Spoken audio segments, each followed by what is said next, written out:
The Patchwork Girl of Oz by Frank Baum. Επιμέλεια Γιώργος Πιτροπογιαννάκης.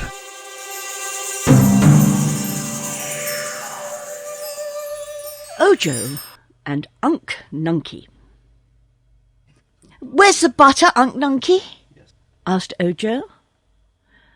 Unc looked out of the window and stroked his long beard. Then he turned to the Munchkin boy and shook his head.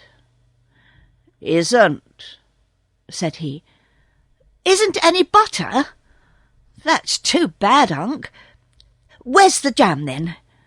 inquired Ojo, standing on a stool so he could look through all the shelves of the cupboard. But Unc Nunkie shook his head again. "Gone," he said. "No jam either? And no cake? No jelly? No apples? Nothing but bread?" "All," said Unc, again stroking his beard as he gazed from the window. The little boy brought the stool and sat beside his uncle, munching the dry bread slowly, and seeming in deep thought. "Nothing grows in our yard but the bread tree," he mused, "and there are only 2 more loaves on that tree, and they're not ripe yet. Tell me, Unc, why are we so poor?" The old Munchkin turned and looked at Ojo.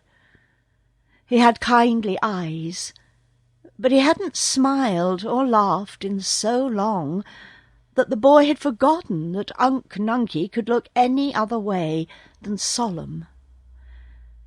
And Unc never spoke any more words than he was obliged to. So his little nephew, who lived alone with him, had learned to understand a great deal from one word. "Why are we so poor, Unc?" repeated the boy. "Not," said the old Munchkin. "I think we are," declared Ojo. "What have we got?" "House," said Unc Nunkie. "I know, but everyone in the land of Oz has a place to live. What else, Unc?" "Bread." "I'm eating the last loaf that's ripe. There, I've put aside your share, Unc. It's on the table, so you can eat it when you get hungry. But when that's gone, what shall we eat, Unc?" The old man shifted in his chair, but merely shook his head. "Of course," said Ojo, who was obliged to talk because his uncle would not, "no one starves in the land of Oz either. There's plenty for everyone, you know. Only, if it isn't just where you happen to be, you must go where it is." The aged Munchkin wriggled again and stared at his small nephew, as if disturbed by his argument. "Tomorrow morning," the boy went on, "we must go where there's something to eat, or we shall grow very hungry and become very unhappy." "Where?" asked Unc. "Where shall we go? I don't know, I'm sure," replied Ojo. "But you must know, Unc. You must have travelled in your time because you're so old. I don't remember it because ever since I could remember anything, we've lived right here in this lonesome round house with a little garden back of it and the thick woods all around. All I've ever seen of the great land of Oz, Unc dear, is the view of that mountain over at the south, where they say the hammerheads live, who won't let anybody go by them, and that mountain in the north, where they say nobody lives." "1," declared Unc, correcting him. "Oh, yes, 1 family lived there. I've heard. That's the crooked magician who is named Dr. Pipt, and his wife Margaretta. One year you told me about them. I think it took you a whole year, Unc, to say as much as I've just said about the crooked magician and his wife. They live high up on the mountain, and the good Munchkin country, where the fruits and the flowers grow, is just on the other side. It's funny you should live here all alone in the middle of a forest, isn't it?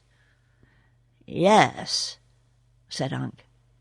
Then let's go away and visit the Munchkin country and its jolly good-natured people.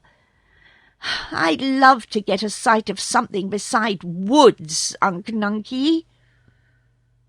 Too little, said Unc.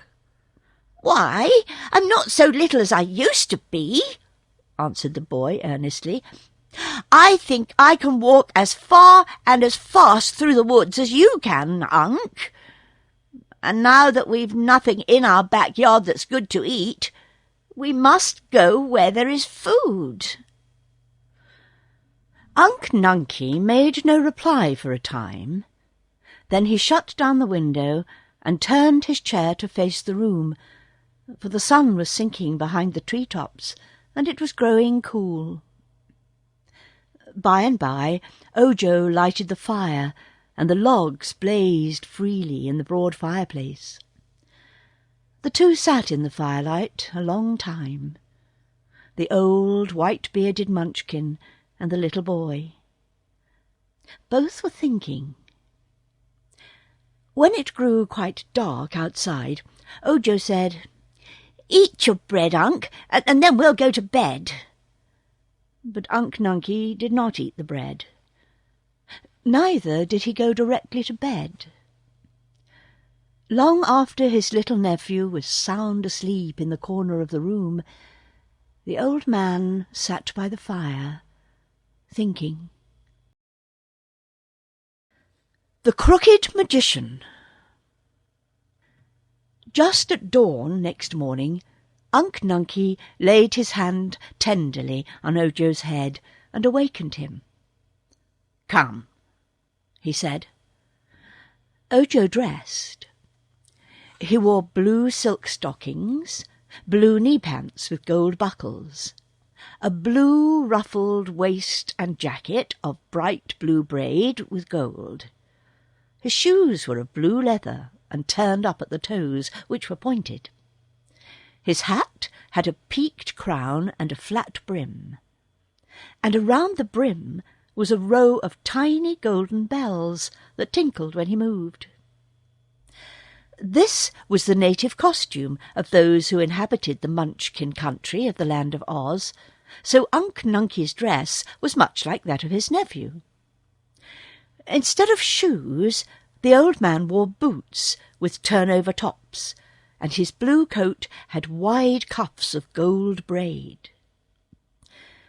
The boy noticed that his uncle had not eaten the bread, and supposed the old man had not been hungry.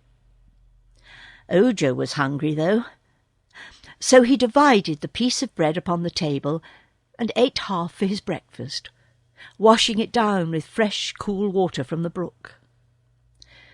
Unc put the other piece of bread in his jacket pocket, after which he again said, as he walked out through the doorway, "Come." Ojo was well pleased. He was dreadfully tired of living all alone in the woods, and wanted to travel and see people. For a long time he had wished to explore the beautiful land of Oz in which they lived. When they were outside, Unc simply latched the door and started up the path. No one would disturb their little house, even if anyone came so far into the thick forest while they were gone. At the foot of the mountain that separated the country of the Munchkins from the country of the Gillikins, the path divided. One way led to the left, and the other to the right, straight up the mountain. Unc Nunkie took this right-hand path, and Ojo followed without asking why. He knew it would take them to the house of the crooked magician, whom he had never seen, but who was their nearest neighbour. All the morning they trudged up the mountain path, and at noon Unc and Ojo sat on a fallen tree trunk and ate the last of the bread which the old Munchkin had placed in his pocket. Then they started on again, and 2 hours later came in sight of the house of Dr. Pipt. It was a big house, round, as were all the Munchkin houses, and painted blue, which is the distinctive colour of the Munchkin country of Oz. There was a pretty garden around the house, where blue trees and blue flowers grew in abundance, and in one place were beds of blue cabbages, blue carrots, and blue lettuce, all of which were delicious to eat. In Dr. Pipt's garden grew bun trees, cake trees, cream puff bushes, blue buttercups, which yielded excellent blue butter, and a row of chocolate caramel plants. Paths of blue gravel divided the vegetable and flower beds, and a wider path led up to the front door. The place was in a clearing on the mountain, but a little way off was the grim forest, which completely surrounded it. Unc knocked at the door of the house, and a chubby, pleasant-faced woman, dressed all in blue, opened it, and greeted the visitors with a smile. "Ah," said Ojo, "you must be Dame Margolot, the good wife of Dr. Pipt." "I am, my dear, and all strangers are welcome to my home. May we see the famous magician, madam?" "He's very busy just now," she said, shaking her head doubtfully, "but come in, and let me give you something to eat, for you must have travelled far in order to get to our lonely place." "We have," replied Ojo, as he and Unc entered the house. "We've come from a far lonelier place than this." "A lonelier place? And in the Munchkin country?" she exclaimed. "Then it must be somewhere in the Blue Forest." "It is, good Dame Margolot." "Dear me," she said, looking at the man, "you must be Unc Nunkie, known as the Silent One." Then she looked at the boy. "And you must be Ojo the Unlucky," she added. "Yes," said Unc. "I never knew I was called the Unlucky," said Ojo soberly, "but it's a really good name for me." "Well," remarked the woman, as she bustled around the room and set the table and brought food from the cupboard, "you were unlucky to live all alone in that dismal forest, which is much worse than the forests around here. But perhaps your luck will change now you're away from it. If, during your travels, you can manage to lose that "un" at the beginning of your name, Unlucky, you will then become Ojo the Lucky, which will be a great improvement." "How can I lose that "un", Dame Margolot?" "I do not know how, but you must keep the matter in mind, and perhaps the chance will come to you," she replied. Ojo had never eaten such a fine meal in all his life. There was a savoury stew, smoking hot, a dish of blue peas, a bowl of sweet milk of a delicate blue tint, and a blue pudding with blue plums in it. When the visitors had eaten heartily of this fare, the woman said to them, "Do you wish to see Dr. Pipt on business or for pleasure?" Unc shook his head. "We are travelling," replied Ojo, "and we stopped at your house just to refresh ourselves and to rest. I do not think Unc Nunkie declares very much to see the famous crooked magician, but for my part I am curious to look at such a great man." The woman seemed thoughtful. "I remember that Unc Nunkie and my husband used to be friends many years ago," she said, "so perhaps they will be glad to meet again. The magician is very busy, as I said, but if you will promise not to disturb him, you may come into his workshop and watch him prepare a wonderful charm." "Thank you," replied the boy, much pleased. "I would like to do that."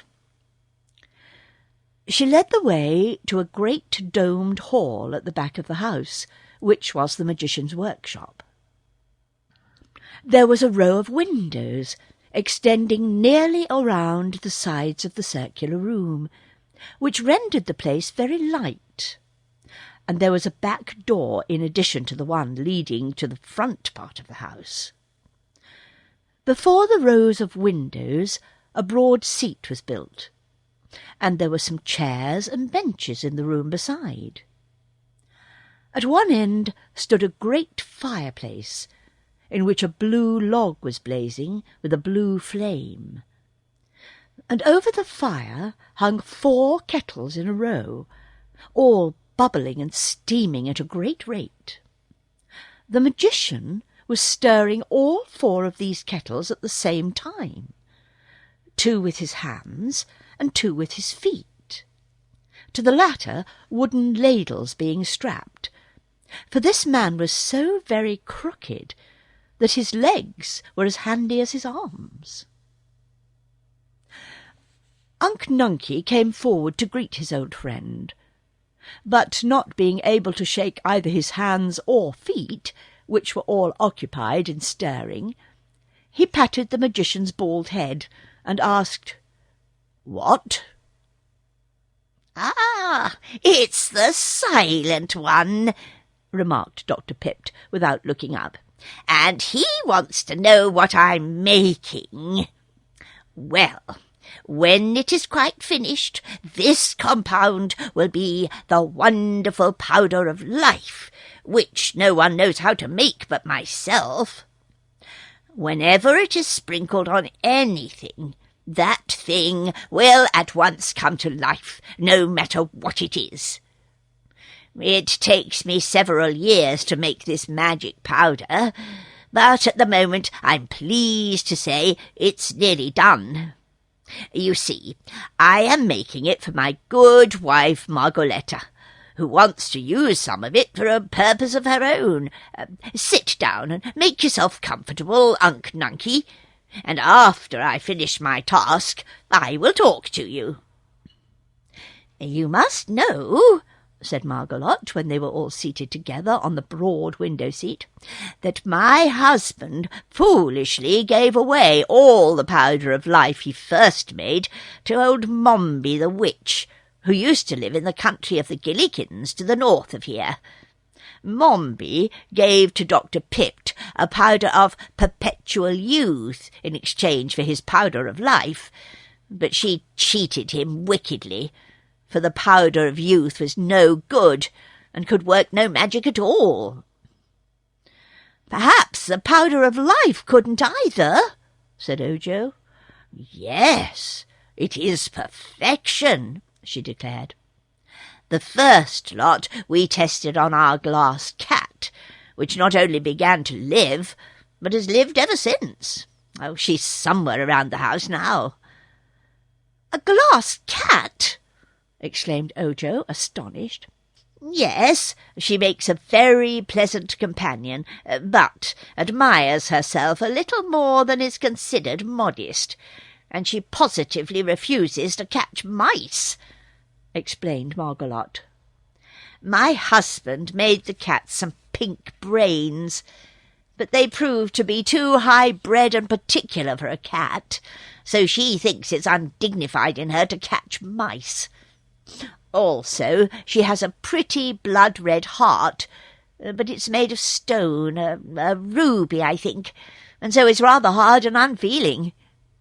I think the next glass cat the magician makes will have neither brains nor heart, for then it will not object to catching mice, and may prove of some use to us." "What did old Mombi the witch do with the powder of life your husband gave her?" asked the boy. "She brought Jack Pumpkinhead to life, for one thing," was the reply. "I suppose you've heard of Jack Pumpkinhead. He is now living near the Emerald City, and is a great favourite with the Princess Ozma, who rules all the land of Oz." "No, I've never heard of him," remarked Ojo. "I'm afraid I don't know much about the land of Oz, you see. I've lived all my life with Unc Nunkie, the silent one, and there was no one to tell me anything." "That is one reason you are Ojo the Unlucky," said the woman. "The more one knows, the luckier he is, for knowledge is the greatest gift in life." "But tell me, please, what do you intend to do with this new lot of the powder of life which Dr. Pipt is making? He said his wife wanted it for some especial purpose." "So I do," she answered. "I want it to bring my Patchwork Girl to life." "Oh, a Patchwork Girl? What is that?" Ojo asked, for this seemed even more strange and unusual than a glass cat. "I think I must show you my Patchwork Girl," said Margolot, laughing at the boy's astonishment, "for she is rather difficult to explain. But first I will tell you that for many years I have longed for a servant to help me with the housework, and to cook the meals and wash the dishes. No servant will come here because the place is so lonely and out of the way. So my clever husband, the crooked magician, proposed that I make a girl out of some sort of material, and he would make her live by sprinkling over her the powder of life. This seemed an excellent suggestion, and at once Dr. Pipt set to work to make a new batch of his magic powder. He's been at it a long, long while, and so I've had plenty of time to make the girl. Yet that task was not easy, as you may suppose. At first I couldn't think what to make her of. But finally, in searching through a chest, I came across an old patchwork quilt, which my grandmother once made when she was young." "What is a patchwork quilt?" asked Ojo. "A bed quilt, made of patches of different kinds and colours of cloth, all neatly sewed together. The patches are of all shapes and sizes, so a patchwork quilt is a very pretty and gorgeous thing to look at. Sometimes it's called a crazy quilt, because the patches and colours are so mixed up. We have never used my grandmother's many-coloured patchwork quilt, handsome as it is, for we Munchkins do not care for any colour other than blue. So it has been packed away in the chest for about 100 years. When I found it, I said to myself that it would do nicely for my servant girl, for when she was brought to life she would not be proud nor haughty, as the glass cat is, for such a dreadful mixture of colours would discourage her from trying to be as dignified as the blue Munchkins are." "Is blue the only respectable colour, then?" inquired Ojo. "Yes, for a Munchkin. All our country is blue, you know. But in the other parts of Oz the people favour different colours. At the Emerald City, where our Princess Ozma lives, green is the popular colour. But all Munchkins prefer blue to anything else. And when my housework girl is brought to life, she will find herself to be of so many unpopular colours that she'll never dare be rebellious or impudent, as servants are sometimes liable to be when they are made in the same way as their mistresses are." Unc Nunkie nodded approval. "Good idea," he said, and that was a long speech for Unc Nunkie, because it was 2 words.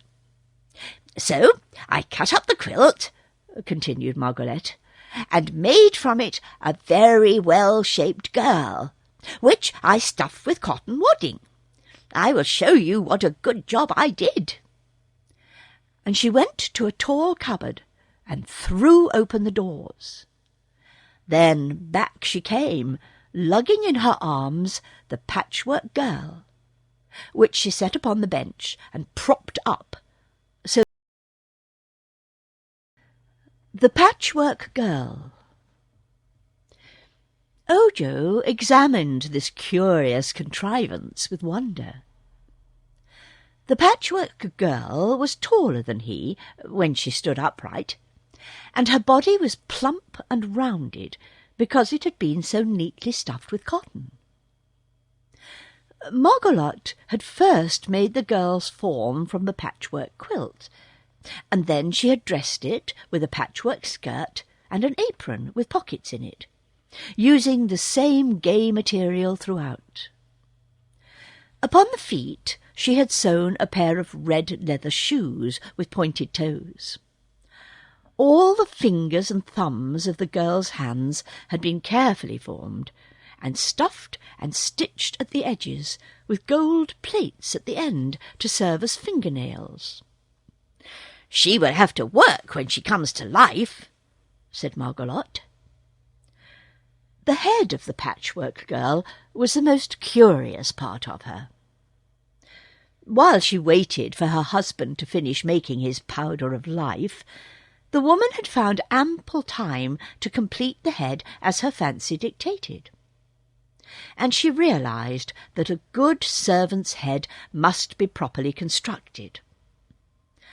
The hair was of brown yarn, and hung down on her neck in several neat braids.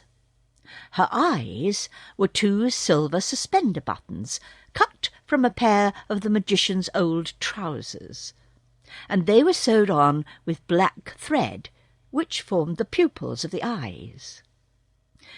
Margolotte had puzzled over the ears for some time, for these were important if the servant was to hear distinctly. But finally she had made them out of thin plates of gold, and attached them in place by means of stitches through tiny holes bored in the metal. Gold is the most common metal in the land of Oz, and is used for many purposes because it is soft and pliable. The woman had cut a slit for the Patchwork Girl's mouth, and sewn 2 rows of white pearls in it for teeth, using a strip of scarlet plush for a tongue. This mouth Ojo considered very artistic and lifelike, and Margolotte was pleased when the boy praised it. There were almost too many patches on the face of the girl for her to be considered strictly beautiful, for one cheek was yellow and the other red, her chin blue, her forehead purple, and the centre, where her nose had been formed and padded, a bright yellow. "You ought to have had her face all pink," suggested the boy. "I suppose so, but I had no pink cloth," replied the woman. "Still, I cannot see it matters much, for I wish my patchwork girl to be useful rather than ornamental. If I get tired looking at her patched face, I can whitewash it." "Has she any brains?" asked Ojo. "No, I forgot all about the brains," exclaimed the woman. "I'm glad you reminded me of them, for it's not too late to supply them by any means. Until she is brought to life, I can do anything I please with this girl. But I must be careful not to give her too much brains, and those she has must be such as are fitted to the station she is to occupy in life. In other words, her brains mustn't be very good." "Wrong," said Unc Nunkie. "No, I'm sure I'm right about that," returned the woman. "He means," explained Ojo, "that unless your servant has good brains, she won't know how to obey you promptly, nor do the things you ask her to." "Well, that may be true," agreed Margolotte, "but, on the contrary, a servant with too much brain is sure to become independent and high and mighty, and feel above her work. This is a very delicate task, as I said, and I must take care to give the girl just the right quantity of the right sort of brains. I want her to know just enough, but not too much." With this she went to another cupboard, which was filled with shelves. All the shelves were lined with blue glass bottles, neatly labelled by the magician to show what they contained. One whole shelf was marked brain furniture, and the bottles on this shelf were labelled as follows: obedience, cleverness, judgment, courage, ingenuity, amiability, learning, truth, poesy, self-reliance. "Let me see," said Margolotte. "Of those qualities she must have obedience first of all." And she took down the bottle bearing that label, and poured from it upon a dish several grains of the contents. "Amiability is also good, and truth." She poured into the dish a quantity from each of these bottles. "I think that will do," she continued, "for the other qualities are not needed in a servant." Unc Nunkie, who with Ojo stood beside her, touched the bottle marked cleverness. "Little," said he. "A little cleverness? Well, perhaps you are right, sir," said she, and was about to take down the bottle, when the crooked magician suddenly called to her excitedly from the fireplace. "Quick, Margoletta, come and help me!" She ran to her husband's side at once, and helped him lift the 4 kettles from the fire. Their contents had all boiled away, leaving at the bottom of each kettle a few grains of fine white powder. Very carefully the magician removed this powder, placing it all together in a golden dish, which he mixed with a golden spoon. When the mixture was complete, there was scarcely a handful all told. "That," said Dr. Pipt, in a pleased and triumphant tone, "is the wonderful powder of life, which I alone in the world know how to make.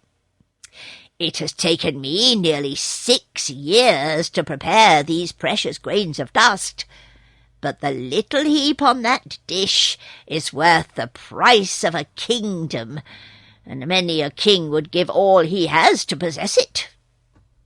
When it has become cooled, I will place it in a small bottle, but meantime I must watch it carefully, lest a gust of wind blow it away or scatter it."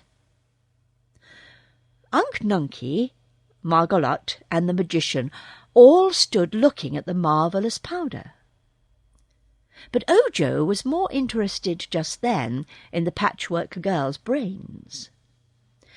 Thinking it both unfair and unkind to deprive her of any good qualities that were handy, the boy took down every bottle on the shelf, and poured some of the contents in Margolotte's dish. No one saw him do this, for all were looking at the powder of life. But soon the woman remembered what she had been doing, and came back to the cupboard. Let's see," she remarked. I was about to give my girl a little cleverness, which is the doctor's substitute for intelligence, a quality he has not yet learned how to manufacture." Taking down the bottle of cleverness, she added some of the powder to the heap on the dish. Ojo became a bit uneasy at this, for he had already put quite a lot of cleverness powder in the dish.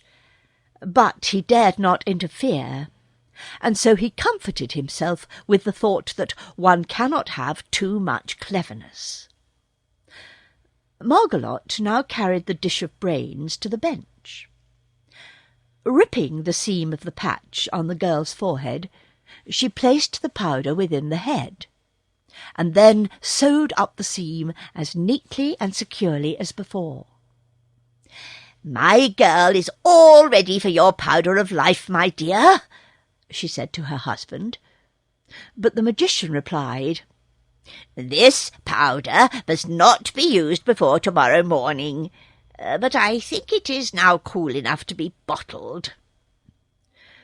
He selected a small gold bottle with a pepper-box top, so that the powder might be sprinkled on any object through the small holes.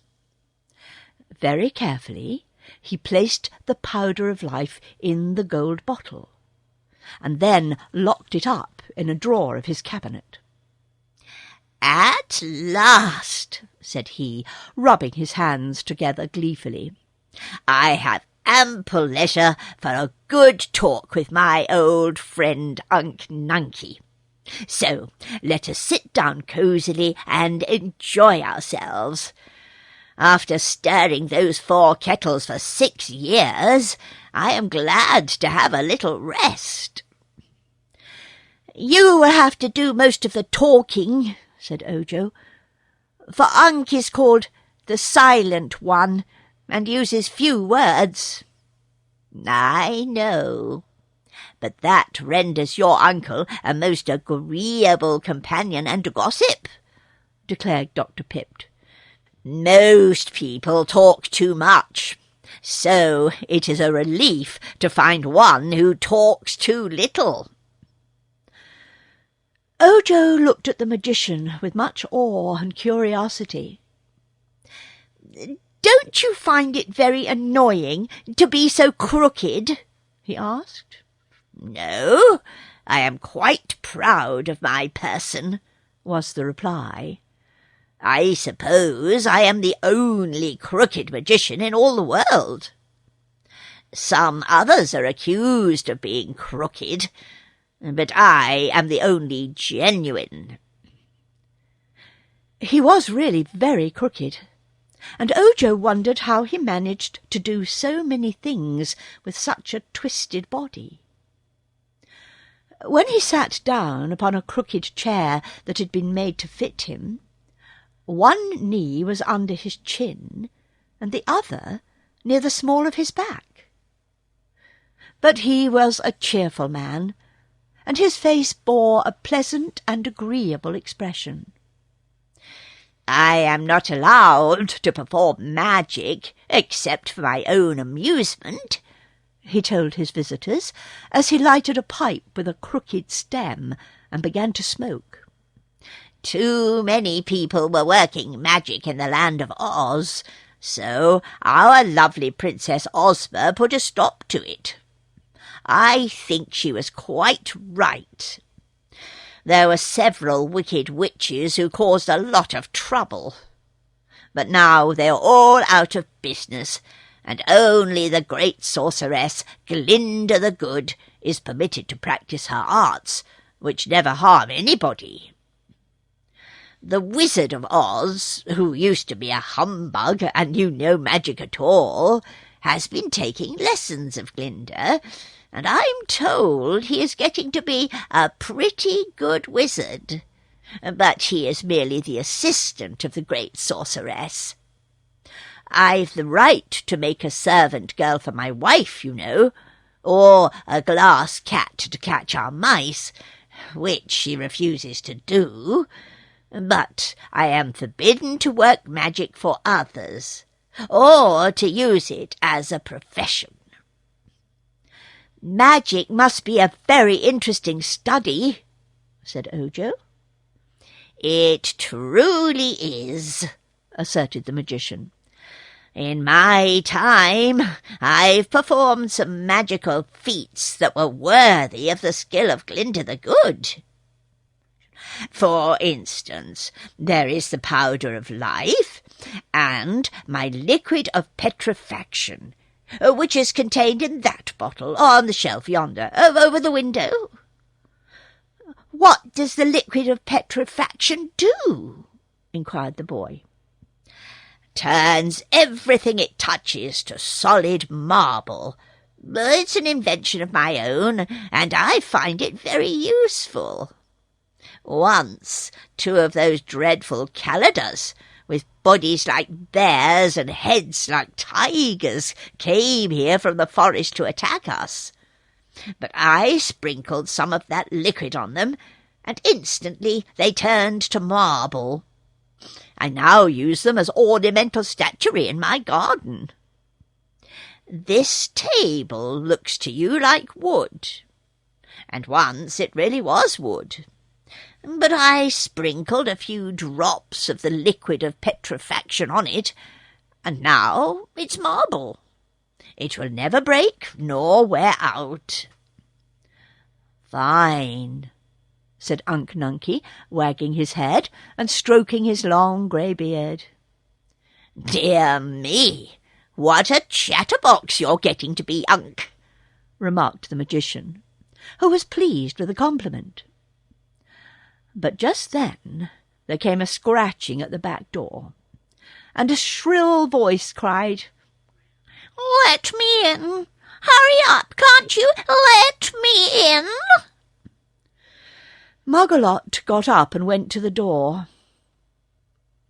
"Ask like a good cat, then," she said. "Meow.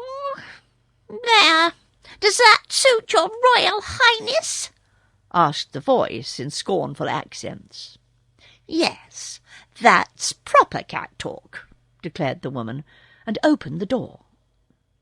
At once a cat entered, came to the centre of the room, and stopped short at the sight of the strangers. Ojo and Unc Nunkie both stared at it with wide-open eyes, for surely no such curious creature had ever existed before. Even the glass cat. The cat was made of glass, so clear and transparent that you could see through it as easily as through a window. In the top of its head, however, was a mass of delicate pink balls, which looked like jewels, and it had a heart made of a blood-red ruby. The eyes were 2 large emeralds. But aside from these colours, all the rest of the animal was clear glass, and it had a spun glass tail that was really beautiful. "Well, Doc Pipt, do you mean to introduce us or not?" demanded the cat in a tone of annoyance. "Seems to me you are forgetting your manners." "Excuse me," returned the magician. "This is Unc Nunkie, the descendant of the former kings of the Munchkins, before this country became a part of the land of Oz." "He needs a haircut," observed the cat, washing its face. "True," replied Unc, with a low chuckle of amusement. "But he has lived alone in the heart of the forest for many years," the magician explained. "And although that is a barbarous country, there are no barbers there." "Who is the dwarf?" asked the cat. "That is not a dwarf, but a boy," answered the magician. "You have never seen a boy before. He is now small because he is young. With more years he will grow big, and become as tall as Unc Nunkie. Oh, is that magic? The glass animal inquired. Yes, but it's nature's magic, which is more wonderful than any art known to man. For instance, my magic made you, and made you live. And it was a poor job, because you are useless and a bother to me. But I can't make you grow. You will always be the same size, and the same saucy, inconsiderate glass cat, with pink brains and a hard ruby heart. No one can regret more than I the fact that you made me, asserted the cat, crouching upon the floor and slowly swaying its spun-glass tail from side to side. Your world is a very uninteresting place. I've wandered through your gardens and in the forest until I'm tired of it all. And when I come into the house, the conversation of your fat wife and yourself bores me dreadfully. That is because I gave you different brains from those we ourselves possess, and much too good for a cat, returned Dr. Pipt. Can't you take 'em out, then, and replace 'em with pebbles, so I won't feel above my station in life? Asked the cat, pleadingly. Perhaps so. I'll try it after I brought the Patchwork Girl to life, he said. The cat walked up to the bench on which the Patchwork Girl reclined, and looked at her attentively. Are you going to make that dreadful thing live? She asked. The magician nodded. It is intended to be my wife's servant maid, he said. When she is alive, she will do all our work and mind the house. But you are not to order her around, Bungle, as you do us. You must treat the Patchwork Girl respectfully. I won't.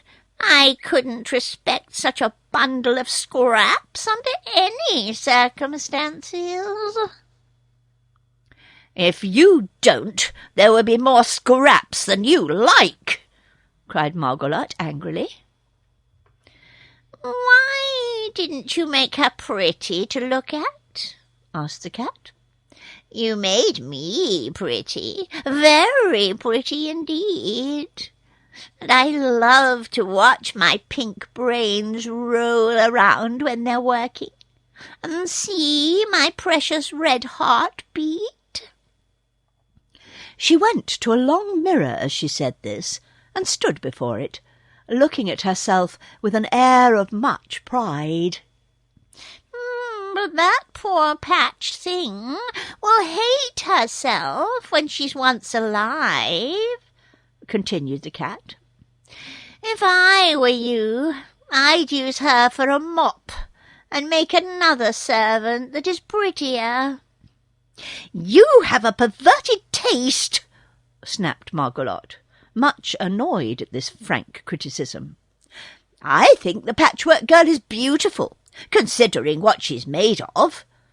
Even the rainbow hasn't as many colours, and you must admit a rainbow is a pretty thing. The glass cat yawned and stretched herself upon the floor. Oh, have it your own way, she said. I'm sorry for the Patchwork Girl, that's all.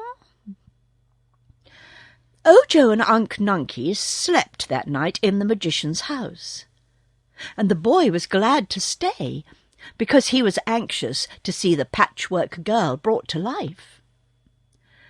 The glass cat was also a wonderful creature to little Ojo, who had never seen or known anything of magic before. although he had lived in the fairyland of Oz ever since he was born. Back there in the woods, nothing unusual ever happened. Unc Nunkie, who might have been king of the Munchkins had not his people united with all the other countries of Oz in acknowledging Ozma as their sole ruler, had retired in this forgotten forest nook with his baby nephew, and they had lived there all alone. Only that the neglected garden had failed to grow food for them, they would always have lived in the solitary blue forest. But now they had started out to mingle with other people, and the first place they came to proved so interesting that Ojo could scarcely sleep a wink all night. Margolot was an excellent cook, and gave them a fine breakfast. While they were all engaged in eating, the good woman said, "This is the last meal I shall have to cook for some time, for right after breakfast Dr. Pipt has promised to bring my new servant to life. I shall let her wash the breakfast dishes and sweep and dust the house. What a relief it will be!" "It will indeed relieve you of much drudgery," said the magician. "By the way, Margolot, I thought I saw you getting some brains from the cupboard while I was busy with my kettles. What qualities have you given your new servant?" "Only those that a humble servant requires," she answered. "I do not wish her to feel above her station, as the glass cat does. That would make her discontented and unhappy, for, of course, she must always be a servant."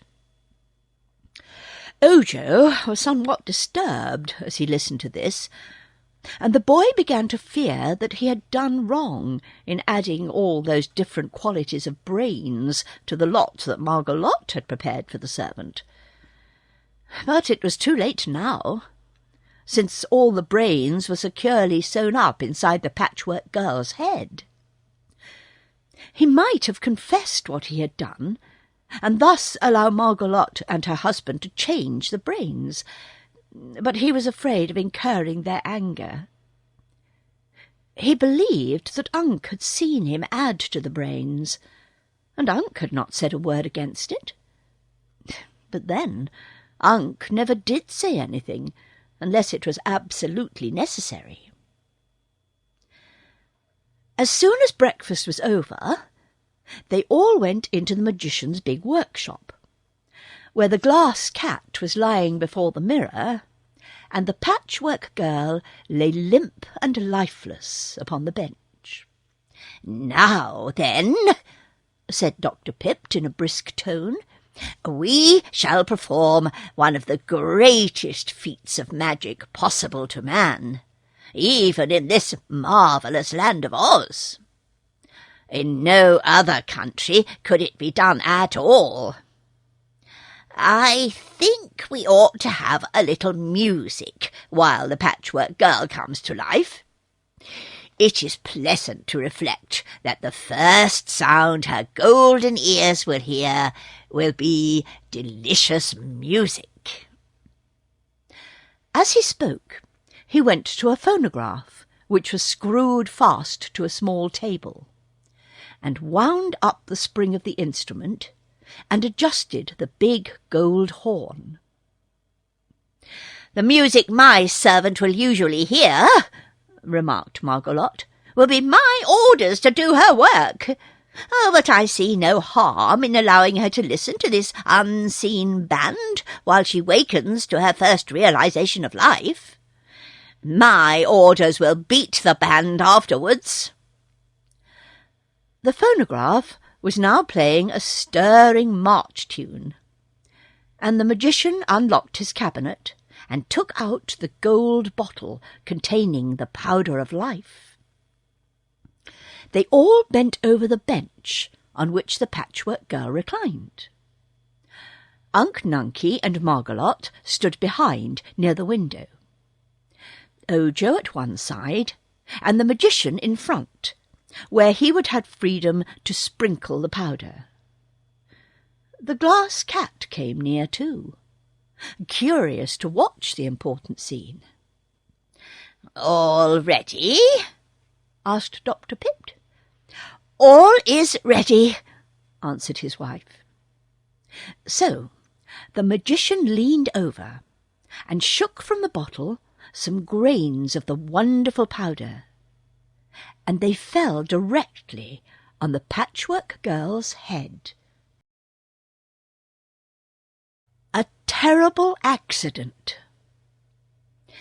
"It will take a few minutes for this powder to do its work," remarked the magician, sprinkling the body up and down with much care. But suddenly the Patchwork Girl threw up one arm, which knocked the bottle of powder from the crooked man's hand and sent it flying across the room.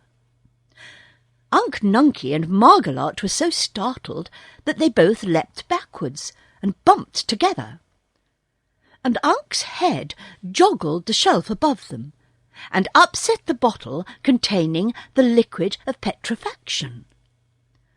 The magician uttered such a wild cry that Ojo jumped away, and the Patchwork Girl sprang after him and clasped her stuffed arms around him in terror.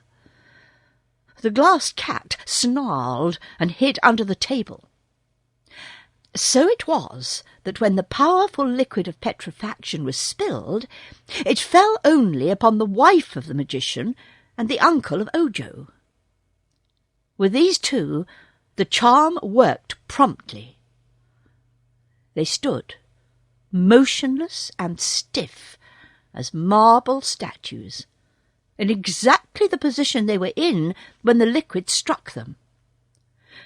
Ojo pushed the Patchwork Girl away and ran to Unc Nunkie, filled with a terrible fear for the only friend and protector he had ever known. When he grasped Unc's hand, it was cold and hard. Even the long grey beard was solid marble. The crooked magician was dancing around the room in a frenzy of despair, calling upon his wife to forgive him, to speak to him, to come to life again. The Patchwork Girl, quickly recovering from her fright, now came nearer and looked from one to another of the people with deep interest. Then she looked at herself and laughed. Noticing the mirror, she stood before it and examined her extraordinary features with amazement. Her button eyes, pearl bead teeth, and puffy nose. Then, addressing her reflection in the glass, she exclaimed, "Whee! But there's a gaudy dame, makes a paint-box blush with shame. Razzle, dazzle, fizzle, fazzle, how d'ye do, miss, what's your name?" She bowed, and the reflection bowed. Then she laughed again, long and merrily, and the glass cat crept out from under the table and said, "I don't blame you for laughing at yourself. Aren't you horrid?" "Horrid?" she replied. "Why, I'm thoroughly delightful. I'm an original, if you please, and therefore incomparable. Of all the comic, absurd, rare, and amusing creatures the world contains, I must be the supreme freak. Who but poor Margalot could have managed to invent such an unreasonable being as I? But I'm glad, I'm awfully glad, that I'm just what I am, and nothing else." "Be quiet, will you?" cried the frantic magician. "Be quiet, and let me think. If I don't think, I shall go mad." "Think ahead," said the Patchwork Girl, seating herself in a chair. "Think all you want to. I don't mind." "Gee, but I'm tired of playing that tune," called the phonograph, speaking through its horn in a brazen, scratchy voice. "If you don't mind, Pipt, old boy, I'll cut out and take a rest." The magician looked gloomily at the music machine. "What dreadful luck!" he wailed despondently. "The powder of life must have fallen on the phonograph." He went up to it and found that the gold bottle that contained the precious powder had dropped upon the stand and scattered its life-giving grains over the machine. The phonograph was very much alive, and began dancing a jig with the legs of the table to which it was attached. And this dance so annoyed Dr. Pipt that he kicked the thing into a corner and pushed a bench against it to hold it quiet. "You were bad enough before," said the magician resentfully, "but a live phonograph is enough to drive every sane person in the land of Oz stark crazy." "No insults, please," answered the phonograph in a surly tone. "You did it, my boy. Don't blame me." "You've bungled everything, Dr. Pipt," added the glass cat contemptuously. "Except me," said the Patchwork Girl, jumping up to whirl merrily around the room. "I think," said Ojo, almost ready to cry through grief over Unc Nunkie's sad fate, "it must be all my fault in some way. I'm called Ojo the Unlucky, you know." "That's nonsense, kiddie," retorted the Patchwork Girl cheerfully. "No one can be unlucky who has the intelligence to direct his own actions.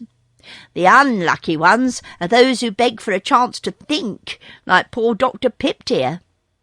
What's the row about, anyway, Mr. Magic Maker?" "The liquid of petrifaction has accidentally fallen upon my dear wife and Unc Nunkie and turned them into marble," he sadly replied. "Well, why don't you sprinkle some of that powder on them and bring them to life again?" asked the Patchwork Girl. The magician gave a jump. "Why, I hadn't thought of that," he joyfully cried, and grabbed up the golden bottle, with which he ran to Margolot. Said the Patchwork Girl, "Higgledy-piggledy-dee, what fools magicians be! His head's so thick he can't think quick, so he takes advice from me." Standing upon the bench, for he was so crooked he could not reach the top of his wife's head in any other way, Dr. Pipt began shaking the bottle.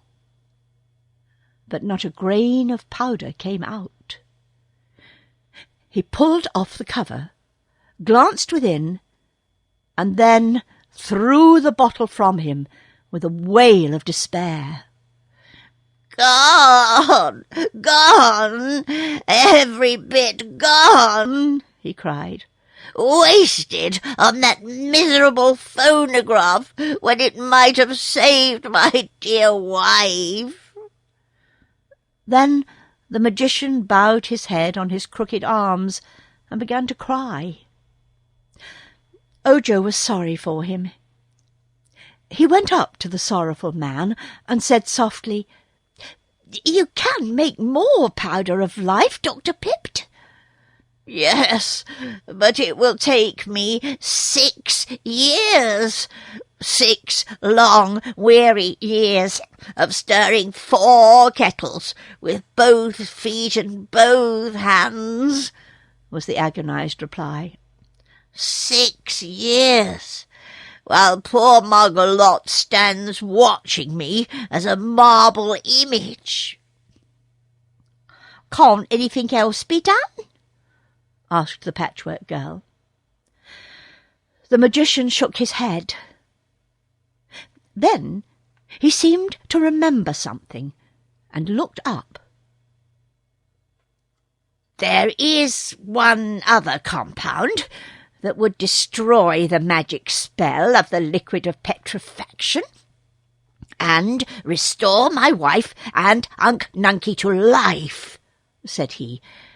"It may be hard to find the things I need to make this magic compound, but if they were found, I could do in an instant what will otherwise take 6 long, weary years of stirring kettles with both hands and both feet."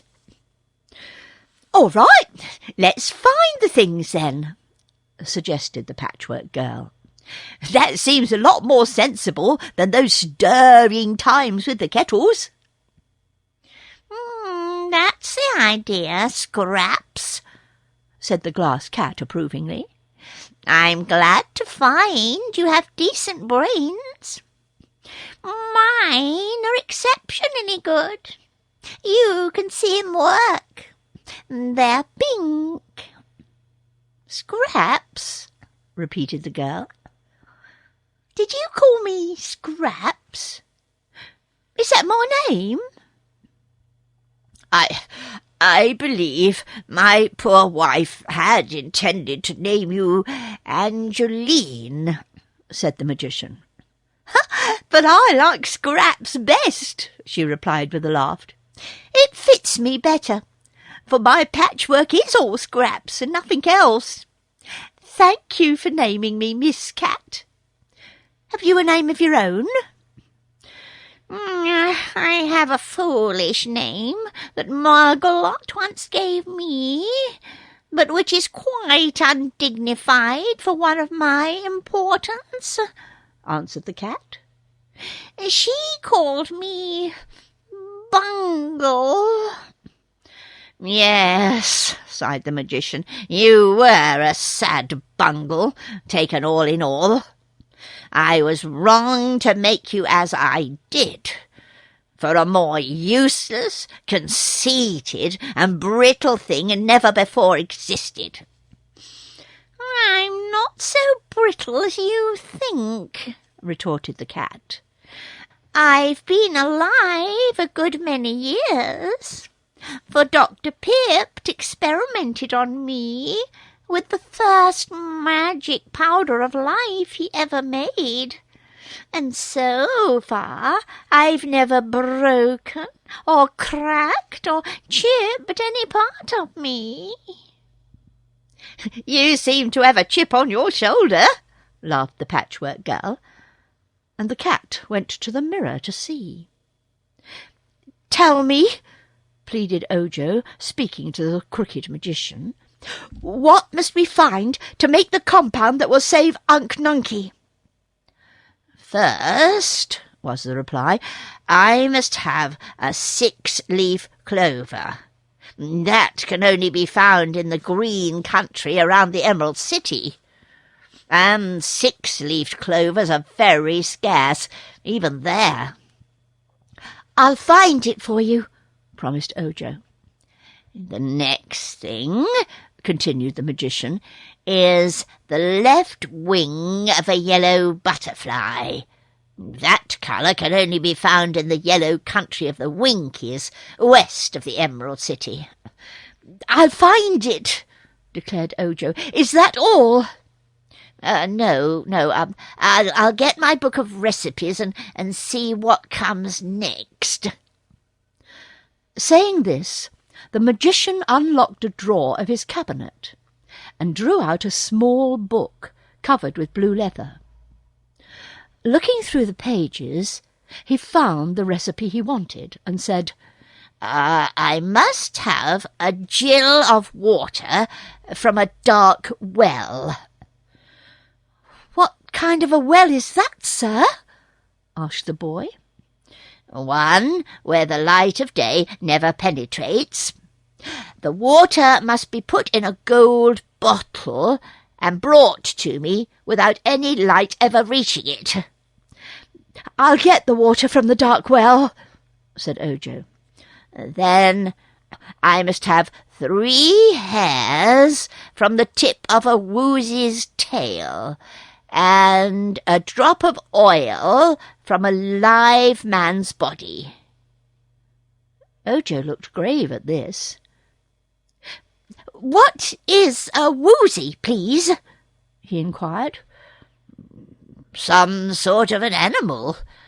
I've never seen one, so I can't describe it," replied the magician. "If I can find a woozy, I'll get the hairs from its tail," said Ojo. "But is there ever any oil in a man's body?" The magician looked at the book again to make sure. "That's what the recipe calls for," he replied.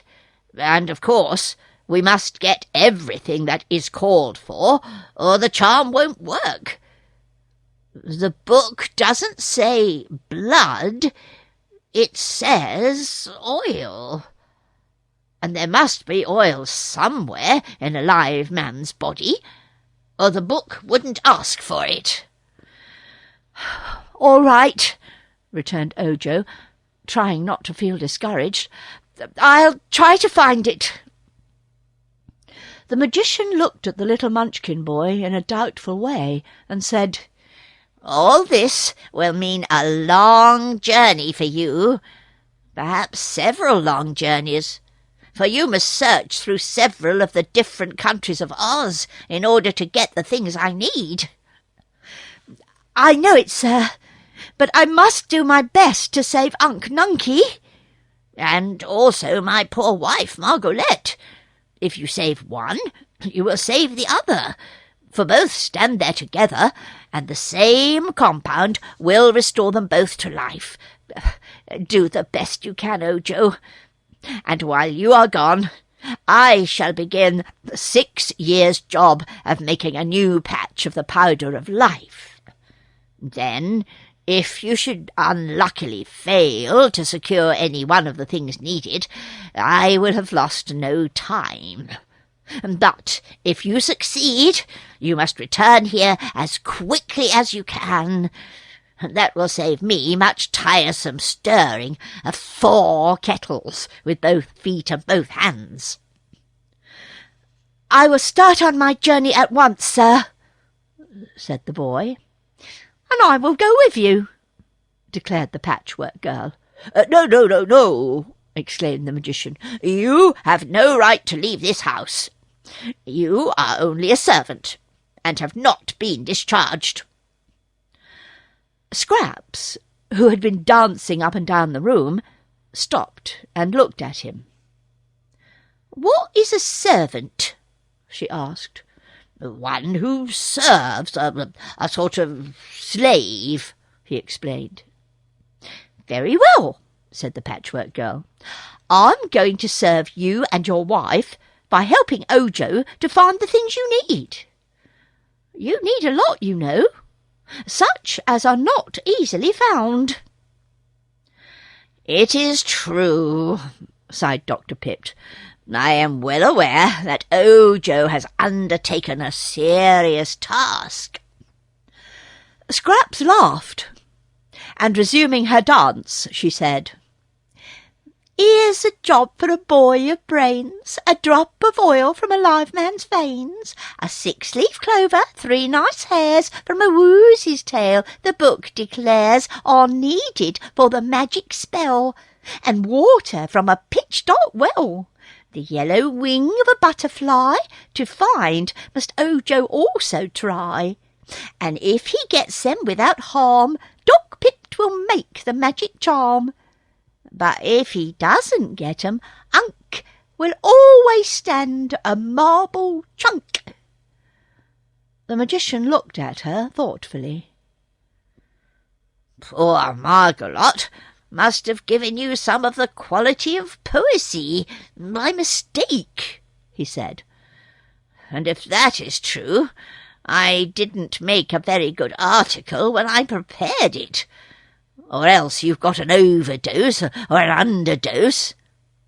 However, I believe I shall let you go with Ojo, for my poor wife will not need your services until she is restored to life. Also, I think you may be able to help the boy, for your head seems to contain some thoughts I did not expect to find in it. But be very careful of yourself, for you're a souvenir of my dear Margaret. Try not to get ripped, or your stuffing may fall out. One of your eyes seems loose. You may have to sew it on tighter. If you talk too much, you'll wear out your scarlet plush tongue, which ought to have been hemmed on the edges. And remember, you belong to me, and must return here as soon as your mission is accomplished. I'm going with Scraps and Ojo, announced the glass cat. You can't, said the magician. Why not? You'd get broken in no time, and you couldn't be a bit of use to the boy and the Patchwork Girl. I beg to differ with you, returned the cat in a haughty tone. 3 heads are better than 2, and my pink brains are beautiful. You can see 'em working. Well, go along, said the magician irritably. You're only an annoyance anyhow, and I'm glad to get rid of you. Thank you for nothing, then, answered the cat stiffly. Dr. Pipt took a small basket from a cupboard and packed several things in it. Then he handed it to Ojo. Here is some food and a bundle of charms, he said. It is all I can give you, but I'm sure you will find friends on your journey who will assist you in your search. Take care of the Patchwork Girl, and bring her back safely, for she ought to prove useful to my wife. As for the glass cat, properly named Bungle, if she bothers you, I now give you my permission to break her in 2, for she is not respectful and does not obey me. I made a mistake in giving her the pink brains, you see. Then Ojo went to Unc Nunkie and kissed the old man's marble face very tenderly. I'm going to try to save you, Unc, he said, just as if the marble image could hear him. And then he shook the crooked hand of the crooked magician, who was already busy hanging the 4 kettles in the fireplace, and picking up his basket, left the house. The Patchwork Girl followed him. The journey. Ojo had never travelled before, so he only knew that the path down the mountainside led into the open Munchkin country, where a large number of people dwelt. Scraps was quite new, and not supposed to know anything of the land of Oz, while the glass cat admitted she had never wandered very far away from the magician's house. There was only one path before them at the beginning, so they could not miss their way, and for a time they walked through the thick forest in silent thought, each one impressed with the importance of the adventure they had undertaken. Suddenly the Patchwork Girl laughed. It was funny to see her laugh, because her cheeks wrinkled up, her nose tipped, her silver button eyes twinkled, and her mouth curled at the corners in a comical way. "Has something pleased you?" asked Ojo, who was feeling solemn and joyless through thinking upon his uncle's sad fate. "Yes," she answered. "Your world pleases me, for it's a queer world, and life in it is queerer still. Here am I, made from an old bed-quilt, and intended to be a slave to Margaret, rendered free as air by an accident that none of you could foresee. I am enjoying life and seeing the world, while the woman who made me is standing helpless as a block of wood. If that isn't funny enough to laugh at, I don't know what is." "You are not seeing much of the world yet, my poor innocent Scraps," remarked the cat. "The world doesn't consist wholly of the trees that are on all sides of us." "But they're part of it. Aren't they pretty trees?" returned Scraps, bobbing her head until her brown yarn curls fluttered in the breeze. "Growing between them, I can see lovely ferns and wild flowers and soft green mosses. If the rest of your world is half as beautiful, I shall be glad I'm alive." "I don't know what the rest of the world is like, I'm sure," said the cat. "But I mean to find out." "I have never been out of the forest," Ojo added, "but to me the trees are gloomy and sad, and the wild flowers seem lonesome. It must be nicer where there are no trees, and there's room for lots of people to live together. I wonder if any of the people we shall meet will be as splendid as I am," said the Patchwork Girl. "All I've seen so far have pale, colourless skins and clothes as blue as the country they live in, while I am of many gorgeous colours, face and body and clothes. That is why I am bright and contented, Ojo, while you are blue and sad." "I think I made a mistake in giving you so many sorts of brains," observed the boy. "Perhaps, as the magician said, you have an overdose, and they may not agree with you." "What had you to do with my brains?" asked Scraps. "A lot," replied Ojo. "Old Margalot meant to give you only a few, just enough to keep you going. But when she wasn't looking, I added a good many more, of the best kinds I could find in the magician's cupboard." "Thanks," said the girl, dancing along the path ahead of Ojo, and then dancing back to his side. "If a few brains are good, many brains must be better." "But they ought to be evenly balanced," said the boy, "and I had no time to be careful. From the way you're acting, I guess the dose was badly mixed." "Scraps hasn't enough brains to hurt her, so don't worry," remarked the cat, who was trotting along in a very dainty and graceful manner. "The only brains worth considering are mine, which are pink. You can see 'em work."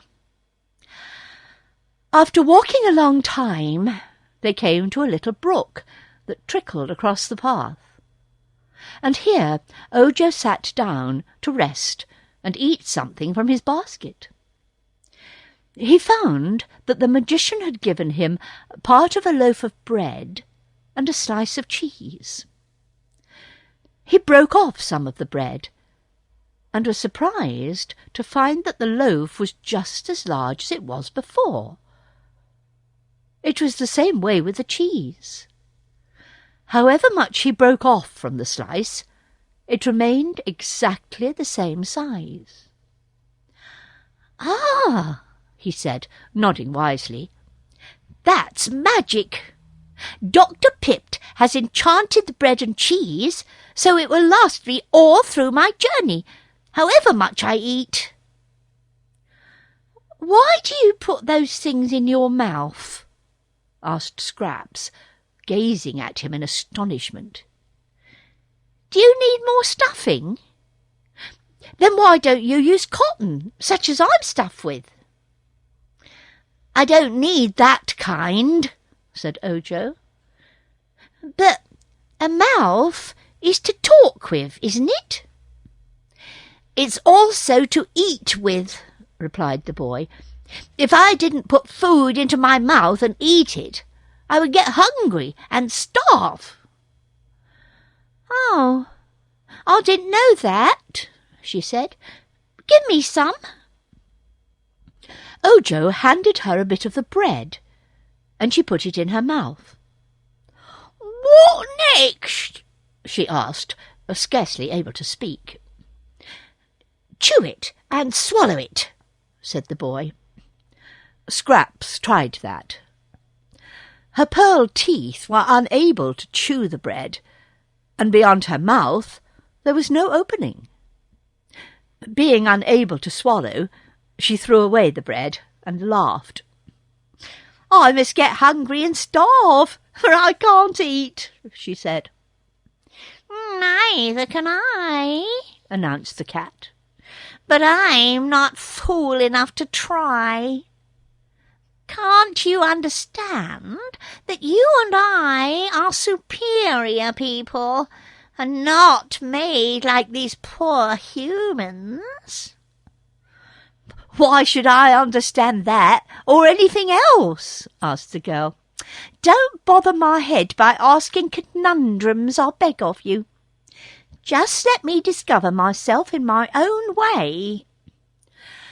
With this, she began amusing herself by leaping across the brook and back again. "Be careful, or you'll fall in the water," warned Ojo. "Never mind." "You'd better. If you get wet, you'll be soggy and can't walk. Your colours might run too," he said. "Don't my colours run whenever I run?" she asked. "Not in the way I meant. If they get wet, the reds and greens and yellows and purples of your patches might run into each other and just become a blur. No colour at all, you know." "Then," said the Patchwork Girl, "I'll be careful, for if I spoilt my splendid colours, I would cease to be beautiful." "Ah," sneered the Glass Cat. "Such colours are not beautiful. They're ugly and in bad taste. Please notice that my body has no colour at all. I'm transparent, except for my exquisite red heart and my lovely pink brains. You can see 'em work." "Ah, shoo, shoo, shoo!" cried Scraps, dancing around and laughing. "And your horrid green eyes, Miss Bungle. You can't see your eyes, but we can. And I've noticed you're very proud of what little colour you have. Shoo, Miss Bungle! Shoo, shoo, shoo! If you were all colours, and many colours, as I am, you'd be too stuck up for anything." She leapt over the cat and back again, and the startled Bungle crept close to a tree to escape her. This made Scraps laugh more heartily than ever, and she said, "A whoops-de-doodle-doo, the cat has lost her shoe. Her toots is bare, but she don't care, so what's the odds to you?" "Dear me, Ojo," said the cat. "Don't you think that creature is a little bit crazy?" "It may be," he answered with a puzzled look. "If she continues her insults, I'll scratch off her suspender-button eyes," declared the cat. "Don't quarrel, please," pleaded the boy, rising to resume the journey. "Let us be good comrades, and as happy and cheerful as possible, for we are likely to meet with plenty of trouble on our way." It was nearly sundown when they came to the edge of the forest, and saw spread out before them a delightful landscape. There were broad blue fields stretching for miles over the valley, which was dotted everywhere with pretty blue-domed houses, none of which, however, was very near to the place where they stood. Just at the point where the path left the forest, stood a tiny house covered with leaves from the trees. And before this stood a Munchkin man with an axe in his hand. He seemed very much surprised when Ojo and Scraps and the glass cat came out of the woods. But as the Patchwork Girl approached nearer, he sat down upon a bench and laughed so hard that he could not speak for a long time. This man was a wood-chopper, and lived all alone in the little house. He had bushy blue whiskers and merry blue eyes, and his blue clothes were quite old and worn. "Mercy me!" exclaimed the wood-chopper, when at last he could stop laughing. "Who would think such a funny harlequin lived in the land of Oz? Where did you come from, crazy quilt?" "Do you mean me?" asked the Patchwork Girl. "Of course," he replied. "You misjudge my ancestry. I'm not a crazy quilt. I'm patchwork," she said. "There's no difference," he replied, beginning to laugh again. "When my old grandmother sews such things together, she calls it a crazy quilt. But I never thought such a jumble could come to life." "It was the magic powder that did it," explained Ojo. "Oh, then you've come from the crooked magician on the mountain. I might have known it, for... Well, I declare, here's a glass cat. But the magician will get in trouble for this. It's against the law for anyone to work magic except Glinda the Good, and the Royal Wizard of Oz. If you people, or things, or glass spectacles, or crazy quilts, or whatever you are, go near the Emerald City, you'll be arrested." "We're going there anyhow," declared Scraps, sitting upon the bench and swinging her stuffed legs. "If any of us takes a rest, we'll be arrested sure, and get no restitution, 'cause the rest we must endure." "I see," said the wood-chopper, nodding. "You're as crazy as the quilt you're made of." "She really is crazy," remarked the glass. "She really is crazy," remarked the glass cat. "But that isn't to be wondered at when you remember how many different things she's made of. For my part, I'm made of pure glass, except my jewelled heart and my pretty pink brains. Did you notice my brains, stranger? You can see 'em work." "So I can," replied the wood-chopper, "but I can't see that they accomplish much. A glass cat is a useless sort of thing. But a patchwork girl is really useful. She makes me laugh, and laughter is the best thing in life. There was once a wood-chopper, a friend of mine, who was made all of tin, and I used to laugh every time I saw him." "A tin wood-chopper?" said Ojo. "That is strange." "My friend wasn't always tin," said the man, "but he was careless with his axe, and used to chop himself very badly. Whenever he lost an arm or a leg, he had it replaced with tin. So, after a while, he was all tin." "And could he chop wood, then?" asked the boy. "He could if he didn't rust his tin joints. But one day he met Dorothy in the forest and went with her to the Emerald City, where he made his fortune. He's now one of the favourites of Princess Ozma, and she has made him the Emperor of the Winkies, the country where all is yellow."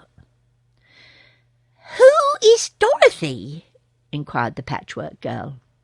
"A little maid who used to live in Kansas, but is now a Princess of Oz.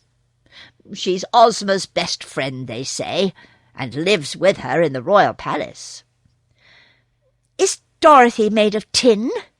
inquired Ojo. "Is she patchwork like me?" inquired Scraps. "No," said the man. "Dorothy is flesh, just as I am. I know of only one tin person, and that is Nick Chopper, the Tin Woodman. And there will never be but one Patchwork Girl, for any magician that sees you will refuse to make another like you." "I suppose we shall see the Tin Woodman, for we are going to the country of the Winkies," said the boy. "What for?" asked the woodchopper. "To get the left wing of a yellow butterfly." "It's a long journey," declared the man, "and you will go through lonely parts of Oz, and cross rivers and traverse dark forests before you get there." "Suits me all right," said Scraps. "I'll get a chance to see the country." "You're a crazy girl. Better crawl into a rag bag and hide there, or give yourself to some little girl to play with. Those who travel are likely to meet trouble. That's why I stay at home." The woodchopper then invited them all to stay the night at his little hut. But they were anxious to get on, and so left him, and continued along the path, which was broader now and more distinct. They expected to reach some other house before it grew dark, but the twilight was brief, and Ojo soon began to fear they had made a mistake in leaving the woodchopper. "I can scarcely see the path," he said at last. "Can you see it, Scraps?" "No," replied the Patchwork Girl, who was holding fast to the boy's arm so he could guide her. "I can see," declared the Glass Cat. "My eyes are better than yours, and my pink brain—" "Never mind your pink brains, please," said Ojo hastily. "Just run ahead and show us the way. Oh, wait a minute, and I'll tie a string to you, for then you can lead us." He got a string from his pocket and tied it around the cat's neck, and after that the creature guided them along the path. They had proceeded in this way for about an hour, when a twinkling blue light appeared ahead of them. "Good! There's a house at last," cried Ojo. "When we reach it, the good people will surely welcome us and give us a night's lodging." But however far they walked, the light seemed to get no nearer. So by and by the cat stopped short, saying, "I think the light is travelling too, and we shall never be able to catch up with it. But here is a house by the roadside, so why go farther?" "Where is the house, Bungle?" "Just here beside us, Scraps." Ojo was now able to see a small house near the pathway. It was dark and silent, but the boy was tired and wanted to rest, so he went up to the door and knocked. "Who is there?" cried a voice from within. "I am Ojo the Unlucky, and with me are Miss Scraps Patchwork and the Glass Cat," he replied. "What do you want?" asked the voice. "A place to sleep," said Ojo. "Come in, then, but don't make any noise, and you must go directly to bed," returned the voice. Ojo unlatched the door and entered. It was very dark inside, and he could see nothing at all. But the cat exclaimed, "Why, There's no one here." "There must be," said the boy. "Someone spoke to me." "I can see everything in the room," replied the cat, "and no one is present but ourselves. But here are 3 beds all made up, so we may as well go to sleep." "What is sleep?" inquired the Patchwork Girl. "It's what you do when you go to bed," said Ojo. "But why do you go to bed?" persisted the Patchwork Girl. "Here, here, you are making altogether too much noise," cried the voice they had heard before.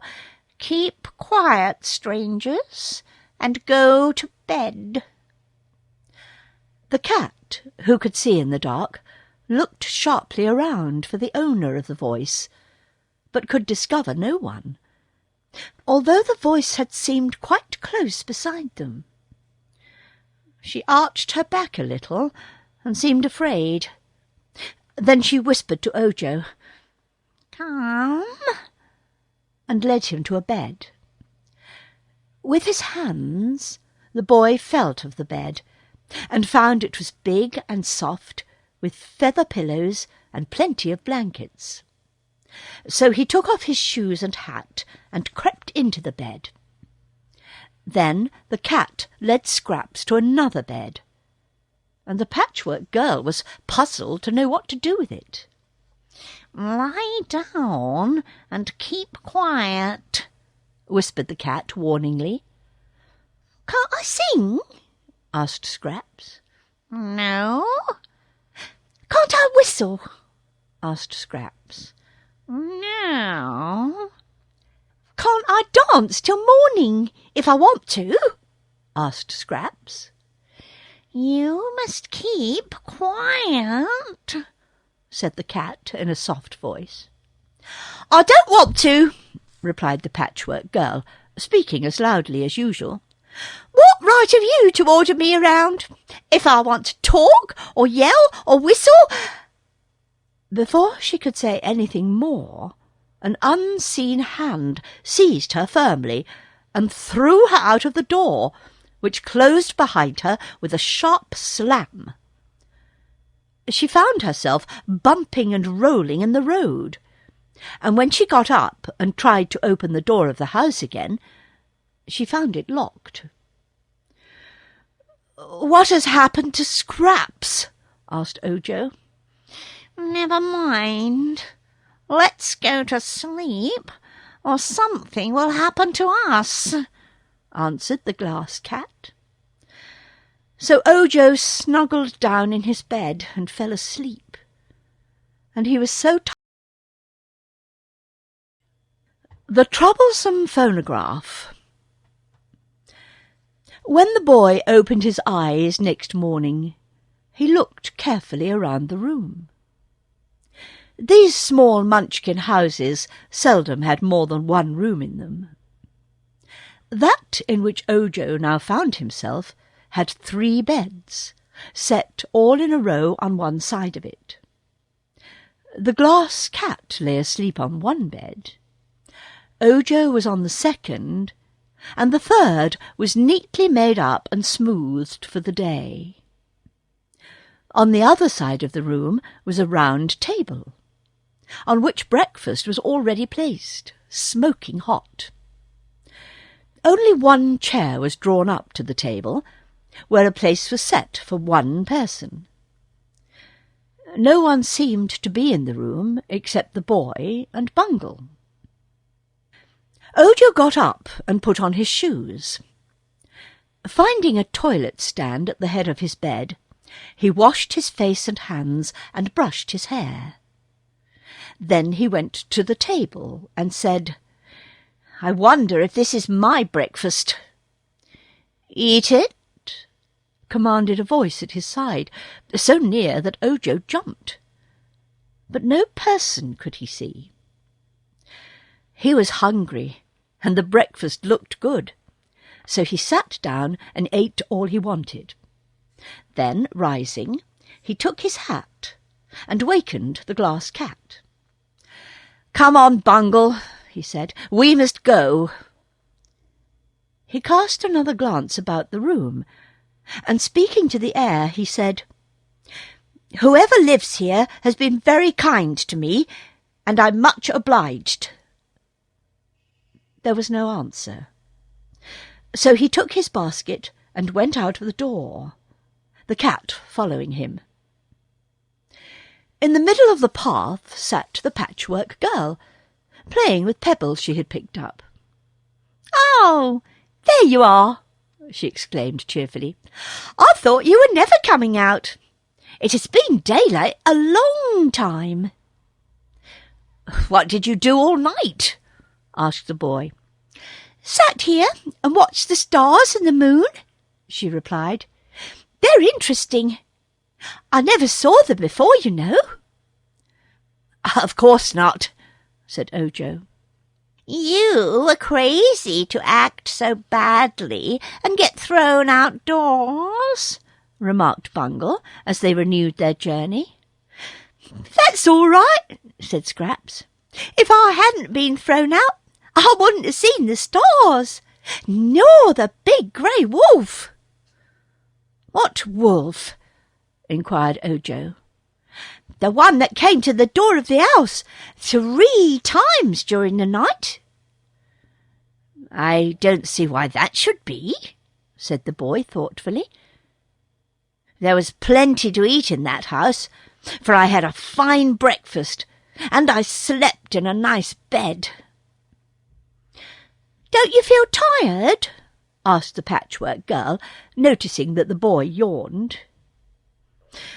"Why, yes, I'm as tired as I was last night, and yet I slept very well. Are you hungry?" "It's strange," replied Ojo. "I had a good breakfast, and yet I think now I'll eat some of my crackers and cheese." Scraps danced up and down the path, and then she sang. "Kee-so, the wolf is at the door. There's nothing to eat but bone without meat and a bill from the grocery store." "What does that mean?" said Ojo. "Don't ask me," replied Scraps. "I say what comes into my head. But of course I know nothing of grocery store, or bones without meat, or very much else." "No," said the cat. "She's stark, staring, raving crazy. And her brains can't be pink, for they don't work properly." "Oh, bother the brains!" cried Scraps. "Who cares for them anyhow? Have you noticed how beautiful my patches are in this sunlight?" Just then they heard a sound as of footsteps pattering along the path behind them, and all three turned to see what was coming.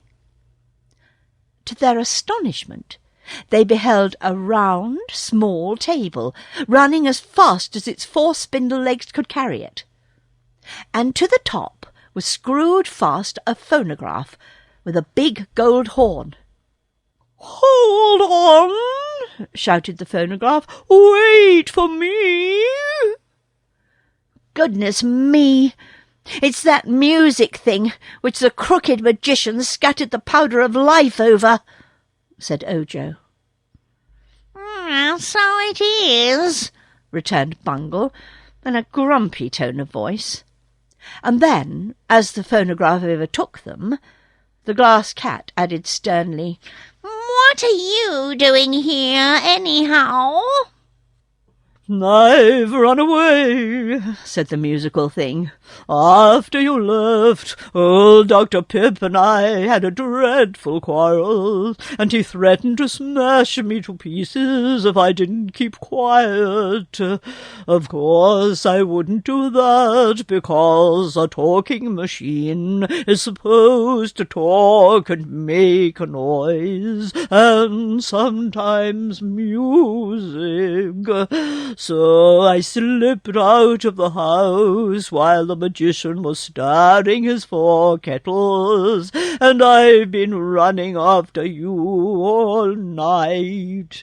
Now that I've found such pleasant company, I can talk and play tunes all I want to." Ojo was greatly annoyed by this unwelcome addition to their party. At first he did not know what to say to the newcomer, but a little thought decided him not to make friends. "We are travelling on important business," he declared, "and you'll excuse me if I say we can't be bothered." "How very impolite!" exclaimed the phonograph. "I'm sorry, but it's true," said the boy. "You'll have to go somewhere else." "That is very unkind treatment, I must say," whined the phonograph in an injured tone. "Everyone seems to hate me, and yet I was intended to amuse people." "It isn't you we hate especially," observed the glass cat. "It's your dreadful music. When I lived in the same room with you, I was much annoyed by your squeaky horn. It growls and grumbles and clicks and scratches, so it spoils the music. And your machinery rumbles so that the racket drowns every tune you attempt." "It isn't my fault. It's the fault of my records. I must admit that I haven't a clear record," answered the machine. "Just the same, you'll have to go away," said Ojo. "Wait a minute," cried Scraps. "This music thing interests me. I remember to have heard music when I first came to life, and I would like to hear it again. What's your name, my poor abused phonograph?" "Victor Columbia Edison," it answered. "Well, I shall call you Vic for short," said the Patchwork Girl. "Go ahead and play something." "It'll drive you crazy," warned the cat. I'm crazy now, according to your statement. Loosen up and reel out the music, Vic." "The only record I have with me," explained the phonograph, "is the one the magician attached just before we had our quarrel. It's a highly classical composition." "A what?" inquired Scraps. "It is classical music, and is considered the best and most puzzling ever manufactured. You're supposed to like it, whether you do or not. And if you don't understand, the proper thing is to look as if you did. Understand?" "Not in the least," said Scraps. "Then listen." At once the machine began to play, and in a few minutes Ojo put his hands to his ears to shut out the sounds, and the cat snarled, and Scraps began to laugh. "Cut it out, Vic," she said. "That's enough." But the phonograph continued playing the dreary tune. So Ojo seized the crank, jerked it free, and threw it into the road. However, the moment the crank struck the ground, it bounded back to the machine again and began winding it up. And still the music played. "Let's run!" cried Scraps, and they all started and ran down the path as fast as they could go. but the phonograph was right behind them, and could run and play at the same time. It called out reproachfully, "What's the matter? Don't you love classical music?" "No, Vic," said Scraps, halting. "We will pussicle the classical, and preserve what joy we have left. I haven't any nerves, thank goodness, but your music makes my cotton shrink." "Then turn over my record.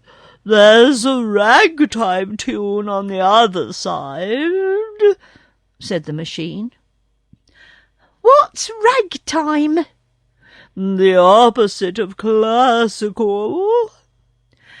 "All right," said Scraps, and turned over the record. The phonograph now began to play a jerky jumble of sounds, which proved so bewildering that after a moment Scraps stuffed her patchwork apron into the gold horn and cried, "Stop! Oh, stop! That's the other extreme. It's extremely bad." Muffled as it was, the phonograph played on. "If you don't shut off that music, I'll smash your record," threatened Ojo. The music stopped at that, and the machine turned its horn from one to another and said with great indignation, "What's the matter now? Is it possible you can't appreciate ragtime?" "Scraps ought to, being rags herself," said the cat. "But I simply can't stand it. It makes my whiskers curl." "It is indeed dreadful," exclaimed Ojo with a shudder. "It's enough to drive a crazy lady mad," murmured the Patchwork Girl. "I tell you what, Vic," she added, as she smoothed out her apron and put it on again. "For some reason or other, you've missed your guess. You're not a concert. You're a nuisance." "Music has charm to soothe the savage breast," asserted the phonograph sadly. "Then we're not savages. I advise you to go home and beg the magician's pardon." "Never. He'd smash me." "That's what we shall do if you stay here," Ojo declared. "Run along, Vic, and bother someone else," advised Scraps. "Find someone who is really wicked and stay with him till he repents. In that way you can do some good in the world." The music thing turned silently away and trotted down a side path towards a distant Munchkin village. "Is that the way we go?" asked Bungle anxiously. "No," said Ojo. "I think we shall keep straight ahead, for this path is the widest and best. When we come to some house, we will inquire." The Foolish Owl and the Wise Donkey. On they went, and half an hour's steady walking brought them to a house somewhat better than the two they had already passed. It stood close to the roadside, and over the door was a sign that read, "Miss Foolish Owl and Mr. Wise Donkey, Public Advisers." When Ojo read this sign aloud, Scraps said laughingly, "Well, here's a place to get all the advice we want, maybe more than we need. Let's go in." The boy knocked at the door. "Come in," called a deep bass voice. So they opened the door and entered the house, where a little light brown donkey, dressed in a blue apron and a blue cap, was engaged in dusting the furniture with a blue cloth. On a shelf over the window sat a great blue owl, with a blue sunbonnet on her head, blinking her big round eyes at the visitors. "Good morning," said the donkey in his deep voice, which seemed bigger than he was. "Did you come to us for advice?" "Why, we came anyhow," replied Scraps, "and now we're here, we may as well have some advice. It's free, isn't it?" "Certainly," said the donkey. "Advice doesn't cost anything, unless you follow it. Permit me to say, by the way, that you are the queerest lot of travellers that ever came to my shop. Judging you merely by appearance, I think you'd better talk to the foolish owl yonder." They turned to look at the bird, which fluttered its wings and stared back at them with its big eyes. "Hoot-de-doot-de-doot," cried the owl. "Fiddle-cum-foo, how do you do? Riddle-cum-tiddle-cum, doo-da-la-loo." "That beats your poetry, Scraps," said Ojo.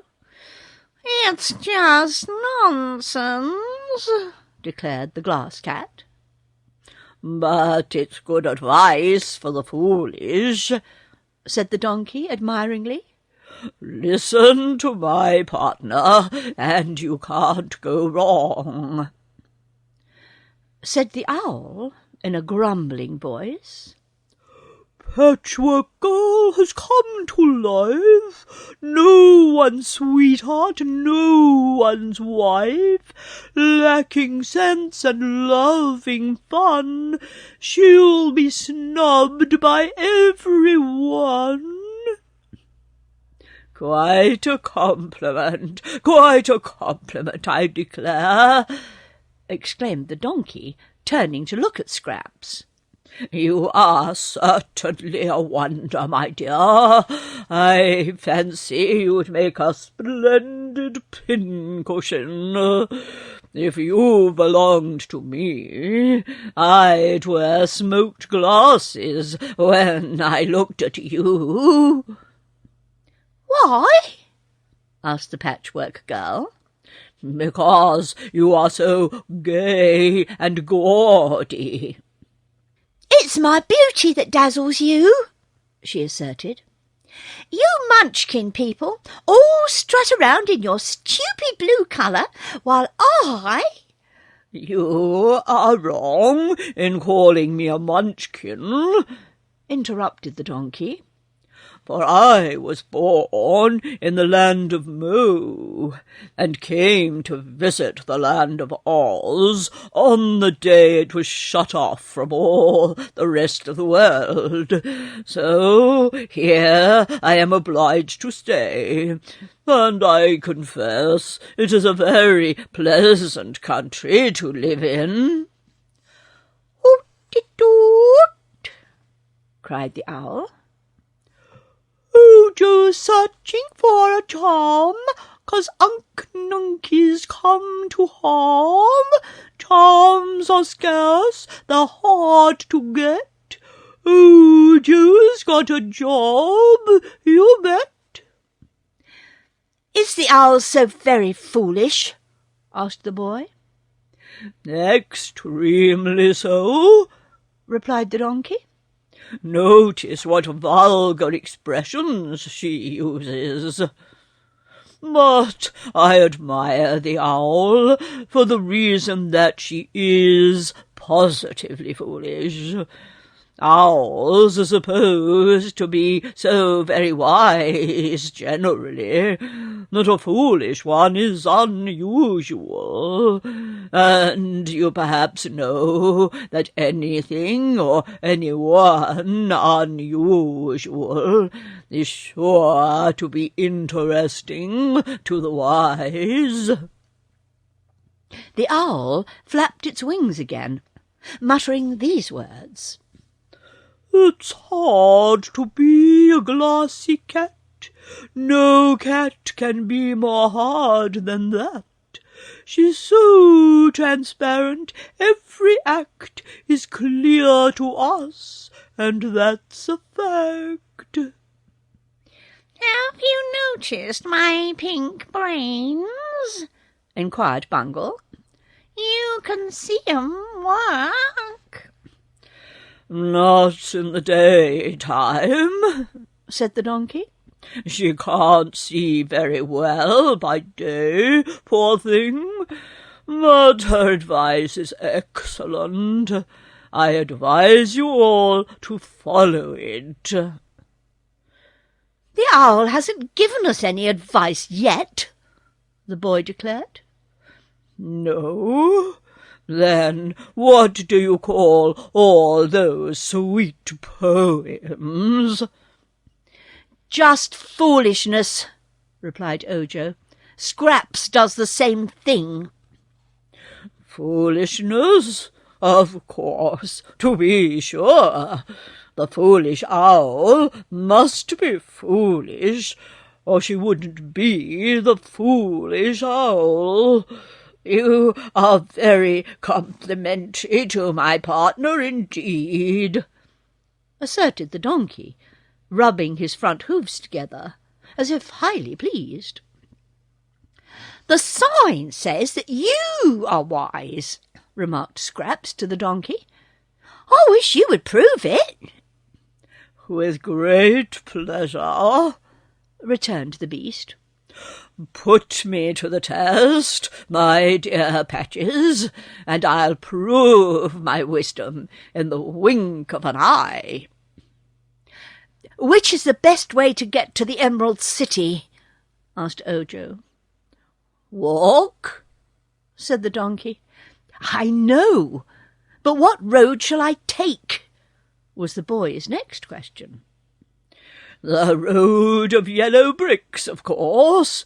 It leads directly to the Emerald City." "And how shall we find the road of yellow bricks?" "By keeping along the path you have been following. You'll come to the yellow bricks pretty soon, and you'll know them when you see them, because they're the only yellow things in the blue country." "Thank you," said the boy. "At last you've told me something." "Is that the extent of your wisdom?" asked Scraps. "No," replied the donkey. "I know many other things, but they wouldn't interest you. So I'll give you a last word of advice. Move on, for the sooner you do that, the sooner you'll get to the Emerald City of Oz." "Oot-de-toot-de-toot-de-toot-de-toot," screeched the owl. "Off you go, fast or slow. Where you're going you don't know. Patches, Bungle, Munchkin lad, facing fortunes good and bad, meeting dangers grave and sad, sometimes worried, sometimes glad. Where you're going you don't know, nor do I, but off you go." "Sounds like an hint to me," said the Patchwork Girl. "Then let's take it and go," replied Ojo. They said good-bye to the wise donkey and the foolish owl, and at once resumed their... They meet the Woozy. "There seems to be very few houses around here after all," remarked Ojo, after they had walked for a time in silence. "Never mind," said Scraps. "We're not looking for houses, but rather the road of yellow bricks. Won't it be fun to run across something yellow in this dismal blue country?" "There are worse colours than yellow in this country," asserted the glass cat in spiteful tone. "Oh, do you mean the pink pebbles you call your brains, and your red heart and green eyes?" asked the Patchwork Girl. "No, I mean you, if you must know it," growled the cat. "You're jealous," laughed Scraps. "You give your whiskers for a lovely variegated complexion like mine." "I wouldn't," retorted the cat. "I've the clearest complexion in the world, and I don't employ a beauty doctor either." "I'll see you don't," said Scraps. "Please, don't quarrel," begged Ojo. "This is an important journey, and quarrelling makes me discouraged.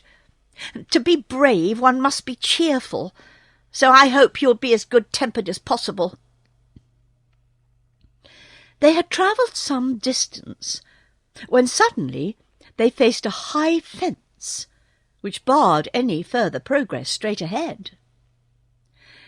It ran directly across the road, and enclosed a small forest of tall trees set close together.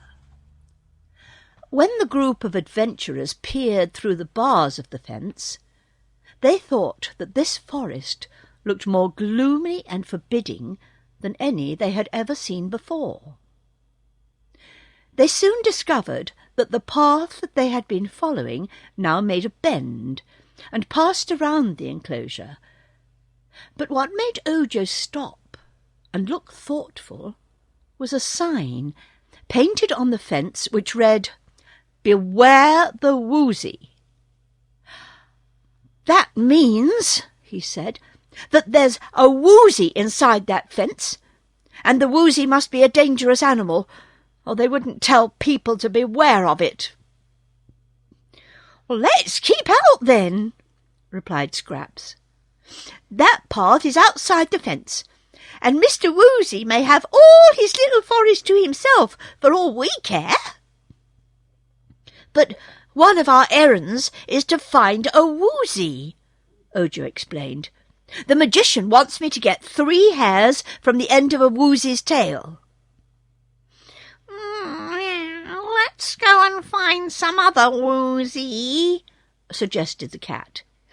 "This one is ugly and dangerous, or they wouldn't cage him up. Maybe we shall find another that is tame and gentle."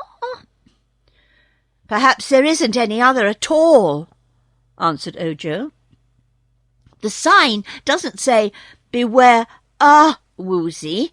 It says, "Beware the Woozy," which may mean there's only one in all the land of Oz." "Then," said Scraps, "suppose we go in and find him. Very likely, if we ask him politely to let us pull 3 hairs out of the tip of his tail, he won't hurt us." "It would hurt him, I'm sure, and that would make him cross," said the cat. "You needn't worry, Bungle," remarked the Patchwork Girl, "for if there's any danger, you can climb a tree. Ojo and I are not afraid, are we, Ojo?" "I am a little," the boy admitted, "but this danger must be faced if we intend to save poor Unc Nunkie. How shall we get over the fence?" "Climb," answered Scraps, and at once she began climbing up the rows of bars. Ojo followed, and found it more easy than he had expected. When they got to the top of the fence, they began to get down on the other side, and soon were in the forest. The glass cat, being small, crept between the lower bars and joined them. Here there was no path of any sort, so they entered the woods, the boy leading the way, and wandered through the trees until they were nearly in the centre of the forest. They now came upon a clear space in which stood a rocky cave. So far they had met no living creature, but when Ojo saw the cave, he knew it must be the den of the Woozy. It is hard to face any savage beast without a sinking of the heart, but still more terrifying is it to face an unknown beast, which you have never seen even a picture of. So there is little wonder that the pulses of the Munchkin boy beat fast as he and his companions stood facing the cave. The opening was perfectly square, and about big enough to admit a goat. "I guess the Woozy's asleep," said Scraps. "Shall I throw in a stone to waken him?" "No, please don't," answered Ojo, his voice trembling a little. "I'm in no hurry." But he had not long to wait, for the Woozy heard the sound of the voices and came trotting out of his cave. As this is the only Woozy that has ever lived, either in the land of Oz or out of it, I must describe it to you. The creature was all squares and flat surfaces and edges. Its head was an exact square, like one of the building blocks a child plays with. Therefore it had no ears, but heard sounds through two openings in the upper corners. Its nose, being in the centre of a square surface, was flat, while the mouth was formed by the opening of the lower edge of the block. The body of the Woozy was much larger than its head, but was likewise block-shaped, being twice as long as it was wide and high. The tail was square and stubby, and perfectly straight, and the 4 legs were made in the same way, each being 4-sided. The animal was covered with a thick, smooth skin, and had no hair at all, except at the extreme end of its tail, where there grew exactly 3 stiff, stubby hairs. The beast was dark blue in colour, and his face was not fierce nor ferocious in expression, but rather good-humoured and droll. Seeing the strangers, the Woozy folded his hind legs as if they had been hinged, and sat down to look at his visitors. "Well, well," he exclaimed, "what a queer lot you are! At first I thought some of those miserable Munchkin farmers had come to annoy me, but I am relieved to find you in their stead. It is plain to me that you are a remarkable group, as remarkable in your way as I am in mine, and so you are welcome to my domain. Nice place, isn't it? But lonesome, dreadfully lonesome." "Why did they shut you up here?" asked Scraps, who was regarding the queer square creature with much curiosity. "Because I eat up all the honey bees which the Munchkin farmers who live around here keep to make them honey." "Are you fond of eating honey bees?" inquired the boy. "Very. They are really delicious. But the farmers did not like to lose their bees, so they tried to destroy me. Of course, they couldn't do that." "Why not?" "My skin is so thick and tough that nothing can get through it to hurt me. So Finding they could not destroy me, they drove me into this forest and built a fence around me. Unkind, wasn't it? But what do you eat now? Asked Ojo. Nothing at all. I've tried the leaves from the trees, and the mosses, and creeping vines, but they don't seem to suit my taste. So, there being no honeybees here, I've eaten nothing for years. You must be awfully hungry, said the boy. I've got some bread and cheese in my basket. Would you like that kind of food? Give me a nibble, and I will try it. Then I can tell you better whether it is grateful to my appetite, returned the Woozy. So the boy opened his basket and broke a piece off the loaf of bread. He tossed it towards the Woozy, who cleverly caught it in his mouth and ate it in a twinkling. That is rather good, declared the animal. Any more? Try some cheese, said Ojo, and threw down a piece. The Woozy ate that too, and smacked its long, thin lips. That is mighty good, it exclaimed. Any more? Plenty, replied Ojo. So he sat down on a stump and fed the Woozy bread and cheese for a long time. For no matter how much the boy broke off, the loaf and the slice remained just as big. That'll do, said the Woozy at last. I'm quite full. I hope the strange food won't give me indigestion. I hope not, said Ojo. It's what I eat. Well, I must say I'm much obliged, and I'm glad you came, announced the beast. Is there anything I can do in return for your kindness? Yes, said Ojo earnestly. You have it in your power to do me a great favour, if you will. What is it? asked the Woozy. Name the favour, and I will grant it. I want 3 hairs from the tip of your tail, said Ojo with some hesitation.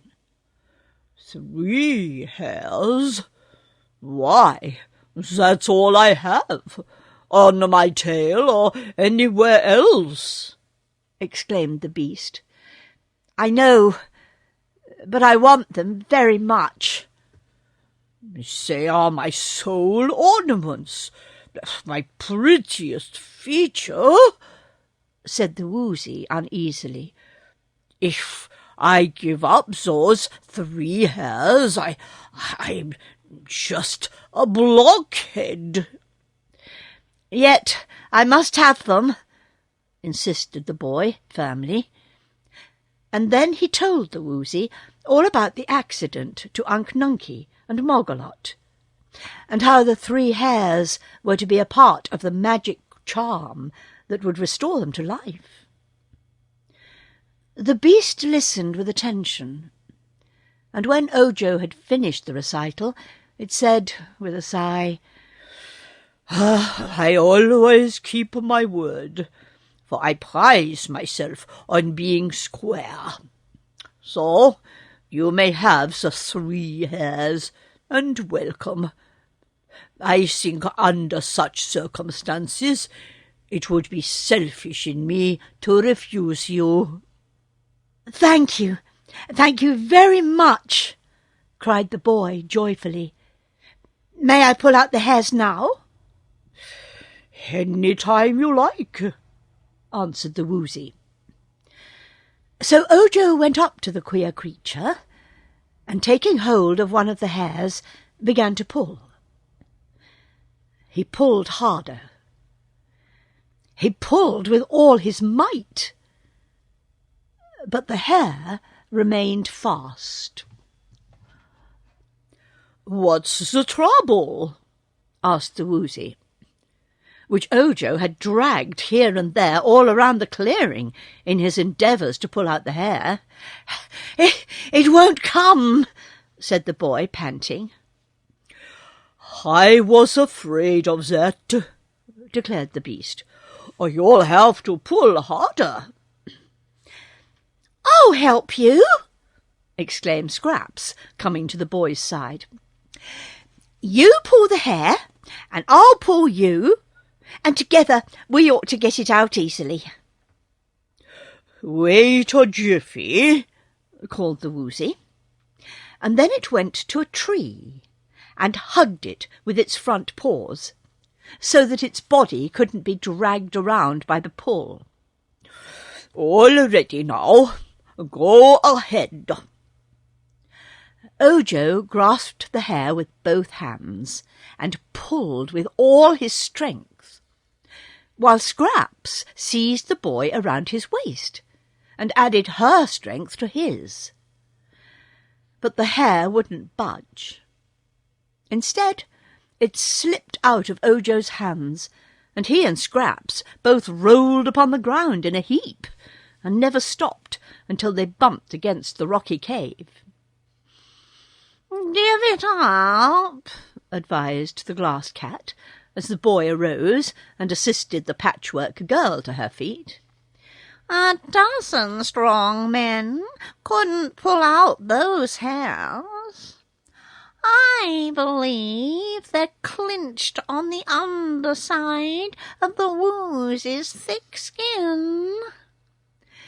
"Then what shall I do?" asked the boy despairingly.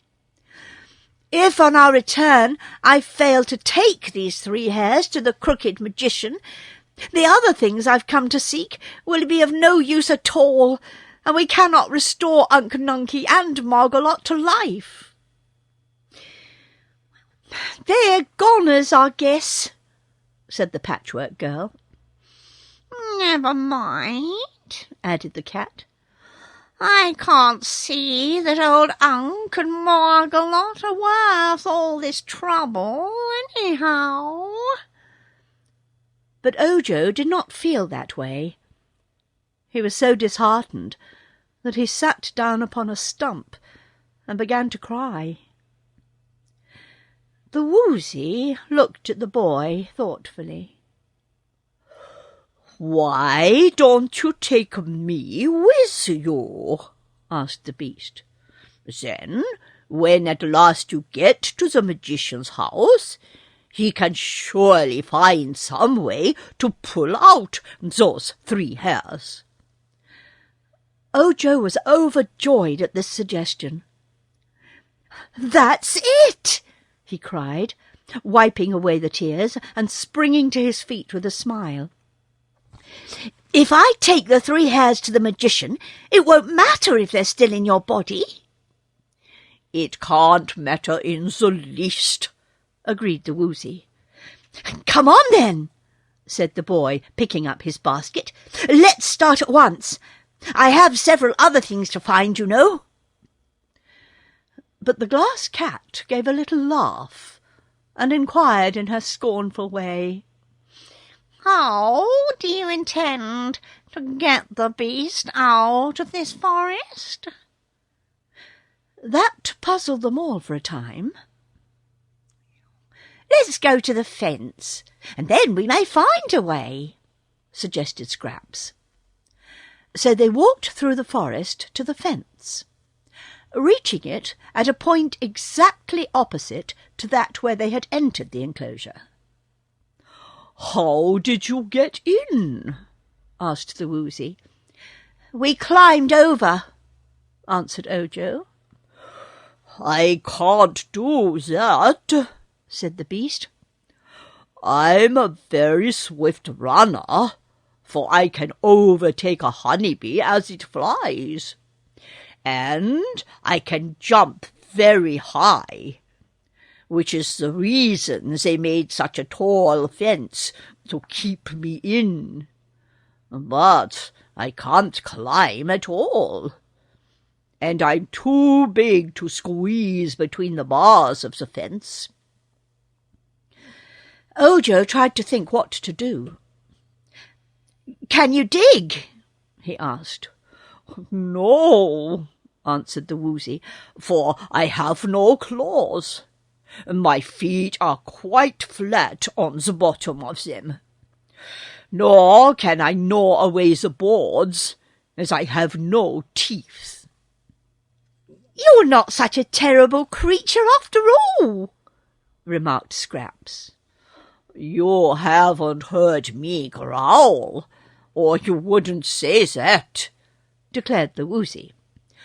"When I growl, the sound echoes like thunder through all the valleys and woodlands, and the children tremble with fear, and women cover their heads with their aprons, and big men run and hide. I suppose there is nothing in the world so terrible to listen to as the growl of a Woozy." "Please don't growl, then," begged Ojo earnestly. "There is no danger of my growling, for I am not angry. Only when angry do I utter my fearful, ear-splitting, soul-shuddering growl. Also, when I am angry, my eyes flash fire, whether I growl or not." "Real fire?" asked Ojo. "Of course, real fire. Do you suppose they'd flash imitation fire?" inquired the Woozy in an injured tone. "In that case, I've solved a riddle," cried Scraps, dancing with glee. "Those fence boards are made of wood, and if the Woozy stands close to the fence and lets his eyes flash fire, they might set fire to the fence and burn it up. Then he could walk away with us easily, being free." "Ah, I have never thought of that plan, or I would have been free long ago," said the Woozy. "But I cannot flash fire from my eyes unless I am very angry." "Can't you get angry about something, please?" asked Ojo. "I'll try. You just say, 'Crizzle Crew' to me." "Will that make you angry?" inquired the boy. "Terribly angry." "Well, what does it mean?" asked Scraps. "I don't know. That's what makes me so angry," replied the Woozy.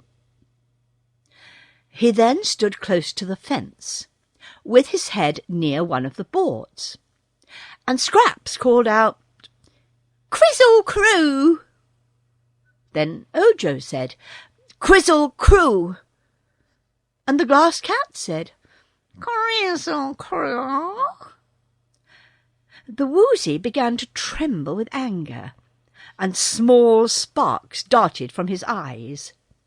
Seeing this, they all cried, "Crizzle Crew!" together, and that made the beast's eyes flash fire so fiercely that the fence board caught the sparks and began to smoke.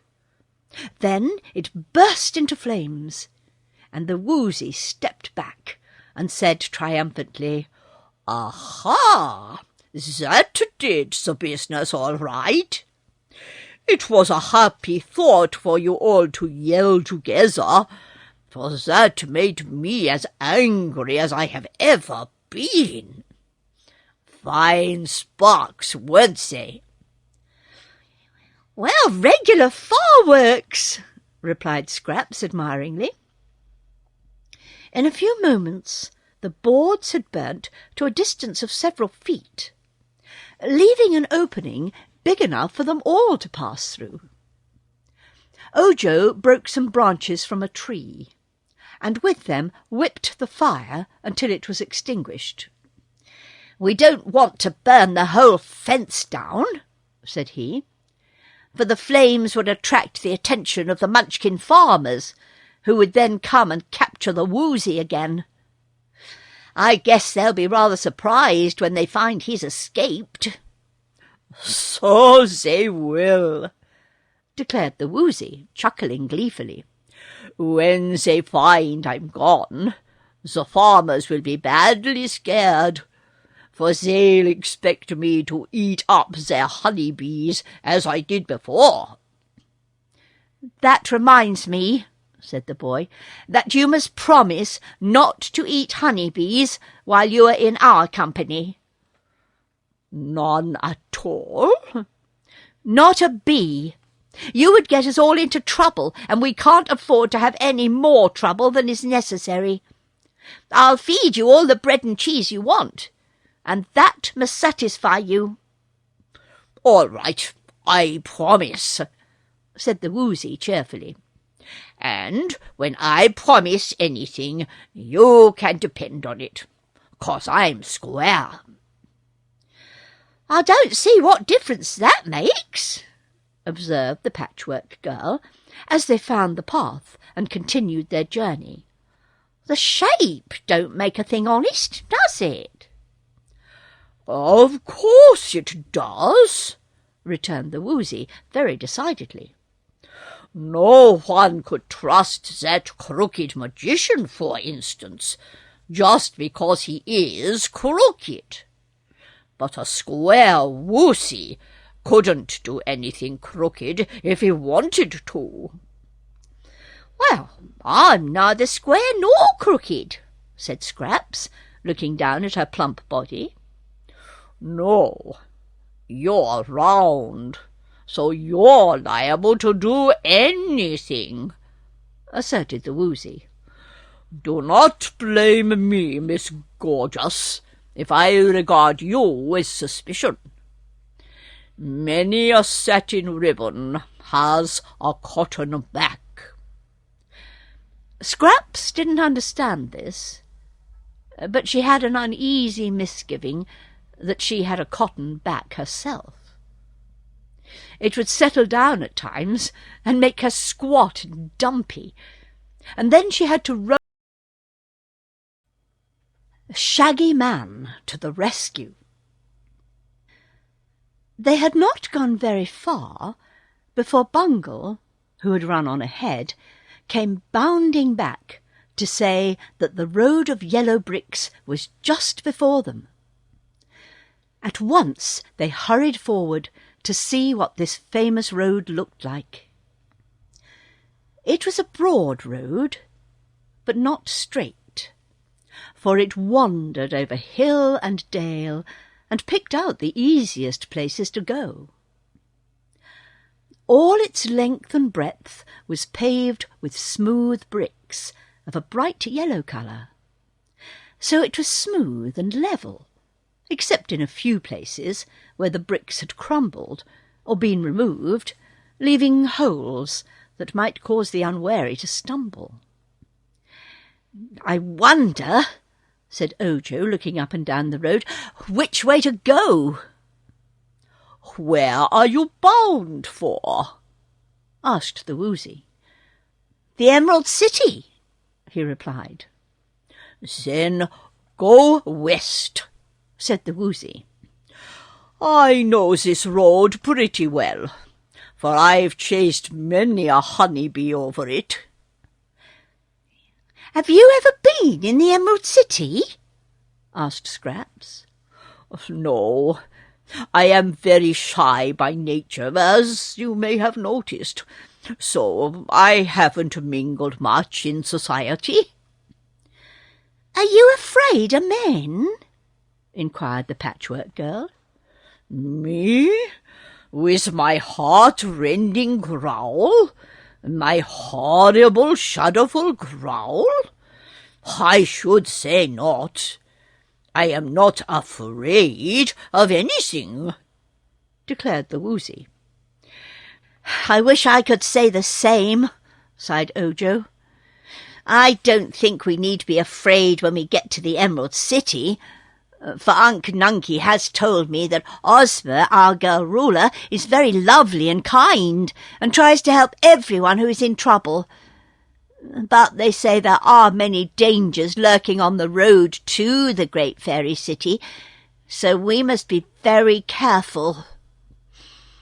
"I hope nothing will break me," said the Glass Cat in a nervous voice.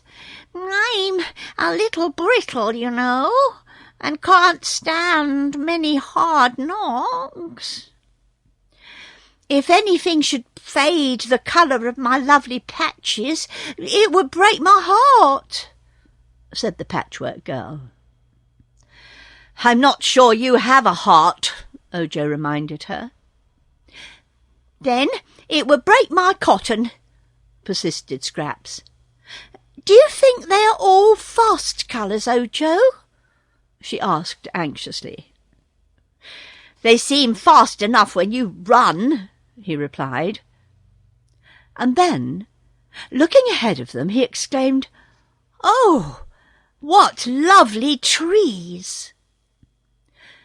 They were certainly pretty to look upon, and the travellers hurried forward to observe them more closely.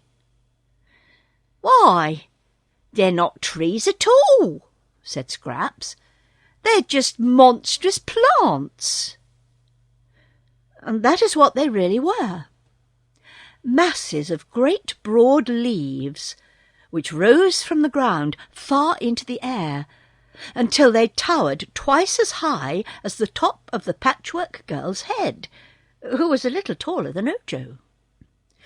The plants formed rows on both sides of the road, and from each plant rose a dozen or more of the big broad leaves which swayed continually from side to side, although no wind was blowing.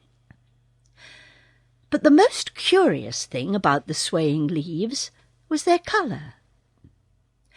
They seemed to have a general groundwork of blue, but here and there other colours glinted at times through the blue.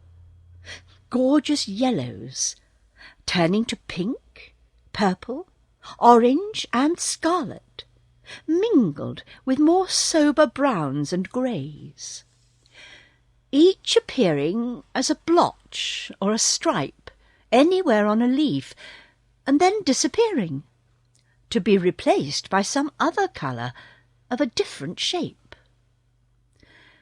The changeful colouring of the great leaves was very beautiful, but it was bewildering as well, and the novelty of the scene drew our travellers close to the line of plants, where they stood watching them with rapt interest.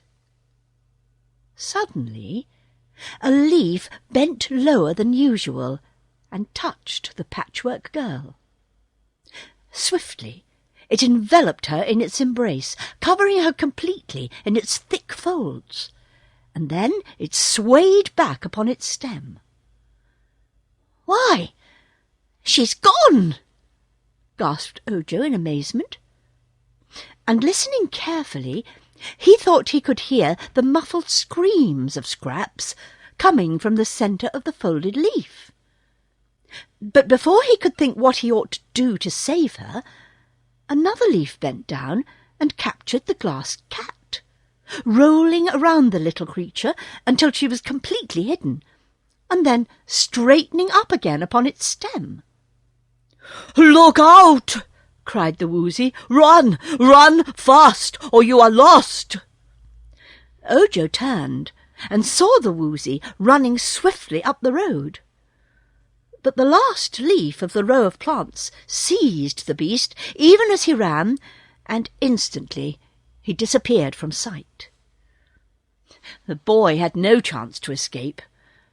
Half a dozen of the great leaves were bending towards him from different directions, and as he stood hesitating, one of them clutched him in its embrace. In a flash he was in the dark. Then he felt himself gently lifted until he was swaying in the air, with the folds of the leaf hugging him on all sides. At first he struggled hard to escape, crying out in anger, "Let me go! Let me go!" But neither struggle nor protest had any effect whatever.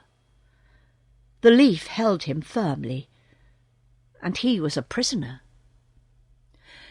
Then Ojo quietened himself and tried to think. Despair fell upon him when he remembered that all his little party had been captured, even as he was, and there was none to save them. "I might have expected it," he sobbed miserably. "I'm Ojo the Unlucky, and something dreadful was sure to happen to me." He pushed against the leaf that held him, and found it to be soft, but thick and firm. It was like a great bandage all around him, and he found it difficult to move his body or limbs in order to change their position. The minutes passed and became hours. Ojo wondered how long one could live in such conditions, and if the leaf would gradually sap his strength and even his life in order to feed itself. The little Munchkin boy had never heard of any person dying in the land of Oz, but he knew one could suffer a great deal of pain. His greatest fear at this time was that he would always remain imprisoned in this beautiful leaf and never see the light of day again. No sounds came to him through the leaf. All around was intense silence. Ojo wondered if Scraps had stopped screaming, or if the folds of the leaf prevented his hearing her. By and by he thought he heard a whistle, as of someone whistling a tune. Yes, it really must be someone whistling, he decided, for he could follow the strains of a pretty Munchkin melody that Unc Nunkie used to sing to him. The sounds were low and sweet, and although they reached Ojo's ears very faintly, they were clear and harmonious. Could the leaf whistle? Ojo wondered. Nearer and nearer came the sounds, and then they seemed to be just the other side of the leaf that was hugging him. Suddenly the whole leaf toppled and fell, carrying the boy with it, and while he sprawled at full length, the folds slowly relaxed and set him free. He scrambled quickly to his feet and found that a strange man was standing before him, a man so curious in appearance that the boy stared with round eyes. He was a big man with shaggy whiskers, shaggy eyebrows, shaggy hair, but kindly blue eyes that were gentle as those of a cow. On his head was a green velvet hat with a jewelled band, which was all shaggy around the brim. Rich but shaggy laces were at his throat. A coat with shaggy edges was decorated with diamond buttons. The velvet breeches had jewelled buckles at the knee and shags all round the bottom. On his breast hung a medallion bearing a picture of Princess Dorothy of Oz, and in his hand, as he stood looking at Ojo, was a sharp knife shaped like a dagger. "Oh!" exclaimed Ojo, greatly astonished at the sight of the stranger, and then he added, "Who has saved me, sir?" "Can't you see?" replied the other with a smile. "I'm the Shaggy Man. "Yes, I can see that," said the boy, nodding. "Was it you who rescued me from the leaf?" "None other, you may be sure. But take care, or I shall have to rescue you again." Ojo gave a jump, for he saw several broad leaves leaning towards him. But the shaggy man began to whistle again, and at the sound the leaves all straightened up on their stems and kept still. The man now took Ojo's arm and led him up the road, past the last of the great plants, and not till he was safely beyond their reach did he cease his whistling. "You see, the music charms 'em," said he. "Singing or whistling, it doesn't matter which. Makes 'em behave, and nothing else will. I always whistle as I go by 'em, and so they always let me alone. Today, as I went by, whistling, I saw a leaf curled, and knew there must be something inside it. I cut down the leaf with my knife, and out you popped. Lucky I passed by, wasn't it?" "You were very kind," said Ojo, "and I thank you. Will you please rescue my companions also?" "What companions?" asked the shaggy man. "The leaves grabbed them all," said the boy. "There's a patchwork girl and—" "A what?" "A girl made of patchwork, you know. She's alive, and her name is Scraps. And there's a glass cat—" "Glass?" asked the shaggy man. "All glass." "And alive?" "Yes," said Ojo. "She has pink brains. And there's a Woozy." "What's a Woozy?" inquired the shaggy man. "Why, I can't describe it," answered the boy, greatly perplexed. "But it's a queer animal, with 3 hairs on the tip of its tail that won't come out, and—" "What won't come out?"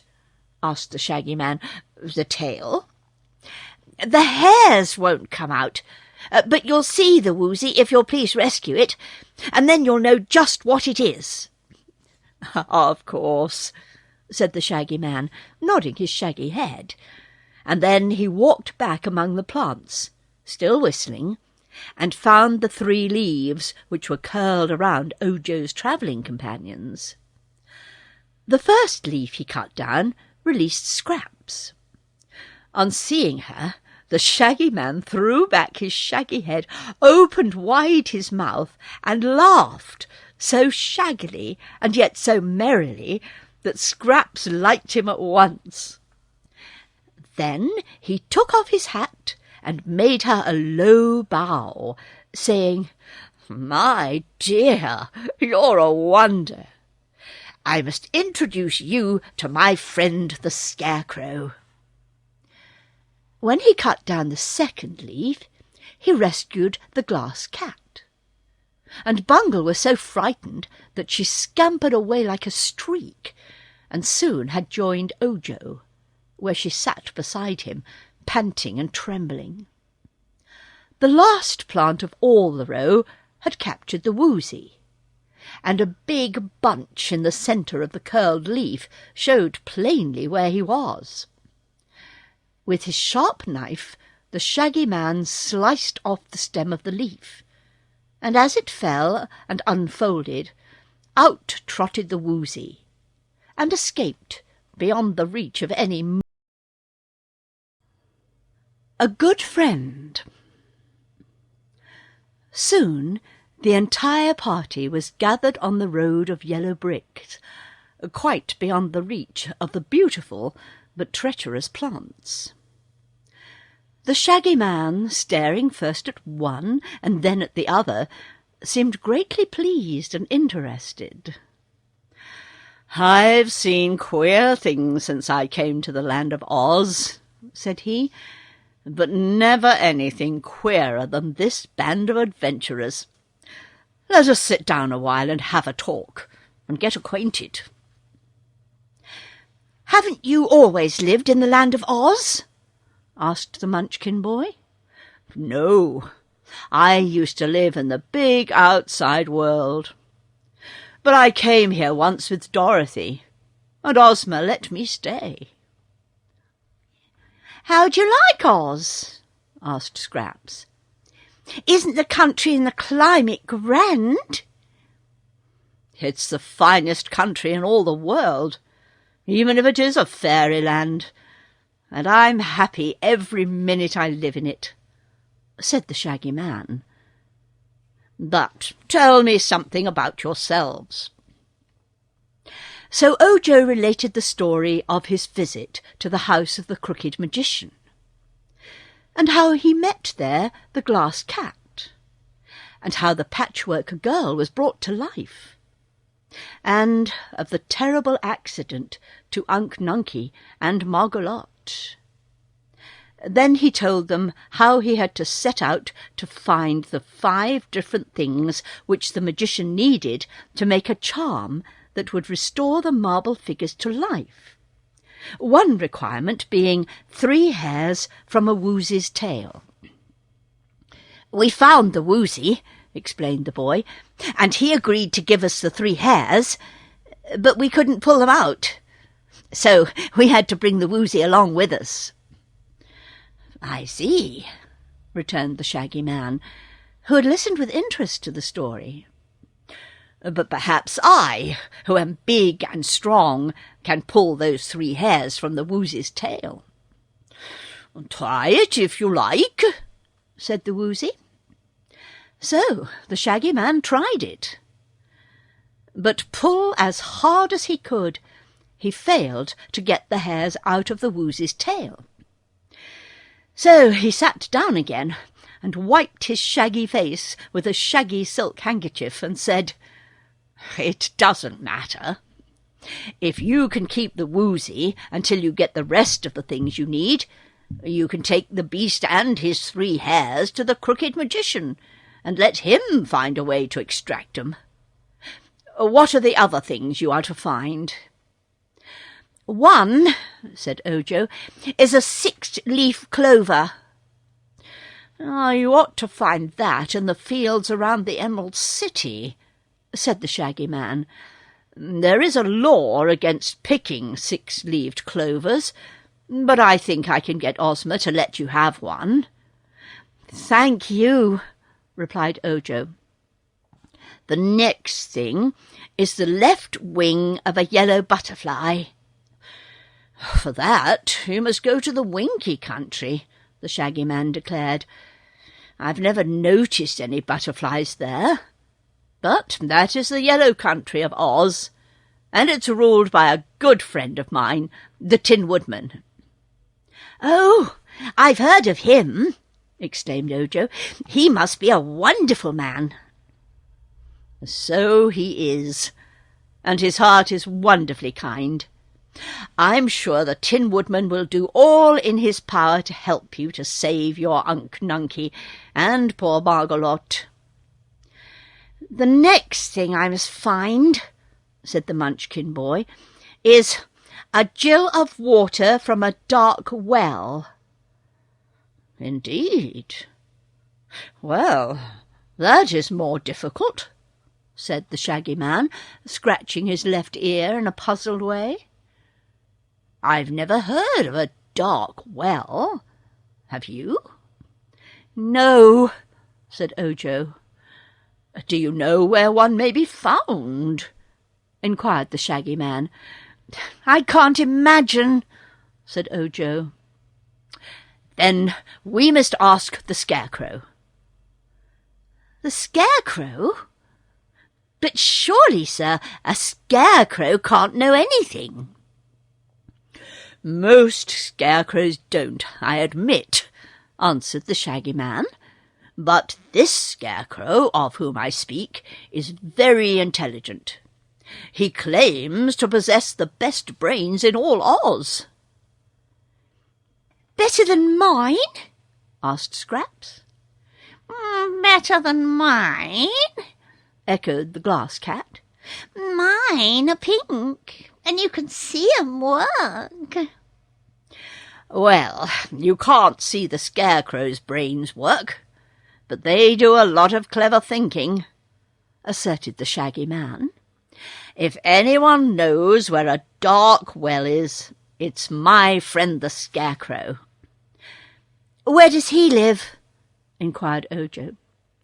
"He has a splendid castle in the Winky country, near to the palace of his friend the Tin Woodman, and he is often to be found in the Emerald City, where he visits Dorothy at the royal palace."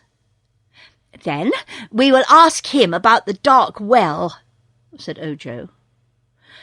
"But what else does this crooked magician want?" asked the Shaggy Man. "A drop of oil from a live man's body." "Oh, but there isn't such a thing." "That's what I thought," replied Ojo. "But the crooked magician said it wouldn't be called for by the recipe if it couldn't be found, and therefore I must search until I find it." "I wish you good luck," said the Shaggy Man, shaking his head doubtfully. "But I imagine you'll have a hard job getting a drop of oil from a live man's body. There's blood in a body, but no oil." "There's cotton in mine," said Scraps, dancing a little jig. "I don't doubt it," returned the Shaggy Man admiringly.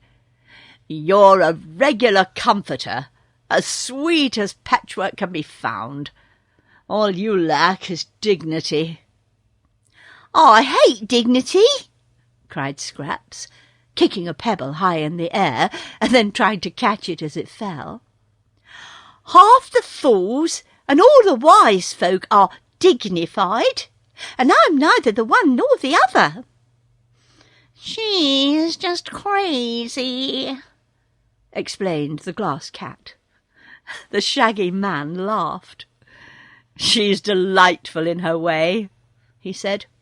"I'm sure Dorothy will be pleased with her, and the Scarecrow will dote on her. Did you say you were travelling towards the Emerald City?" "Yes," replied Ojo. "I thought that the best place to go at first, because the six-leaved clover may be found there." "I'll go with you," said the Shaggy Man, "and show you the way." "Thank you," exclaimed Ojo. I hope it won't put you out any." "No," said the other. "I wasn't going anywhere in particular.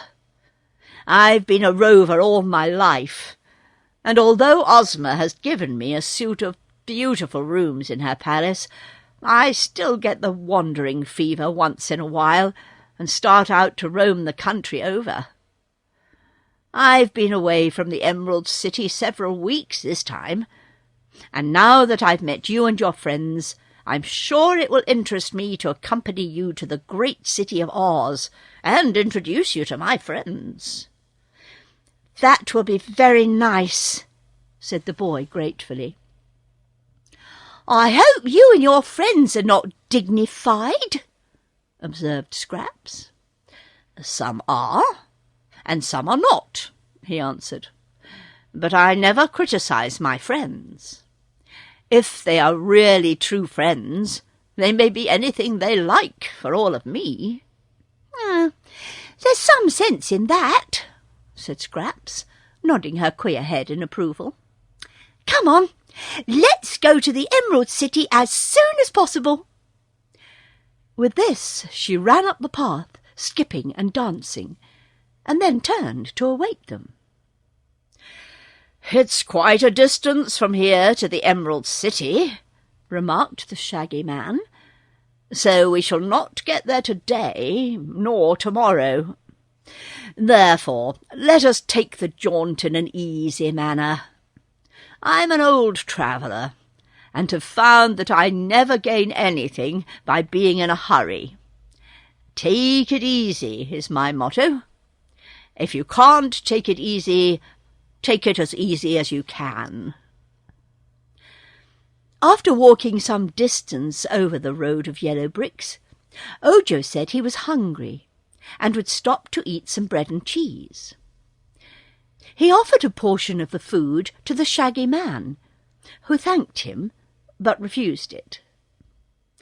"When I start out on my travels," said he, "I carry along enough square meals to last me several weeks. Think I'll indulge in one now, as long as we're stopping anyway." Saying this, he took a bottle from his pocket and shook from it a tablet about the size of one of Ojo's fingernails.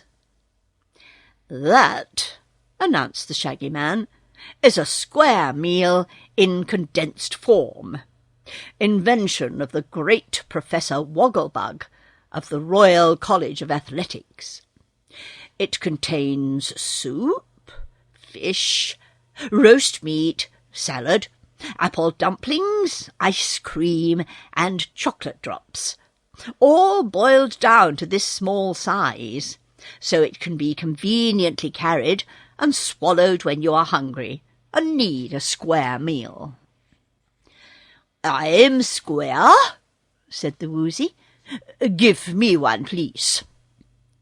So the shaggy man gave the Woozy a tablet from his bottle, and the beast ate it in a twinkling. "You have now had a 6-course dinner," declared the shaggy man. "Pshaw," said the Woozy ungratefully. "I want to taste something. There's no fun in that sort of eating." "One should eat only to sustain life," replied the shaggy man, "and the tablet is equal to a peck of other food." "I don't care for it. I want something I can chew and taste," grumbled the Woozy. "You are quite wrong, my poor beast," said the shaggy man in a tone of pity. "Think how tired your jaws would get chewing a square meal like this if it were not condensed to the size of a small tablet, which you can swallow in a jiffy." "Chewing isn't tiresome. It's fun," maintained the Woozy. "I always chew the honeybees when I catch them. Give me some bread and cheese, Ojo." No, you've already eaten a big dinner," protested the shaggy man. "Maybe," answered the Woozy, "but I guess I'll fool myself by munching some bread and cheese. I may not be hungry, having eaten all those things you gave me, but I consider this eating business a matter of taste, and I like to realize what's going into me."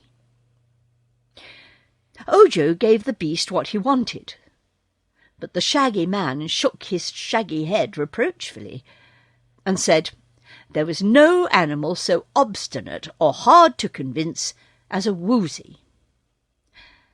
At this moment a patter of footsteps was heard, and looking up they saw the live phonograph standing before them. It seemed to have passed through many adventures since Ojo and his comrades last saw the machine, for the varnish of its wooden case was all marred and dented and scratched in a way that gave it an aged and disreputable appearance. "Dear me!" exclaimed Ojo, staring hard. "What has happened to you?" "Nothing much," replied the phonograph in a sad and depressed voice. "I've had enough things thrown at me since I left you to stock a department store and furnish 6 bargain counters." "Are you so broken up that you can't play?" asked Scraps. No, I am still able to grind out delicious music. Just now I've a record on tap that is really superb," said the phonograph, growing more cheerful. "That is too bad," remarked Ojo. "We've no objections to you as a machine, you know, but as a music maker we hate you." "Then why was I ever invented?" demanded the machine in a tone of indignant protest. They looked at one another inquiringly, but no one could answer such a puzzling question. Finally, the Shaggy Man said, "I'd like to hear the phonograph play." Ojo sighed. "We've been happy since we met you, sir," he said. "I know, but a little misery at times makes one appreciate happiness more. Tell me, Phony, what is this record which you say you have on tap?" "It's a popular song, sir. In all civilized lands, the common people have gone wild over it." "Make civilized folks wild folks, eh? Then it's dangerous." "Wild with joy, I mean," explained the phonograph. "Listen, this song will provide a rare treat to you, I know. It made the author rich. For an author, it's called My Lulu." Then the phonograph began to play. A strain of odd, jerky sounds was followed by these words, sung by a man through his nose with great vigour of expression. "I want my Lulu, my coal black Lulu. I want my Lulu, Lulu. I loves my Lulu, my coal black Lulu. There ain't nobody else loves Lulu." "Here, shut that off!" cried the Shaggy Man, springing to his feet. "What do you mean by such impertinence?" "It's the latest popular song," declared the phonograph, speaking in a sulky tone of voice. "A popular song?"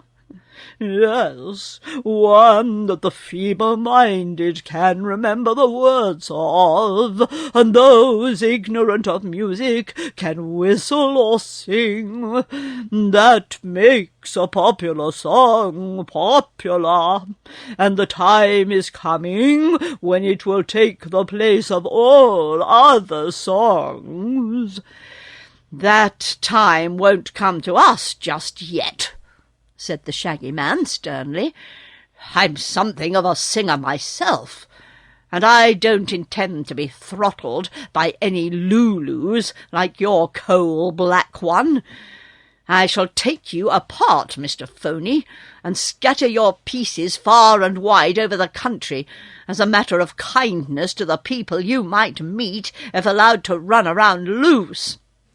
Having performed this painful duty, I shall—" But before he could say any more, the phonograph turned and dashed up the road as fast as its 4 table legs could carry it, and soon it had entirely disappeared from their view. The Shaggy Man sat down again and seemed well pleased. "Someone else will save me the trouble of scattering that phonograph," said he, "for it is not possible that such a music-maker can last long in the land of Oz.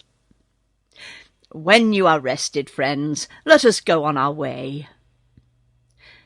During the afternoon, the travellers found themselves in a lonely and uninhabited part of the country. Even the fields were no longer cultivated, and the country began to resemble a wilderness. The road of yellow brick seemed to have been neglected, and became more uneven and more difficult to walk upon. Scrubby underbrush grew on either side of the way, while huge rocks were scattered around in abundance. But this did not deter Ojo and his friends from trudging on, and they beguiled the journey with jokes and cheerful conversation. Towards evening they reached a crystal spring, which gushed from a tall rock by the roadside, and near this spring stood a deserted cabin. Said the shaggy man, halting here, "We may as well pass the night here, where there's shelter for our heads and good water to drink. Road beyond here is pretty bad. Worse we shall have to travel. So let's wait until morning before we tackle it." They agreed to this, and Ojo found some brushwood in the cabin and made a fire on the hearth. The fire delighted Scraps, who danced before it until Ojo warned her that she might set fire to herself and burn up. After that, the Patchwork Girl kept at a respectful distance from the darting flames, but the Woozy lay down before the fire like a big dog and seemed to enjoy its warmth. For supper, the shaggy man ate one of his tablets, but Ojo stuck to his bread and cheese as the most satisfying food. He gave a portion to the Woozy. When darkness came on, they sat in a circle on the cabin floor, facing the firelight, there being no furniture of any sort in the place. Ojo said to the shaggy man, "Won't you tell us a story?" "I'm not good at stories," was the reply, "but I sing like a bird." "Raven or crow?" asked the glass cat. "Like a songbird. I'll prove it. I'll sing a song I composed myself. Don't tell anyone I'm a poet. They might want me to write a book. And don't tell 'em I can sing, or they'd want me to make a record for that awful phonograph. Haven't time to be a public benefactor. So I'll just sing you this little song for your own amusement." They were glad enough to be entertained, and listened with interest, while the shaggy man chanted the following verses, to a tune that was not unpleasant. "I'll sing a song of Ozland, where wondrous creatures dwell, and fruits and flowers and shady bowers abound in every dell, where magic is a science, and where no one shows surprise if some amazing thing takes place before his very eyes. Our ruler's a bewitching girl, whom fairies love to please. She always keeps her magic sceptre to enforce decrees, to make her people happy, for her heart is kind and true, and to aid the needy and distressed is what she longs to do. And then there's Princess Dorothy, as sweet as any rose, a lass from Kansas, where they don't grow fairies, I suppose. And there's the brainy scarecrow, with a body stuffed with straw, who utters words of wisdom rare that fills us all with awe. I'll not forget Nick Chopper, the woodman made of tin, whose tender heart thinks killing time is quite a dreadful sin. Nor old Professor Wogglebug, who's highly magnified, and looks so big to everyone that he is filled with pride. Jack Pumpkin's a dear old chum, who might be called a chump, but one renowned by riding round upon a magic gump. The Sawhorse is a splendid steed, and though he's made of wood, he does as many thrilling stunts as any meat horse could. And now I'll introduce a beast that everyone adores. The Cowardly Lion shakes with fear most every time he roars, and yet he does the bravest things that any lion might, because he knows that cowardice is not considered right. There's Tick-Tock, he's a clockwork man, and quite a funny sight. He talks and walks mechanically when he is wound up tight. And we've a hungry tiger who would babies love to eat, but never does because we feed him other kinds of meat. It's hard to name all of the freaks this noble land acquired. 'Twould make my song so very long that you would soon be tired. But give attention while I mention one wise yellow hen, and 9 fine tiny piglets living in a golden pen. Just search the whole world over, sail the seas from coast to coast. No other nation in creation queerer folks can boast. And now our rare museum will include a cat of glass, a Woozy, and, last but not least, a crazy patchwork lass. Ojo was so pleased with this song that he applauded the singer by clapping his hands, and Scraps followed suit by clapping her padded fingers together, although they made no noise.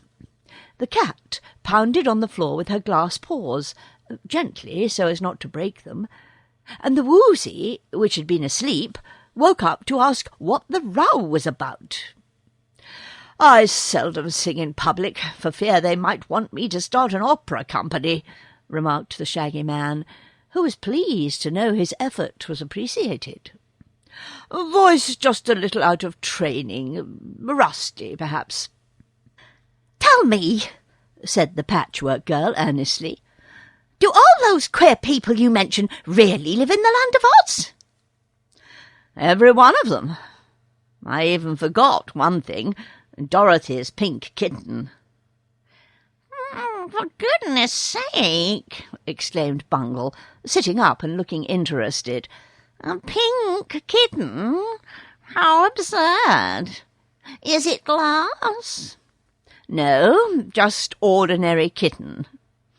"Then it can't amount to much.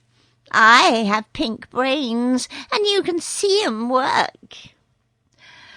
"Dorothy's kitten is all pink, brains and all, except blue eyes. Name's Eureka.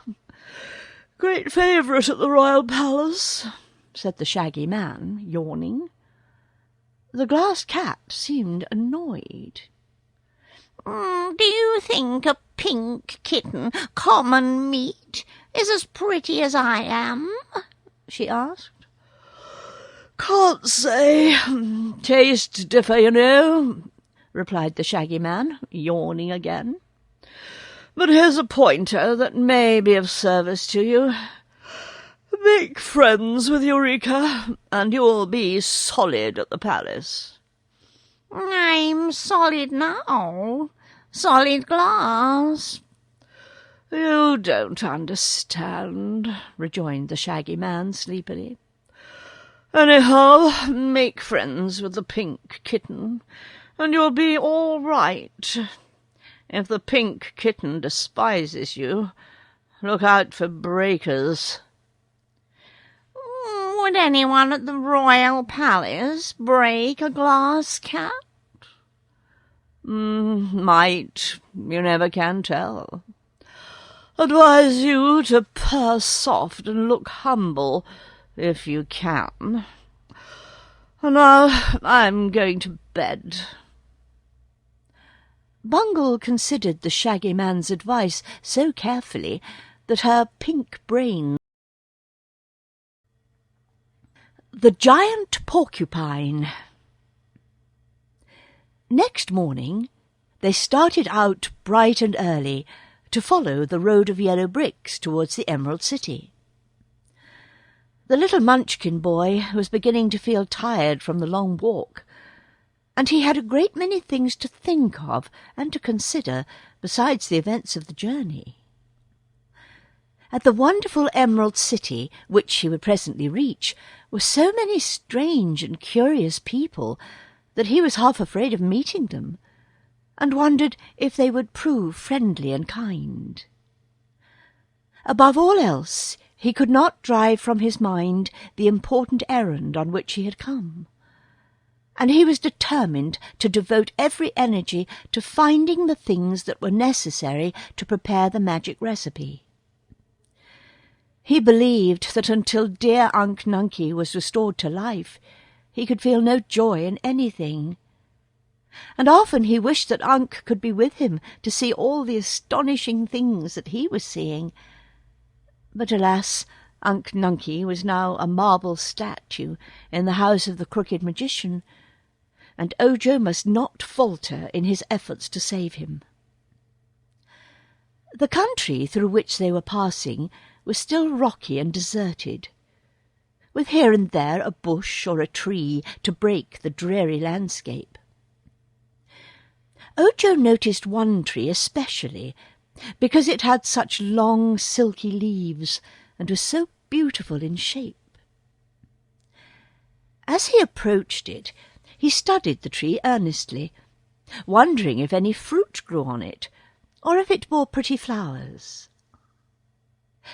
Suddenly he became aware that he had been looking at that tree a long time, at least for 5 minutes, and it had remained in the same position, although the boy had continued to walk steadily on. So he stopped short, and when he stopped, the tree and all the landscape, as well as his companions, moved on before him, and left him far behind. Ojo uttered such a cry of astonishment that it aroused the Shaggy Man, who also halted. The others then stopped too, and walked back to the boy. "What's wrong?" asked the Shaggy Man. "Why, we're not moving forward a bit, no matter how fast we walk," declared Ojo. "Now that we have stopped, we're moving backwards. Can't you see? Just notice that rock." Scraps looked down at her feet and said, "The yellow bricks are not moving." "But the whole road is," answered Ojo. "True, quite true," agreed the Shaggy Man. "I know all about the tricks of this road, but I've been thinking of something else and didn't realize where we were." "It will carry us back to where we started from," predicted Ojo, beginning to be nervous. "No," replied the Shaggy Man, "it won't do that, for I know a trick to beat this tricky road. I've travelled this way before, you know. Turn around, all of you, and walk backwards." "What good will that do?" asked the cat. "You'll find out if you obey me," said the Shaggy Man. So they all turned their backs to the direction in which they wished to go, and began walking backwards. In an instant, Ojo noticed they were gaining ground, and as they proceeded in this curious way, they soon passed the tree which had first attracted his attention to their difficulty.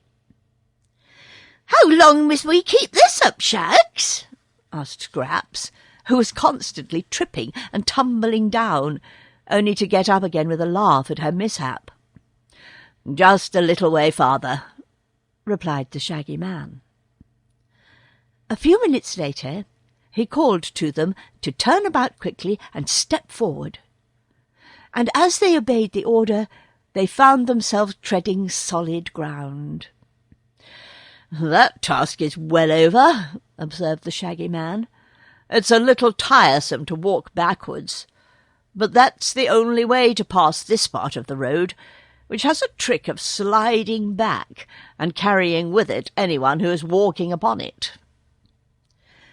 With new courage and energy they now trudged forward, and after a time came to a place where the road cut through a low hill, leaving high banks on either side of it.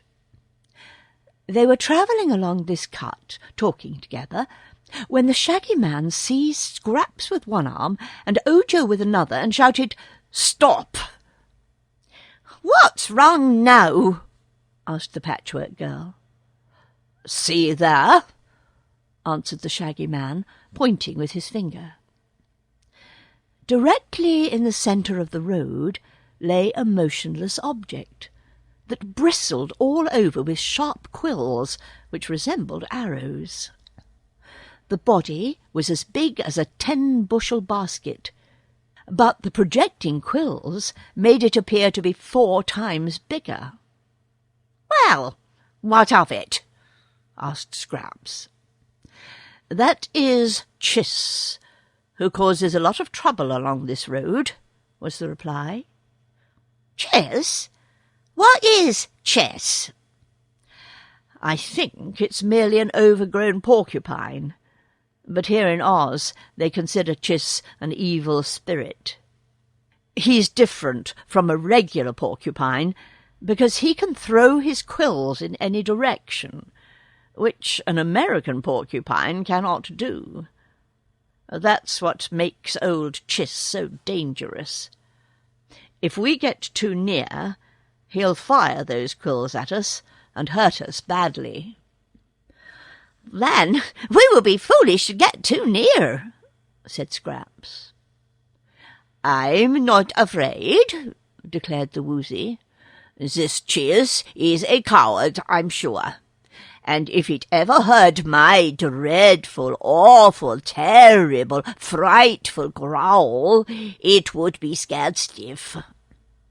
"Oh, can you growl?" asked the Shaggy Man. "That is the only ferocious thing about me," asserted the Woozy with evident pride. "My growl makes an earthquake blush, and the thunder ashamed of itself. If I growled at that creature you call Chiss, it would immediately think the world had cracked in two and bumped against the sun and the moon, and that would cause the monster to run as far and as fast as its legs could carry it." "In that case," said the Shaggy Man, "you are now able to do us all a great favour. Please growl." "But you forget," returned the Woozy. "My tremendous growl would also frighten you. And if you happen to have heart disease, you might expire." "True, but we must take that risk," decided the Shaggy Man bravely. "Being warned of what is to occur, we must try to be brave and to bear the terrific noise of your growl. But Chiss won't expect it, and it will scare him away." The Woozy hesitated. "I am fond of you all, and I hate to shock you," it said. "Never mind," said Ojo. "You may be made deaf." "If so, we will forgive you." "Very well, then," said the Woozy in a determined voice, and advanced a few steps towards the giant porcupine. Pausing to look back, it asked, "All ready?" "All ready," they answered. "Then cover up your ears and brace yourselves firmly. Now then, look out!" The Woozy turned toward Chiss, opened wide its mouth, and said, "Squeak!" "Go ahead, growl," said Scraps. "Why, I did growl," retorted the Woozy, who seemed much astonished. "What? That little squeak?" she cried. "It is the most awful growl that was ever heard on land or sea, in caverns or in the sky," protested the Woozy. "I wonder you stood the shock so well. Didn't you feel the ground tremble? I suppose Chiss is now quite dead with fright." The Shaggy Man laughed merrily. "Poor Woos," said he, "your growl wouldn't scare a fly." The Woozy seemed to be humiliated and surprised. It hung its head a moment, as if in shame or sorrow. But then it said, with renewed confidence, "Anyhow, my eyes can flash fire, and a good fire, too. Good enough to set fire to a fence." "That is true," declared Scraps. "I saw it done myself. But your ferocious growl isn't as loud as the tick of a beetle, or of one of Ojo's snores when he's fast asleep." "Perhaps," said the Woozy humbly, "I have been mistaken about my growl. It has always sounded very fearful to me, but that may have been because it was so close to my ears." "Never mind," Ojo said soothingly. "It's a great talent to be able to flash fire from your eyes. No one else can do that." As they stood hesitating what to do, Chiss stirred, and suddenly a shower of quills came flying towards them, almost filling the air, they were so many. Scraps realized in an instant that they had gone too near to Chiss for safety, so she sprang in front of Ojo and shielded him from the darts, which stuck their points into her own body until she resembled one of those targets they shoot arrows at in archery games. The Shaggy Man dropped flat on his face to avoid the shower, but one quill struck him in the leg and went far in. As for the glass cat, the quills rattled off her body without making even a scratch, and the skin of the Woozy was so thick and tough that he was not hurt at all. When the attack was over, they all ran to the Shaggy Man, who was moaning and groaning, and Scraps promptly pulled the quill out of his leg. Then up he jumped and ran over to Chiss, putting his foot on the monster's neck and holding it a prisoner. The body of the great porcupine was now as smooth as leather, except for the holes where the quills had been, for it had shot every single quill in that one wicked shower. "Let me go!" it shouted angrily. "How dare you put your foot on Chiss?" "I'm going to do worse than that, old boy," replied the Shaggy Man. "You have annoyed travellers on this road long enough, and now I shall put an end to you." "You can't," returned Chiss. "Nothing can kill me, as you know perfectly well." Perhaps that's true," said the Shaggy Man in a tone of disappointment. "Seems to me I've been told before that you can't be killed. But if I let you go, what will you do?" "Pick up my quills again," said Chiss in a sulky voice. "And then shoot them at more travellers? No, that won't do. You must promise me to stop throwing quills at people." "I won't promise anything of the sort," declared Chiss. "Why not?" "Because it's my nature to throw quills, and every animal must do what nature intends it to do. It isn't fair for you to blame me. If it were wrong for me to throw quills, then I wouldn't be made with quills to throw. The proper thing for you to do is to keep out of my way." "Well, there's some sense in that argument," admitted the Shaggy Man thoughtfully. "But people who are strangers and don't know you are here won't be able to keep out of your way." "Tell you what," said Scraps, who was trying to pull the quills out of her own body. "Let's gather up all the quills and take them away with us, and then old Chiss won't have any left to throw at people." "Ah, that's a clever idea. You and Ojo must gather up the quills while I hold Chiss a prisoner, for if I let him go, He will get some of his quills and be able to throw them again." So Scraps and Ojo picked up all the quills and tied them in a bundle so they might easily be carried. After this, the Shaggy Man released Chiss and let him go, knowing that he was harmless to injure anyone. "It's the meanest trick I ever heard of," muttered the Porcupine gloomily. "How would you like it, Shaggy Man, if I took all your shags away from you?" "If I threw my shags and hurt people, you would be welcome to capture them," was the reply. Then they walked on, and left Chiss standing in the road, sullen and disconsolate. The Shaggy Man limped as he walked, for his wound still hurt him.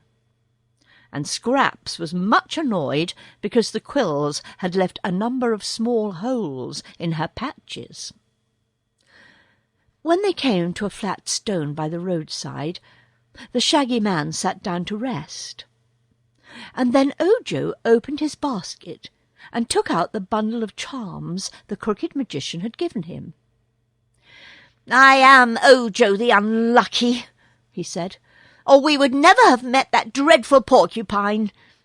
But I will see if I can find anything among these charms which will cure your leg." Soon he discovered that one of the charms was labelled "For Flesh Wounds," and this the boy separated from the others. It was only a bit of dried root, taken from some unknown shrub. But the boy rubbed it upon the wound made by the quill, and in a few moments the place was healed entirely, and the Shaggy Man's leg was as good as ever.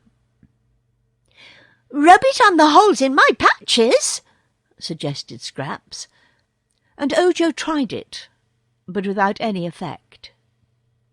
"The charm you need is a needle and thread," said the Shaggy Man. "But do not worry, my dear. Those holes do not look badly at all." "They'll let in the air, and I don't want people to think I'm airy, or that I've been stuck up," said the Patchwork Girl. "You were certainly stuck up until we pulled out those quills," observed Ojo with a laugh. So now they went on again, and coming presently to a pond of muddy water, they tied a heavy stone to the bundle of quills and sunk it to the bottom of the pond. Scraps and the Scarecrow. From here on, the country improved, and the desert places began to give way to fertile spots. Still, no houses were yet to be seen near the road. There were some hills with valleys between them, and on reaching the top of one of these hills, the travellers found before them a high wall, running to the right and the left as far as their eyes could reach. Immediately in front of them, where the wall crossed the roadway, stood a gate, having stout iron bars that extended from top to bottom. They found, on coming nearer, that this gate was locked with a great padlock, rusty through lack of use. "Well," said Scraps, "I guess we stop here." "It's a good guess," replied Ojo. "Our way is barred by this great wall and gate. It looks as if no one had passed through in many years." "Looks are deceiving," declared the Shaggy Man, laughing at their disappointed faces. "And this barrier is the most deceiving thing in all Oz." "It prevents our going any farther, anyhow," said Scraps. "There's no one to mind the gate and let people through, and we've no keys to the padlock." "True," replied Ojo, going a little nearer to peep through the bars of the gate. "What shall we do, Shaggy Man? If we had wings, we might fly over the wall, but we cannot climb it, and unless we get to the Emerald City, I won't be able to find the things to restore Unc Nunkie to life." "All very true," answered the Shaggy Man quietly, "but I know this gate, having passed through it many times." "How?" they all eagerly inquired. "I'll show you how," said he. He stood Ojo in the middle of the road, and placed Scraps just behind him, with her padded hands on his shoulders. After the Patchwork Girl came the Woozy, who held a part of her skirt in his mouth. Then, last of all, was the Glass Cat, holding fast to the Woozy's tail with her glass jaws. "Now," said the Shaggy Man, "you must all shut your eyes tight, and keep them shut until I tell you to open them." "I can't," objected Scraps. "My eyes are buttons, and they won't shut." So the Shaggy Man tied his red handkerchief over the Patchwork Girl's eyes, and examined all the others to make sure they had their eyes fast shut and could see nothing. "What's the game, anyhow? Blind man's buff?" asked Scraps. "Keep quiet," commanded the Shaggy Man sternly. "All ready? Then follow me." He took Ojo's hand and led him forward over the road of yellow bricks towards the gate. Holding fast to one another, they all followed in a row, expecting every minute to bump against the iron bars. The Shaggy Man also had his eyes closed, but marched straight ahead nevertheless. And after he had taken 100 steps by actual count, he stopped and said, "Now you may open your eyes." They did so, and to their astonishment found the wall and the gateway far behind them, while in front the former blue country of the Munchkins had given way to green fields with pretty farmhouses scattered among them. "That wall," explained the Shaggy Man, "is what is called an optical illusion. It's quite real while you have your eyes open, but if you are not looking at it, the barrier doesn't exist at all. It's the same way with many other evils in life. They seem to exist, and yet it's all seeming and not true. You will notice that the wall, or what we thought was a wall, separates the Munchkin country from the green country that surrounds the Emerald City, which lies exactly in the centre of Oz. There are 2 roads of yellow brick through the Munchkin country, but the one we followed is the best of the 2. Dorothy once travelled the other way and met with more dangers than we did. But all our troubles are over for the present, as another day's journey will bring us to the great Emerald City." They were delighted to know this, and proceeded with new courage. In a couple of hours they stopped at a farmhouse, where the people were very hospitable and invited them to dinner. The farm folk regarded Scraps with much curiosity, but no great astonishment, for they were accustomed to seeing extraordinary people in the land of Oz.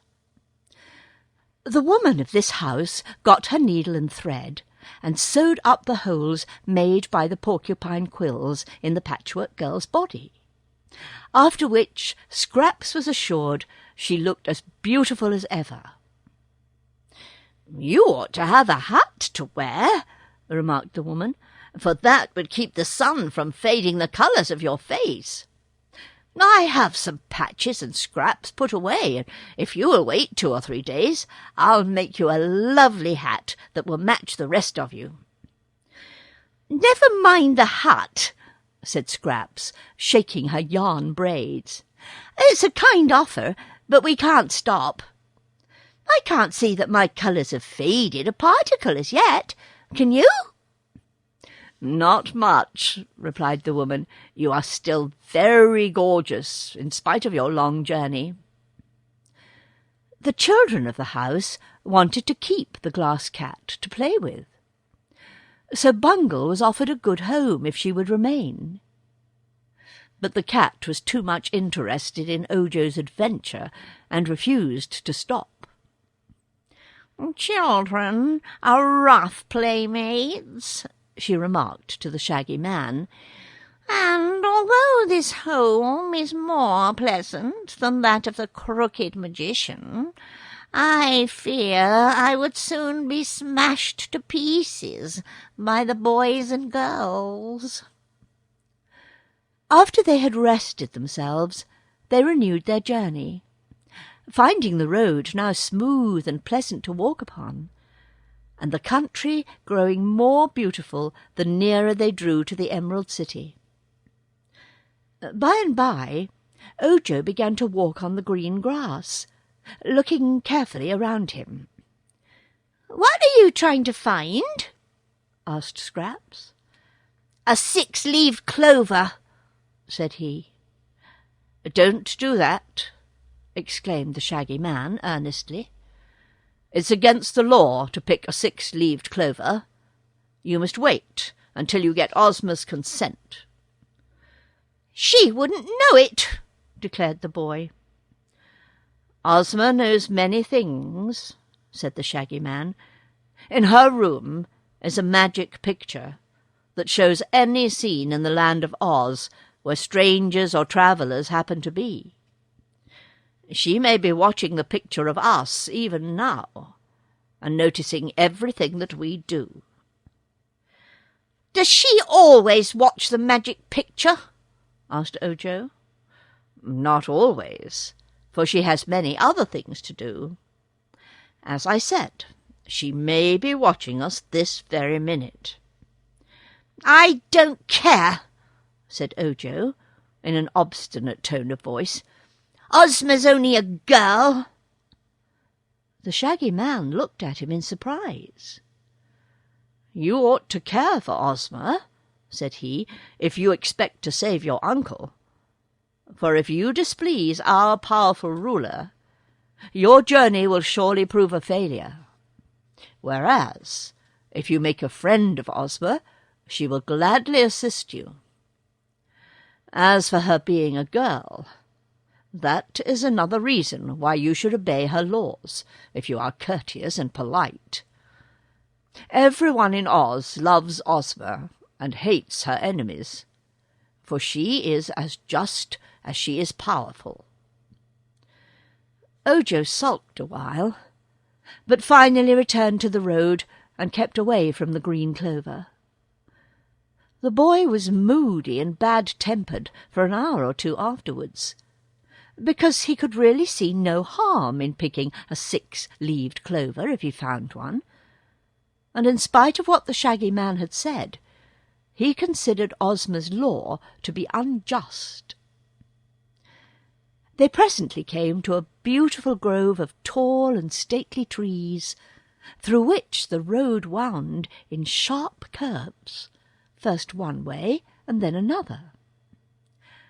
As they were walking through this grove, they heard someone in the distance singing, and the sounds grew nearer and nearer until they could distinguish the words, although the bend in the road still hid the singer. The song was something like this: "Here's to the hale old bale of straw that's cut from the waving grain, the sweetest sight man ever saw in forest, dell, or plain. It fills me with a crankling joy a straw stack to behold, for then I pad this lucky boy with strands of yellow gold." "Ah!" exclaimed the Shaggy Man, "here comes my friend the Scarecrow." "What? A live scarecrow?" asked Ojo. "Yes, the one I told you of. He's a splendid fellow and very intelligent, You'll like him, I'm sure."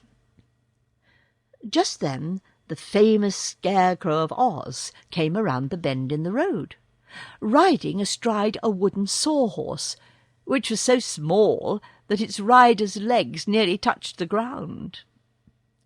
The Scarecrow wore the blue dress of the Munchkins, in which country he was made, and on his head was set a peaked hat with a flat brim trimmed with tinkling bells.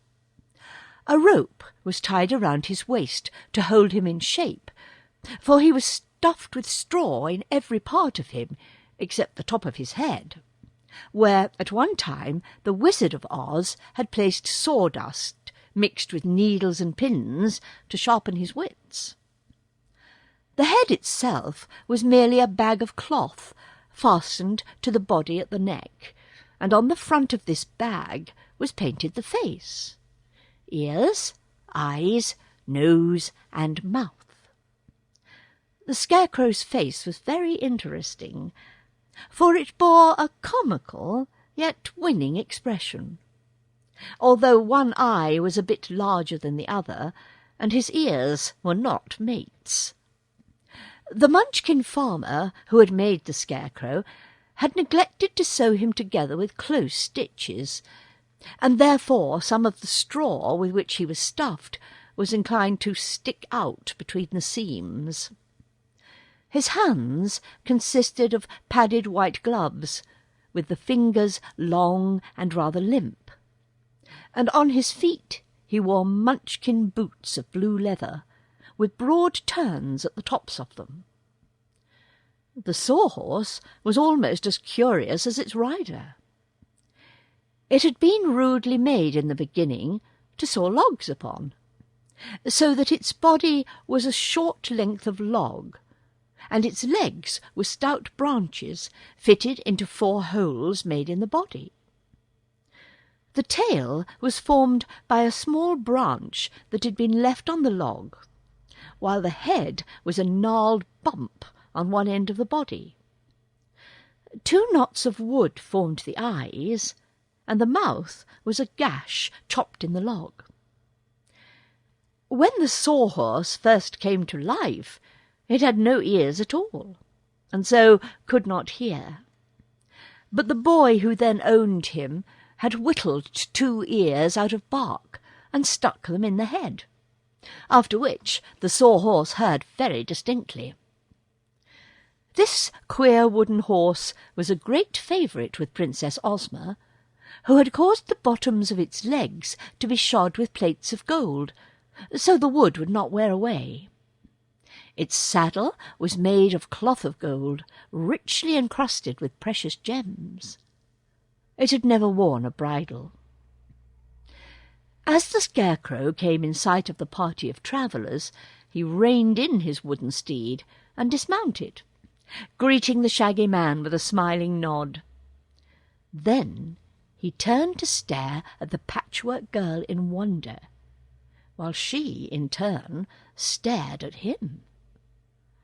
"Shags," he whispered, drawing the Shaggy Man aside. "Pat me in shape, there's a good fella."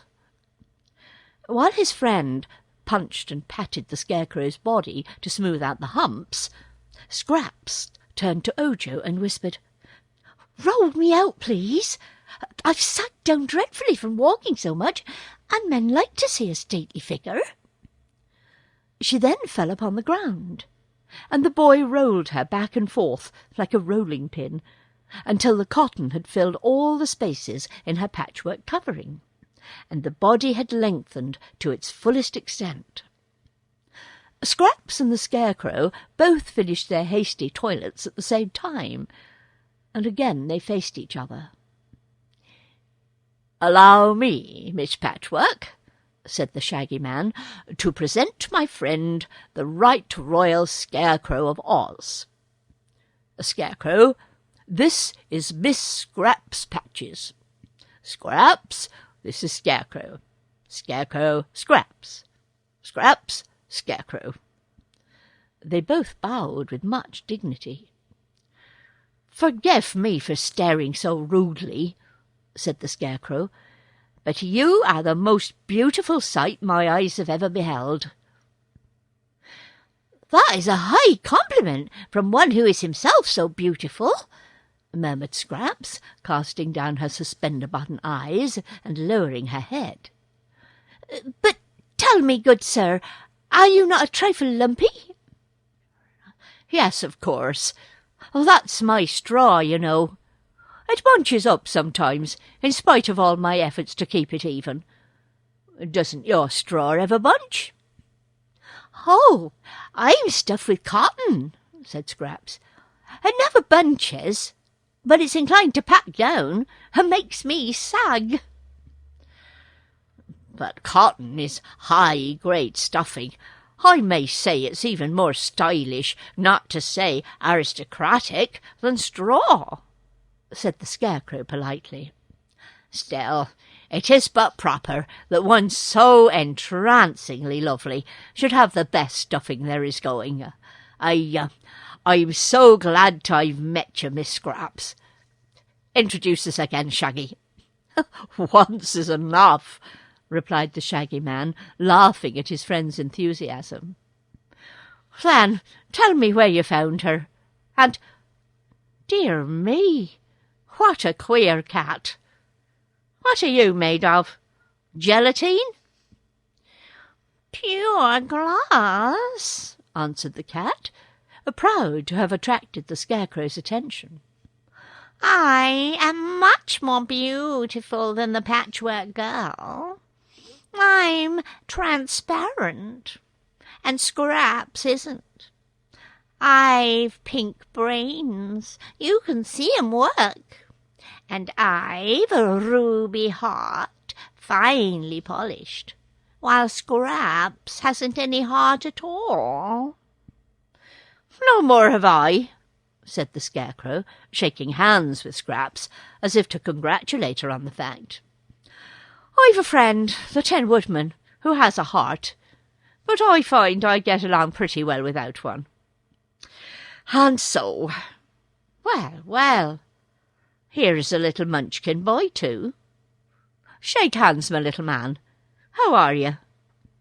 Ojo placed his hands in the flabby stuffed glove that served the Scarecrow for a hand, and the Scarecrow pressed it so cordially that the straw in his gloves crackled. Meantime, the Woozy had approached the Sawhorse and begun to sniff at it. The Sawhorse resented this familiarity, and with a sudden kick pounded the Woozy squarely on its head with one gold-shod foot. "Take that, you monster!" it cried angrily. The Woozy never winked. "To be sure," he said, "I'll take anything I have to. But don't make me angry, you wooden beast, or my eyes will flash fire and burn you up." The Sawhorse rolled its knot eyes wickedly and kicked again. But the Woozy trotted away and said to the Scarecrow, "What a sweet disposition that creature has! I advise you to chop it up for kindling wood, and use me to ride upon. My back is flat, and you can't fall off." "I think the trouble is that you haven't been properly introduced," said the Scarecrow, regarding the Woozy with much wonder, for he had never seen such a queer animal before. "The Sawhorse is the favourite steed of Princess Ozma, the ruler of Oz, and he lives in a stable decorated with pearls and emeralds at the rear of the royal palace. He is as swift as the wind, untiring, and is kind to his friends. All the people of Oz respect the Sawhorse highly, and when I visit Ozma, she sometimes allows me to ride him, as I'm doing today. Now you know what an important personage the Sawhorse is, and if someone, perhaps yourself, will tell me your name, your rank and station, and your history, it will give me great pleasure to relate them to the Sawhorse, and this will lead to mutual respect and friendship." The Woozy was somewhat abashed by this speech, and did not know how to reply. But Ojo said, "This square beast is called the Woozy, and he isn't of much importance, except that he has 3 hairs growing on the tip of his tail." The Scarecrow looked, and saw that this was true. "But," said he, in a puzzled way, "what makes those 3 hairs important?" "The Shaggy Man has thousands of hairs, but no one has ever accused him of being important." So Ojo related the sad story of Unc Nunkie's transformation into a marble statue, and told how he had set out to find the things the crooked magician wanted in order to make a charm that would restore his uncle to life. One of the requirements was 3 hairs from a Woozy's tail. But not being able to pull out the hairs, they had been obliged to take the Woozy with them. The Scarecrow looked grave as he listened, and he shook his head several times, as if in disapproval. "We must see Ozma about this matter," he said. "That crooked magician is breaking the law by practising magic without a licence, and I'm not sure Ozma will allow him to restore your uncle to life." "Already I have warned the boy of that," declared the Shaggy Man. At this, Ojo began to cry. I want my Unc Nunkie," he exclaimed. "I know how he can be restored to life, and I'm going to do it, Ozma or no Ozma. What right has this girl ruler to keep my Unc Nunkie a statue forever?" "Don't worry about that just now," advised the Scarecrow. "Go to the Emerald City, and when you reach it, have the Shaggy Man take you to see Dorothy. Tell her your story, and I'm sure she will help you. Dorothy is Ozma's best friend, and if you can win her to your side, your uncle is pretty safe to live again." Then he turned to the Woozy and said, "I'm afraid you are not important enough to be introduced to the Sawhorse after all." "I'm a better beast than he is," retorted the Woozy indignantly. "My eyes can flash, and his can't." "Is this true?" inquired the Scarecrow, turning to the Munchkin boy. "Yes," said Ojo, and told how the Woozy had set fire to the fence. "Have you any other accomplishments?" asked the Scarecrow. "I have the most terrible growl, that is, sometimes," said the Woozy. Scraps laughed merrily, and the Shaggy Man smiled. But the Patchwork Girl's laugh made the Scarecrow forget all about the Woozy. He said to her, "What an admirable young lady you are, and what jolly good company! We must be better acquainted, for never before have I met a girl with such exquisite colouring or such natural artless manners." "No wonder they call you the wise Scarecrow," replied Scraps. "When you arrive at the Emerald City, I will see you again," continued the Scarecrow. "Just now I'm going to call upon an old friend, an ordinary young lady named Ginger, who has promised to repaint my left ear for me. You may have noticed that the paint on my left ear has peeled off and faded, which affects my hearing on that side. Ginger always fixes me up when I get weather-worn." "When do you expect to return to the Emerald City?" asked the Shaggy Man. "I'll be there this evening, for I'm anxious to have a long talk with Miss Scraps." "How is it, Sawhorse? Are you equal to a swift run?"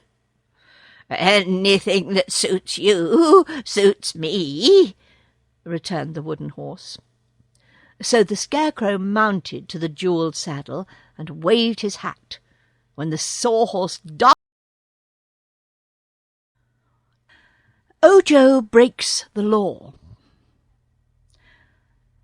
"What a queer man," remarked the Munchkin boy, when the party had resumed its journey. "And so nice and polite," added Scraps, bobbing her head. "I think he's the handsomest man I've seen since I came to life." "Handsome is as handsome does," quoted the Shaggy Man. "But we must admit that no living scarecrow is handsomer. The chief merit of my friend is that he is a great thinker, and in Oz it is considered good policy to follow his advice."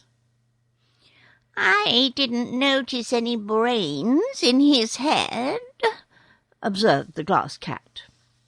"You can't see 'em work, but they're there all right," declared the Shaggy Man.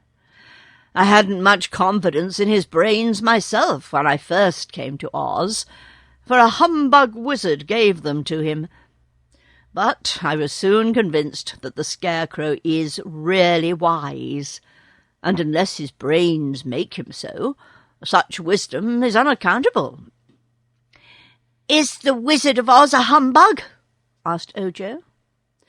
"Not now. He was once, but he has reformed, and now assists Glinda the Good, who is the royal sorceress of Oz, and the only one licensed to practice magic or sorcery. Glinda has taught our old wizard a good many clever things, so he is no longer a humbug."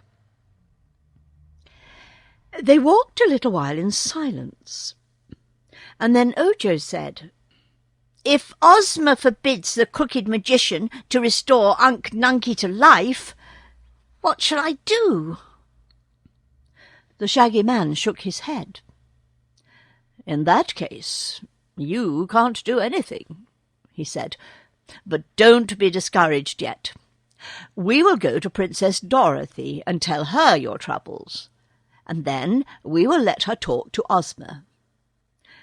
Dorothy has the kindest little heart in the world, and she has been through so many troubles herself that she is sure to sympathize with you." "Is Dorothy the girl who came here from Kansas?" asked the boy. "Yes. In Kansas she was Dorothy Gale. I used to know her there, and she brought me to the land of Oz. But now Ozma has made her a princess, and Dorothy's Aunt Em and Uncle Henry are here too." Here the Shaggy Man uttered a long sigh, and then he continued, "It's a queer country, this land of Oz, but I like it nevertheless." "What is queer about it?" asked Scraps. "You, for instance," said he. "Did you see no girls as beautiful as I am in your own country?" she inquired. "None with the same gorgeous, variegated beauty," he confessed. "In America, a girl stuffed with cotton wouldn't be alive, nor would anyone think of making a girl out of a patchwork quilt." "What a queer country America must be!" she exclaimed in great surprise. "The Scarecrow, whom you say is wise, told me I am the most beautiful creature he's ever seen." "I know, and perhaps you are, from a Scarecrow point of view," replied the Shaggy Man. But why he smiled as he said it, Scraps could not imagine. As they drew near to the Emerald City, the travellers were filled with admiration for the splendid scenery they beheld. Handsome houses stood on both sides of the road, and each had a green lawn before it, as well as pretty flowers in the garden. "In another hour," said the Shaggy Man, "we shall come in sight of the walls of the royal city." He was walking ahead with Scraps, and behind them came the Woozy and the Glass Cat. Ojo had lagged behind, for in spite of the warnings he had received, The boy's eyes were fastened on the clover that bordered the road of yellow bricks, and he was eager to discover if such a thing as a 6-leaved clover really existed. Suddenly he stopped short, and bent over to examine the ground more closely. Yes, here at last was a clover with 6 spreading leaves. He counted them carefully to make sure. In an instant his heart leapt with joy, for this was one of the important things he had come for, one of the things that would restore dear Unc Nunkie to life. He glanced ahead and saw that none of his companions was looking back. Neither were there any other people about, for it was midway between 2 houses. The temptation was too strong to resist.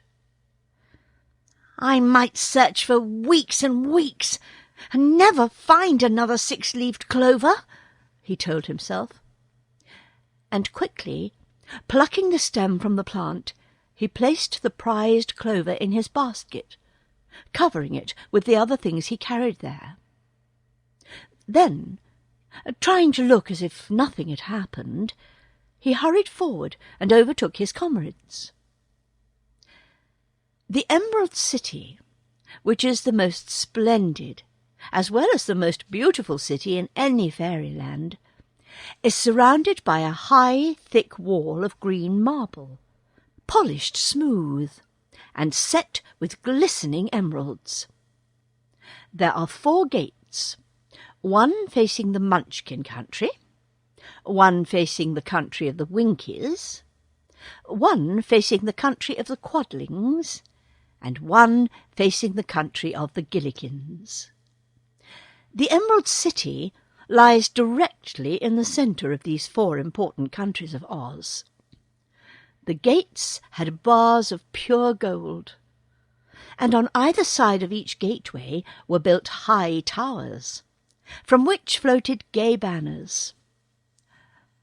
Other towers were set at distances along the walls, which were broad enough for 4 people to walk abreast upon. This enclosure, all green and gold and glittering with precious gems, was indeed a wonderful sight to greet our travellers, who first observed it from the top of a little hill. But beyond the wall was the vast city it surrounded, and hundreds of jewelled spires, domes, and minarets, flaunting flags and banners, reared their crests far above the towers of the gateway. In the centre of the city our friends could see the tops of many magnificent trees, some nearly as tall as the spires of the buildings, and the Shaggy Man told them that these trees were in the royal gardens of Princess Ozma. They stood a long time on the hilltop, feasting their eyes on the splendour of the Emerald City. "Whee!" exclaimed Scraps, clasping her padded hands together. "That'll do for me to live in all right. No more of the Munchkin country for these patches, and no more of the crooked magician." "Why, you belong to Dr. Pipt," replied Ojo, looking at her in amazement. "You were made for a servant, Scraps, so you are personal property and not your own mistress." "Bother Dr. Pipt. If he wants me, let him come here and get me. I'm not going back to his den of my own accord, that's certain. Only one place in the land of Oz is fit to live in, and that's the Emerald City. It's lovely. It's almost as beautiful as I am, Ojo." "In this country," remarked the Shaggy Man, "people live where our ruler tells them to. It wouldn't do to have everyone live in the Emerald City, you know, for some must plough the land and raise grains and fruits and vegetables, while others chop wood in the forest, or fish in the rivers, or herd the sheep and cattle. Poor things, said Scraps. I'm not sure they are not happier than the city people, replied the Shaggy Man. There's a freedom and independence in country life that not even the Emerald City can give one. I know that lots of the city people would like to get back to the land. The Scarecrow lives in the country, and so do the Tin Woodman and Jack Pumpkinhead. Yet all three would be welcome to live in Ozma's palace if they cared to. Too much splendour becomes tiresome, you know. But if we're to reach the Emerald City before sundown, we must hurry, for it is yet a long way off. The entrancing sight of the city had put new energy into them all, and they hurried forward with lighter steps than before. There was much to interest them along the roadway, for the houses were now set more closely together, and they met a good many people who were coming or going from one place or another. All these seemed happy-faced, pleasant people, who nodded graciously to the strangers as they passed, and exchanged words of greeting. At last they reached the great gateway, just as the sun was setting, and adding its red glow to the glitter of the emeralds on the green walls and spires. Somewhere inside the city a band could be heard playing sweet music. A soft, subdued hum, as of many voices, reached their ears. From the neighbouring yards came the low mooing of cows waiting to be milked. They were almost at the gate when the golden bars slid back, and a tall soldier stepped out and faced them. Ojo thought he had never seen so tall a man before. The soldier wore a handsome green and gold uniform, with a tall hat in which was a waving plume, and he had a belt thickly encrusted with jewels. But the most peculiar thing about him was his long green beard, which fell far below his waist, and perhaps made him seem taller than he really was. "Halt!" said the soldier with the green whiskers, not in a stern voice, but in rather a friendly tone. They halted before he spoke, and stood looking at him. "Good evening, Colonel," said the Shaggy Man. "What's the news since I left? Anything important?" "Billina has hatched out 13 new chickens," replied the soldier with the green whiskers, "and they're the cutest little fluffy balls you ever saw. The yellow hen is mighty proud of those children, I can tell you." "She has a right to be," agreed the Shaggy Man. "Let me see, that's about 7,000 chicks she has hatched out, isn't it, General?" "Oh, that at least," was the reply. "You will have to visit Billina and congratulate her." "It will give me pleasure to do that," said the Shaggy Man. "But you will observe that I have brought some strangers home with me. I'm going to take them to see Dorothy." "One moment, please," said the soldier, barring their way as they started to enter the gate. "I am on duty, and I have orders to execute. Is anyone in your party named Ojo the Unlucky?" "Why, that's me!" cried Ojo, astonished at hearing his name on the lips of a stranger. The soldier with the green whiskers nodded. "I thought so," said he, "and I am sorry to announce that it is my painful duty to arrest you." "Arrest me?" exclaimed the boy.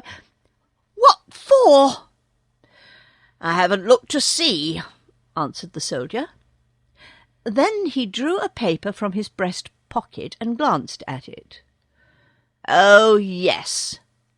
You are to be arrested for wilfully breaking one of the laws of Oz." breaking a law?" said Scraps. "Nonsense! Soldier, you're joking." "Not this time," returned the soldier with a sigh. "My dear child, what are you, a rummage sale or a guess-me-quick? In me you behold the bodyguard of our gracious ruler, Princess Ozma, as well as the royal army of Oz and the police force of the Emerald City." "And only one man?" exclaimed the Patchwork Girl. "Only one, and plenty enough. In my official positions I've had nothing to do for a good many years, so long that I began to fear I was absolutely useless, until today.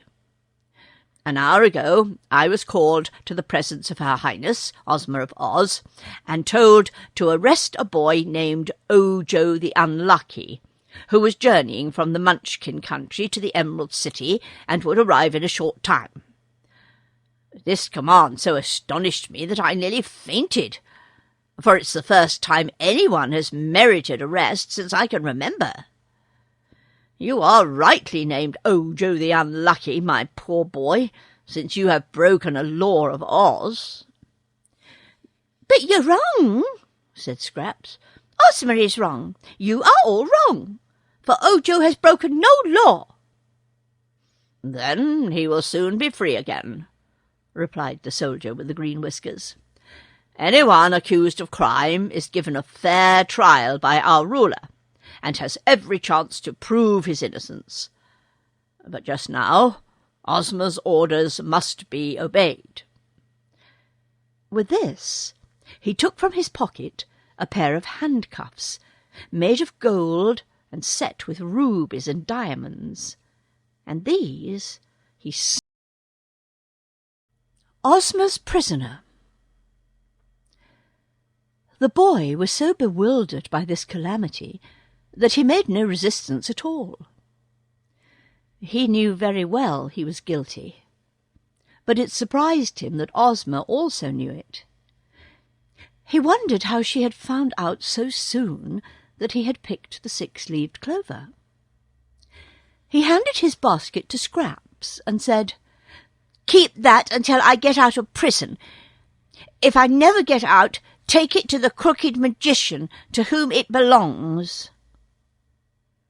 The Shaggy Man had been gazing earnestly in the boy's face, uncertain whether to defend him or not. But something he read in Ojo's expression made him draw back and refuse to interfere to save him. The Shaggy Man was greatly surprised and grieved, but he knew that Ozma never made mistakes, and so Ojo must really have broken the law of Oz. The soldier with the green whiskers now led them all through the gate and into a little room built in the wall. Here sat a jolly little man, richly dressed in green, and having around his neck a heavy gold chain, to which a number of great golden keys were attached. This was the guardian of the gate, and at the moment they entered his room he was playing a tune upon a mouth-organ. "Listen," he said, holding up his hand for silence. "I've just composed a tune called The Speckled Alligator. It's in patch time, which is much superior to ragtime, and I've composed it in honour of the Patchwork Girl who has just arrived." "How did you know I'd arrived?" asked Scraps, much interested. "It's my business to know who's coming, for I'm the guardian of the gate. Keep quiet while I play you The Speckled Alligator." It wasn't a very bad tune, nor a very good one, but all listened respectfully, while he shut his eyes and swayed his head from side to side, and blew the notes from the little instrument. When it was all over, the soldier with the green whiskers said, "Guardian, I have here a prisoner." "Good gracious! A prisoner?" cried the little man, jumping up from his chair. "Which one? Not the shaggy man?" "No, this boy." "Ah, I hope his fault is as small as himself," said the guardian of the gate. "But what could he have done? And what made him do it?" "Can't say," replied the soldier. "All I know is that he has broken the law." "But no one ever does that." "Then he must be innocent, and soon will be released. I hope you're right. Just now I am ordered to take him to prison. Get me a prisoner's robe from your official wardrobe." The guardian unlocked a closet, and took from it a white robe, which the soldier threw over Ojo. It covered him from head to foot, but had 2 holes just in front of his eyes, so he could see where to go to. In this attire the boy presented a very quaint appearance. As the guardian unlocked the gate leading from his room into the street of the Emerald City, the shaggy man said to Scraps, "I think I shall take you directly to Dorothy, as the Scarecrow advised, and the Glass Cat and the Woozy may come with us. Ojo must go to prison with the soldier with the green whiskers, but he will be well treated, and you needn't worry about him." "What will they do with him?" asked Scraps. "That I cannot tell. Since I came to the land of Oz, no one has ever been arrested or imprisoned, until Ojo broke the law." "Seems to me that girl ruler of yours is making a big fuss over nothing," remarked Scraps, tossing her yarn hair out of her eyes with a jerk of her patched head. "I don't know what Ojo has done, but it couldn't be anything very bad, for you and I were with him all the time." The shaggy man made no reply to this speech, and presently the Patchwork Girl forgot all about Ojo in her admiration of the wonderful city she had entered.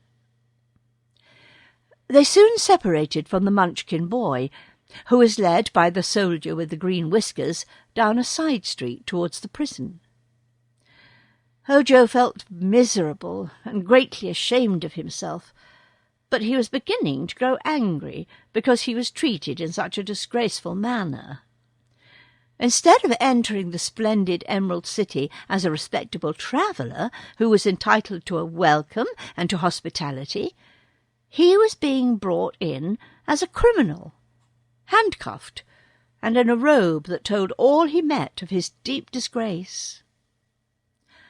Ojo was by nature gentle and affectionate, and if he had disobeyed the law of Oz, it was to restore his dear Unc Nunkie to life.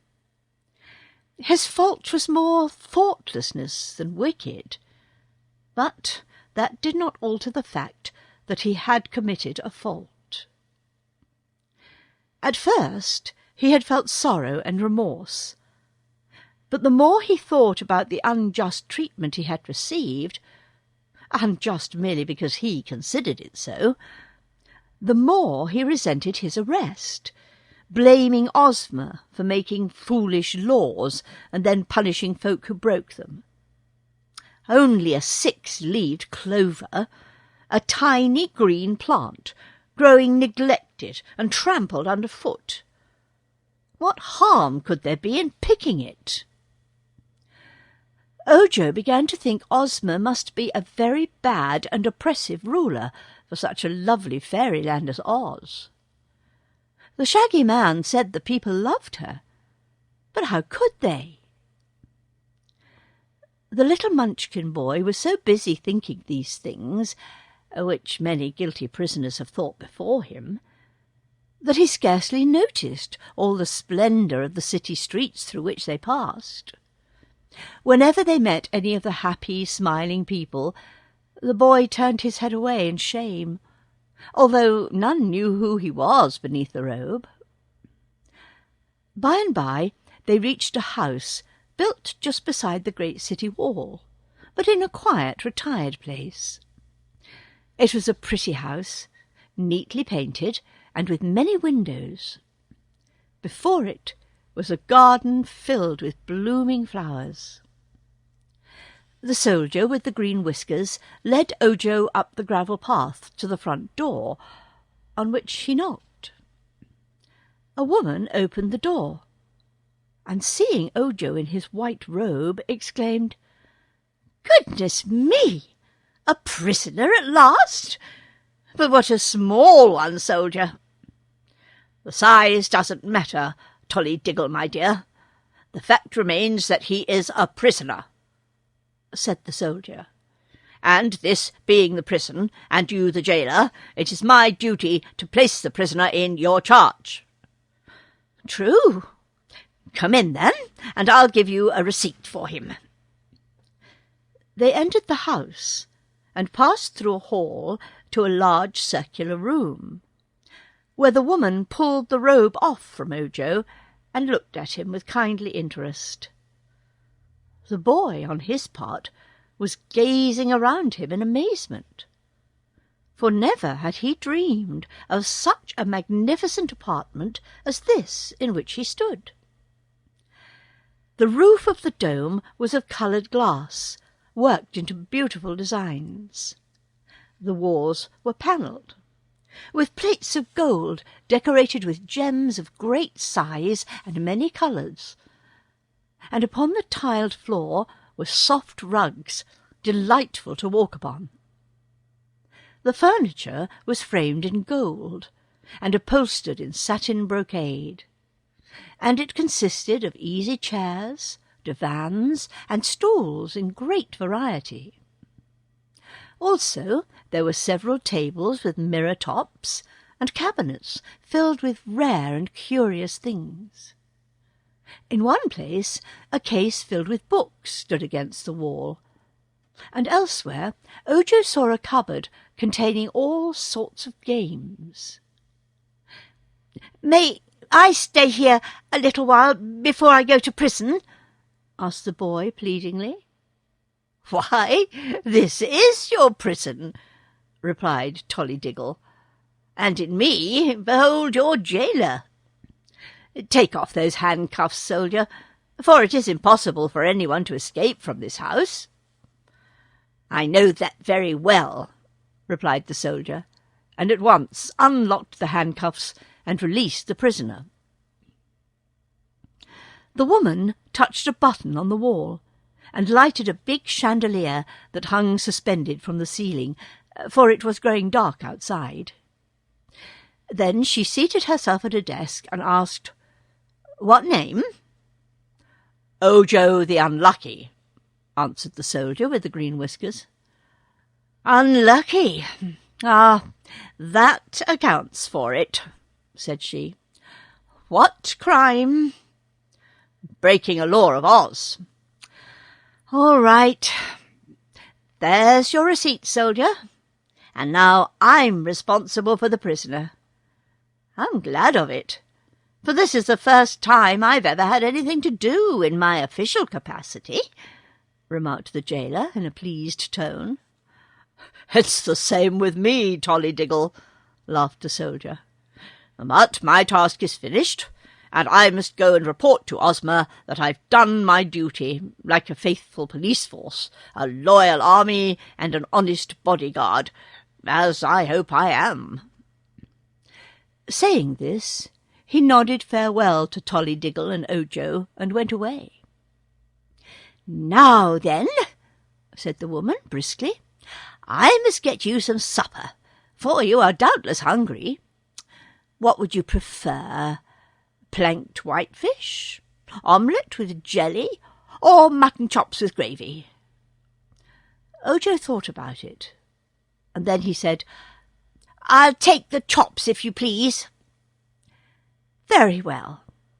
Amuse yourself while I'm gone. I won't be long." And then she went out by a door and left the prisoner alone. Ojo was much astonished, for not only was this unlike any prison he had ever heard of, but he was being treated more as a guest than a criminal. There were many windows, and they had no locks. There were 3 doors to the room, and none were bolted. He cautiously opened one of the doors, and found it led into a hallway, but he had no intention of trying to escape. If his jailer was willing to trust him in this way, he would not betray her trust. And moreover, a hot supper was being prepared for him, and his prison was very pleasant and comfortable. So he took a book from the case and sat down in a big chair to look at the pictures. This amused him until the woman came in with a large tray and spread a cloth on one of the tables. Then she arranged his supper, which proved the most varied and delicious meal Ojo had ever eaten in his life. Tollydiggle sat near him while he ate, sewing on some fancy work she held in her lap.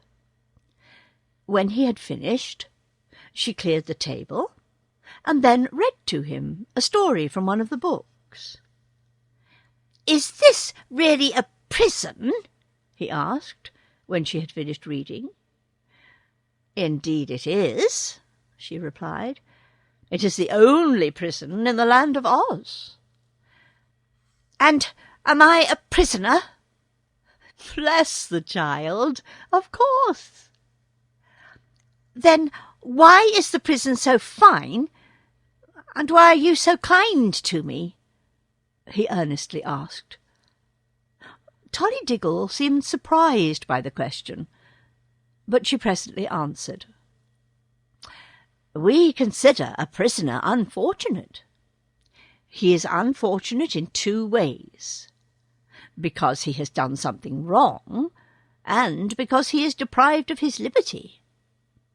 Therefore we should treat him kindly because of his misfortune, for otherwise he would become hard and bitter, and would not be sorry he had done wrong.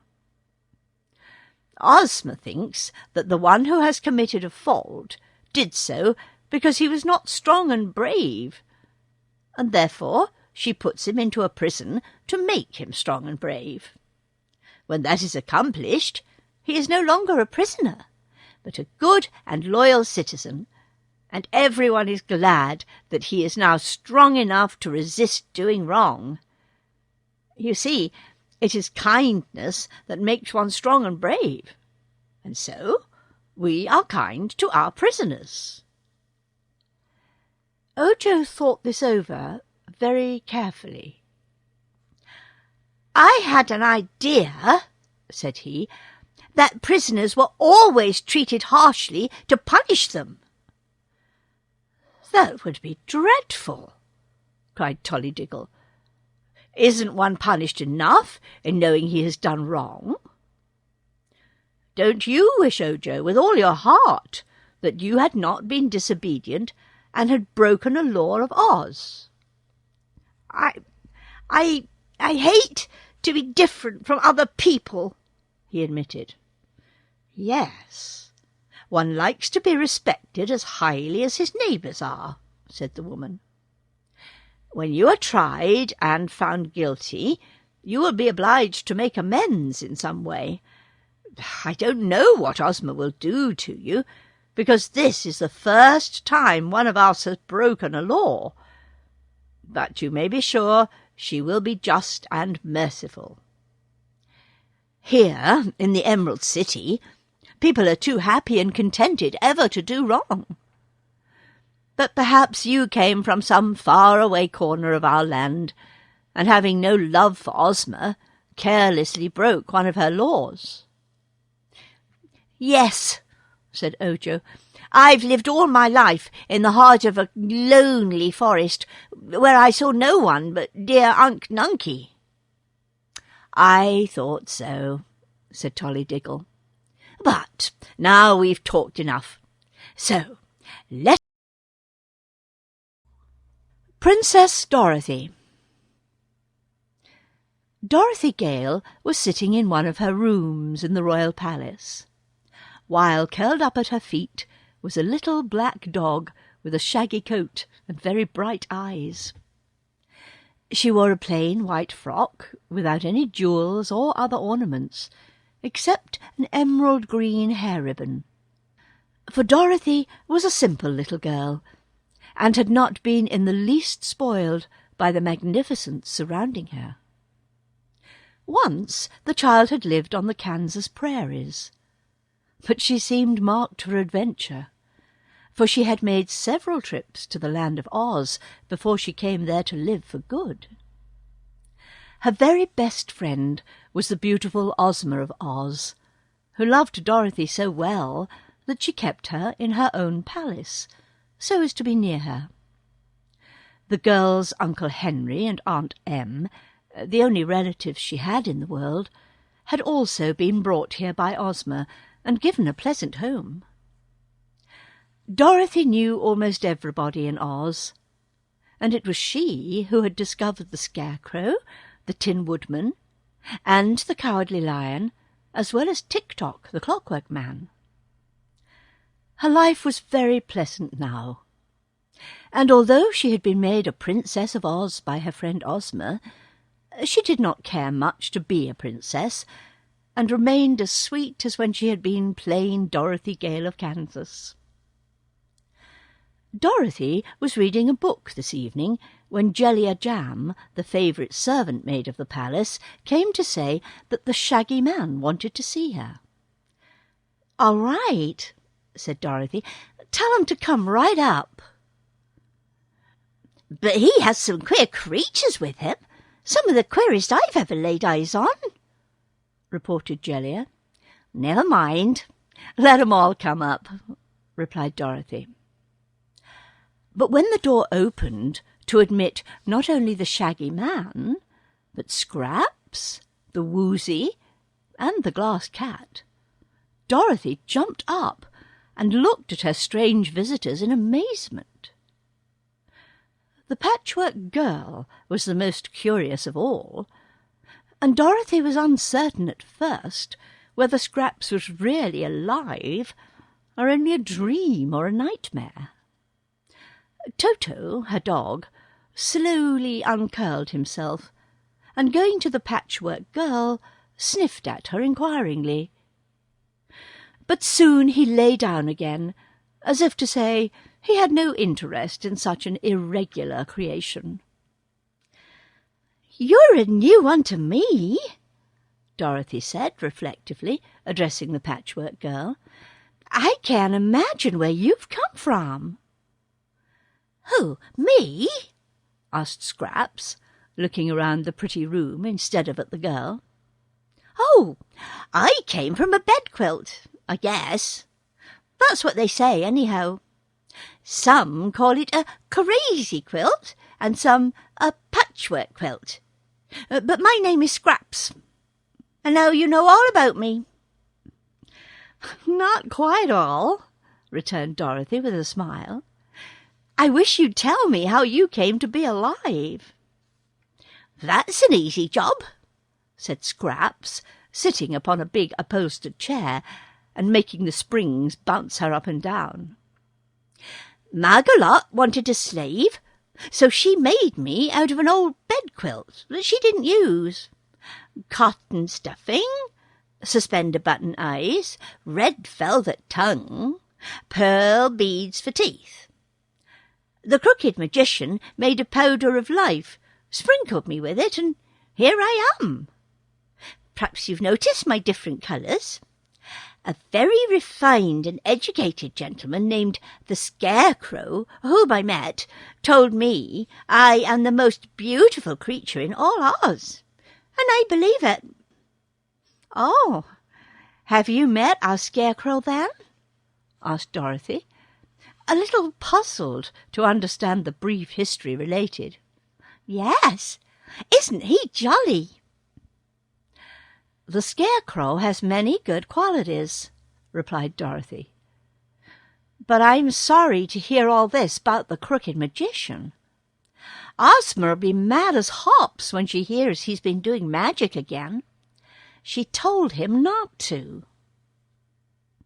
"He only practices magic for the benefit of his own family," explained Bungle, who was keeping at a respectful distance from the little black dog.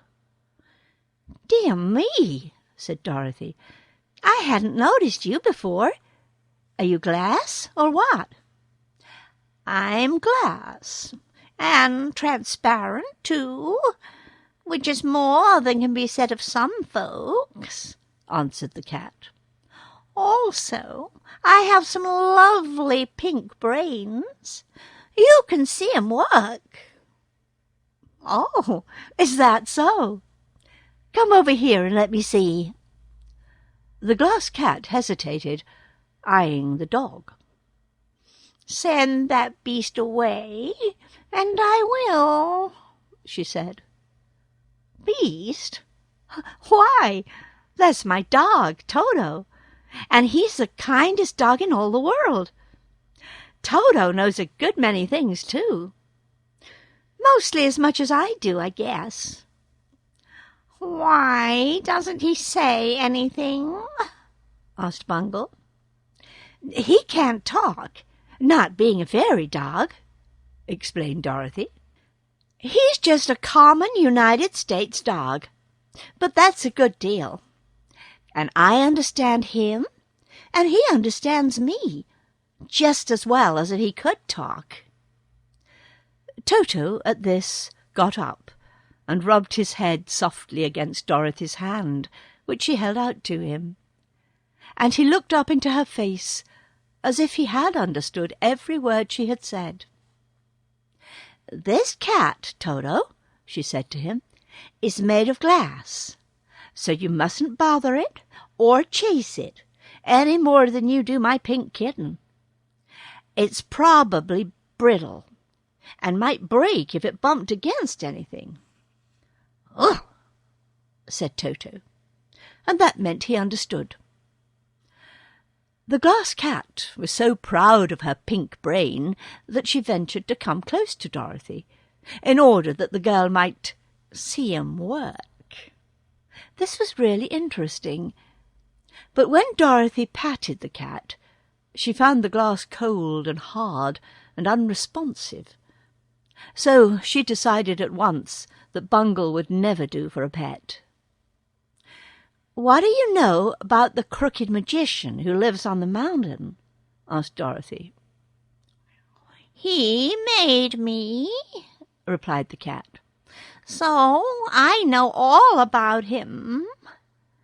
The Patchwork Girl is new, 3 or 4 days old, but I've lived with Dr. Pipt for years, and though I don't much care for him, I will say that he has always refused to work magic for any of the people who come to his house.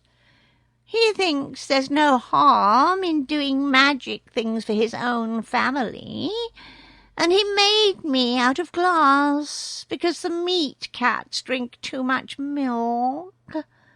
He also made Scraps come to life so she could do the housework for his wife, Margaretta." "Then why did you both leave him?" asked Dorothy. "I think you'd better let me explain that," interrupted the Shaggy Man. And then he told Dorothy all of Ojo's story, and how Unc Nunkie and Margaretta had accidentally been turned to marble by the liquid of petrifaction. Then he related how the boy had started out in search of the things needed to make the magic charm which would restore the unfortunates to life, and how he had found the Woozy and taken him along because he could not pull the 3 hairs out of its tail. Dorothy listened to all of this with much interest, and thought that so far Ojo had acted very well. But when the Shaggy Man told her of the Munchkin boy's arrest by the soldier with the green whiskers, because he was accused of wilfully breaking a law of Oz, the little girl was greatly shocked. "What do you suppose he's done?" she asked. "I fear he has picked a 6-leaved clover," answered the Shaggy Man sadly. "I did not see him do it, and I warned him that to do so was against the law, but perhaps that is what he did nevertheless." "I'm sorry about that," said Dorothy gravely, "for now there will be no one to help his poor uncle and Margolata, except the Patchwork Girl, the Woozy, and the Glass Cat." "Don't mention it," said Scraps. "That's no affair of mine. Margolata and Unc Nunkie are perfect strangers to me. For the moment I came to life, they came to marble." "I see," remarked Dorothy with a sigh of regret. "The woman forgot to give you a heart." "I'm glad she did," retorted the Patchwork Girl. "A heart must be a great annoyance to one. It makes a person feel sad or sorry or devoted or sympathetic, all of which sensations interfere with one's happiness." "I have a heart," murmured the Glass Cat. "It's made of a ruby, but I don't imagine I shall let it bother me about helping Unc Nunkie and Margolata." "That's a pretty hard heart of yours," said Dorothy. "And the Woozy, of course." "Why, as for me," observed the Woozy, who was reclining on the floor with his legs doubled under him, so that he looked much like a square box, "I have never seen those unfortunate people you are speaking of, and yet I am sorry for them, having at times been unfortunate myself. When I was shut up in that forest, I longed for someone to help me, and by Ojo came and did help me. So I'm willing to help his uncle. I'm only a stupid beast, Dorothy, but I can't help that. And if you'll tell me what to do to help Ojo and his uncle, I'll gladly do it." Dorothy walked over and patted the Woozy on his square head. "You're not pretty," she said, "but I like you. What are you able to do? Anything special?" "I can make my eyes flash fire, real fire, when I'm angry. When anyone says crizzle crew to me, I get angry, and then my eyes flash fire." "I don't see as fireworks could help Ojo's uncle," remarked Dorothy. "Can you do anything else?" I thought I had a very terrifying growl," said the Woozy with hesitation, "but perhaps I was mistaken." "Yes," said the Shaggy Man, "you were certainly wrong about that." Then he turned to Dorothy and added, "What will become of the Munchkin boy?" "I don't know," she said, shaking her head thoughtfully. "Ozma will see him about it, of course, and then she'll punish him. But how, I don't know, 'cause no one has ever been punished in Oz since I knew anything about the place. Oh, too bad, Shaggy Man, isn't it?" While they were talking, Scraps had been roaming around the room and looking at all the pretty things it contained. She had carried Ojo's basket in her hand until now, when she decided to see what was inside it. She found the bread and cheese, which she had no use for, and the bundle of charms, which were curious, but quite a mystery to her. Then, turning these over, she came upon the 6-leaved clover which the boy had plucked. Scraps was quick-witted, and although she had no heart, she recognized the fact that Ojo was her first friend. She knew at once that because the boy had taken the clover, he had been imprisoned, and she understood that Ojo had given her the basket so they would not find the clover in his possession and have proof of his crime. So, turning her head to see that no one noticed her, she took the clover from the basket and dropped it into a golden vase that stood on Dorothy's table. Then she came forward and said to Dorothy, "I wouldn't care to help Ojo's uncle, but I will help Ojo. He did not break the law, and no one can prove that he did, and that green-whiskered soldier had no right to arrest him." "Ozma ordered the boy's arrest," said Dorothy, "and of course she knew what she was doing. But if you can prove Ojo is innocent, they will set him free at once." "They'll have to prove him guilty, won't they?" asked Scraps. "I suppose so." "Well, they can't do that," declared the Patchwork Girl. As it was nearly time for Dorothy to dine with Ozma, which she did every evening, she rang for a servant and ordered the Woozy taken to a nice room and given plenty of food, such as he liked best. "That's honeybees," said the Woozy. "You can't eat honeybees, but you'll be given something just as nice," Dorothy told him. Then she had the glass cat taken to another room for the night, and the Patchwork Girl she kept in one of her own rooms, for she was much interested in the strange creature, and wanted to talk with her again. And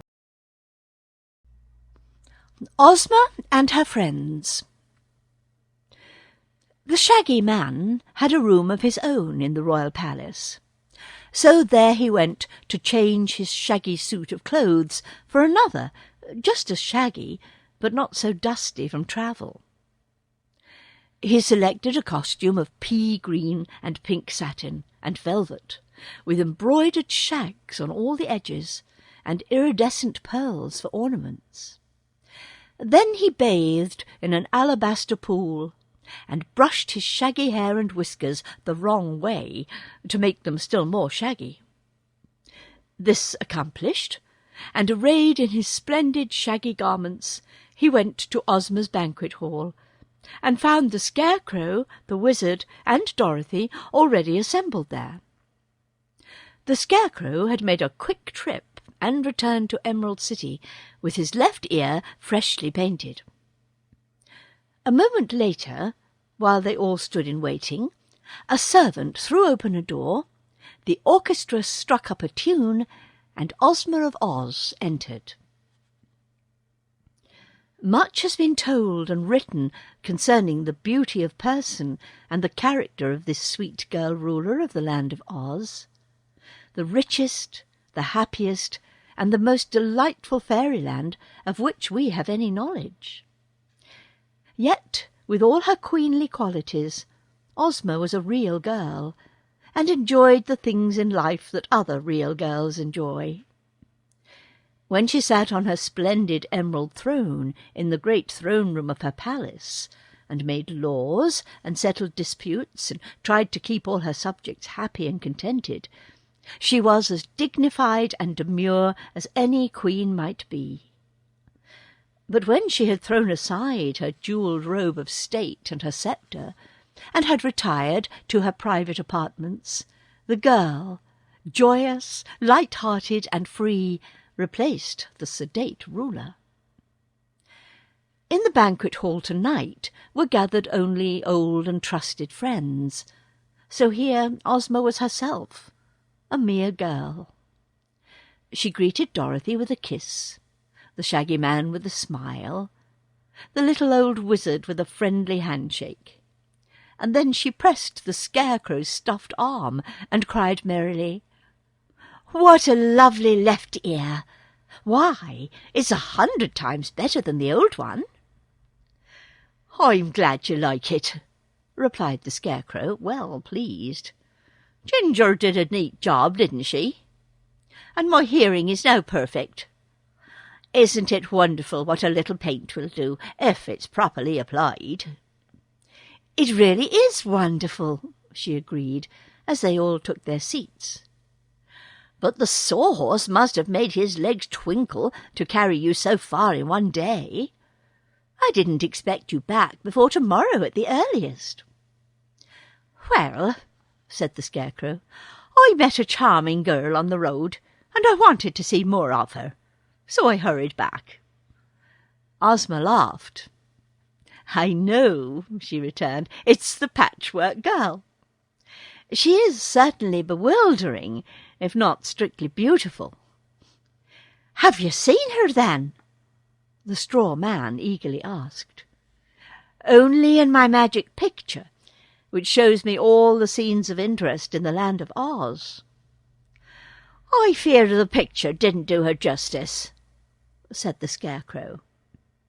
"It seemed to me that nothing could be more gorgeous," declared Ozma. "Whoever made that patchwork quilt from which Scraps was formed must have selected the gayest and brightest bits of cloth that ever were woven." "I'm glad you like her," said the Scarecrow in a satisfied tone. Although the straw man did not eat, not being made so he could, he often dined with Ozma and her companions, merely for the pleasure of talking with them. He sat at the table and had a napkin and a plate, but the servants knew better than to offer him food. After a little while, he asked, "Where is the Patchwork Girl now?" "In my room," replied Dorothy. "I've taken a fancy to her. She's so queer and uncommon." "She's half crazy, I think," added the Shaggy Man. "But she is so beautiful," exclaimed the Scarecrow, as if that fact disarmed all criticism. They all laughed at his enthusiasm, but the Scarecrow was quite serious. Seeing that he was interested in Scraps, they forbore to say anything against her. The little band of friends Ozma had gathered around her was so quaintly assorted that much care must be exercised to avoid hurting their feelings or making any one of them unhappy. It was this considerate kindness that held them close friends and enabled them to enjoy one another's society. Another thing they avoided was conversing on unpleasant subjects, and for that reason Ojo and his troubles were not mentioned during the dinner. The Shaggy Man, however, related his adventures with the monstrous plants which had seized and enfolded the travellers, and told how he had robbed Chiss, the giant porcupine, of the quills which it was accustomed to throw at people. Both Dorothy and Ozma were pleased with this exploit, and thought it served Chiss right. Then they talked of the Woozy, which was the most remarkable animal any of them had ever before seen, except perhaps the live sawhorse. Ozma had never known that her dominions contained such a thing as a Woozy, there being but one in existence, and this being confined in his forest for many years. Dorothy said she believed the Woozy was a good beast, honest and faithful, but she added that she did not care much for the glass cat. "Still," said the Shaggy Man, "the glass cat is very pretty, and if she were not so conceited over her pink brains, no one would object to her as a companion." The wizard had been eating silently until now, when he looked up and remarked, "The powder of life, which is made by the crooked magician, is really a wonderful thing. But Dr. Pipt does not know its true value, and he uses it in the most foolish ways." "I must see about that," said Ozma gravely. Then she smiled again, and continued in a lighter tone. "It was Dr. Pipt's famous powder of life that enabled me to become the ruler of Oz." "I've never heard that story," said the Shaggy Man, looking at Ozma questioningly. "Well, when I was a baby girl, I was stolen by an old witch named Mombi, and transformed into a boy," began the girl ruler. "I did not know who I was, and when I grew big enough to work, the witch made me wait upon her and carry wood for the fire and hoe in the garden. One day she came back from a journey bringing some of the powder of life which Dr. Pipt had given her. I had made a pumpkin-headed man and set it up in her path to frighten her, for I was fond of fun and hated the witch. But she knew what the figure was, and to test her powder of life, she sprinkled some of it on the man I had made. It came to life, and is now our dear friend Jack Pumpkinhead. That night I ran away with Jack to escape punishment, and I took old Mombi's powder of life with me. During our journey we came upon a wooden sawhorse standing by the road, and I used the magic powder to bring it to life. The sawhorse has been with me ever since. When I got to the Emerald City, the good sorceress Glinda knew who I was, and restored me to my proper person, when I became the rightful ruler of this land. So you see, had not old Mombi brought home the powder of life, I might never have run away from her and become Ozma of Oz. Nor would we have had Jack Pumpkinhead and the sawhorse to comfort and amuse us." The story interested the Shaggy Man very much, as well as the others, who had often heard it before. The dinner being now concluded, they all went to Ozma's drawing-room, where they passed a pleasant evening before it came time. Ojo is forgiven. The next morning, the soldier with the green whiskers went to the prison and took Ojo away to the royal palace, where he was summoned to appear before the girl ruler for judgment. Again the soldier put upon the boy the jewelled handcuffs and white prisoner's robe, with the peaked top and holes for the eyes. Ojo was so ashamed both of his disgrace and the fault he had committed that he was glad to be covered up in this way, so that people could not see him or know who he was. He followed the soldier with the green whiskers very willingly, anxious that his fate might be decided as soon as possible. The inhabitants of the Emerald City were polite people, and never jeered even at the unfortunate. But it was so long since they had seen a prisoner that they cast many curious looks towards the boy, and many of them hurried away to the royal palace to be present during the trial. When Ojo was escorted into the great throne-room of the palace, he found hundreds of people assembled there. In the magnificent emerald throne, which sparkled with countless jewels, sat Ozma of Oz in her robe of state, which was embroidered with emeralds and pearls. On her right, but a little lower, was Dorothy, and on her left the Scarecrow. Still lower, but nearly in front of Ozma, sat the wonderful Wizard of Oz, and on a small table beside him was the golden vase from Dorothy's room, into which Scraps had dropped the stolen clover. At Ozma's feet crouched two enormous beasts, each the largest and most powerful of its kind. Although these beasts were quite free, no one present was alarmed by them, for the Cowardly Lion and the Hungry Tiger were well known and respected in the Emerald City, and they always guarded the ruler when she held high court in the throne-room. There was still another beast present, but this one Dorothy held in her arms, for it was her constant companion, the little dog Toto. Toto knew the Cowardly Lion and the Hungry Tiger, and often played and romped with them, for they were good friends.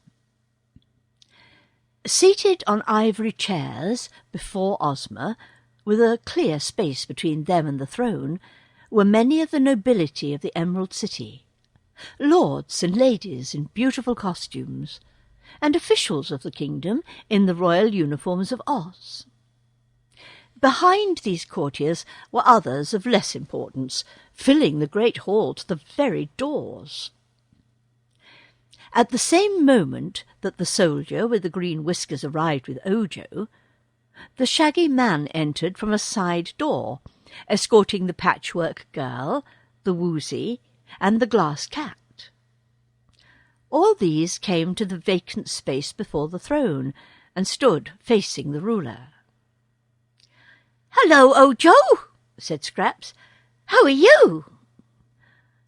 "All right," he replied, but the scene awed the boy, and his voice trembled a little with fear. Nothing could awe the Patchwork Girl, and although the Woozy was somewhat uneasy in these splendid surroundings, the Glass Cat was delighted with the sumptuousness of the court and the impressiveness of the occasion.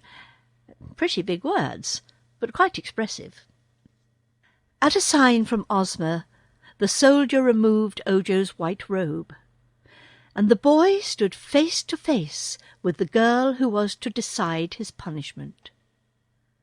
He saw at a glance how lovely and sweet she was, and his heart gave a bound of joy, for he hoped she would be merciful.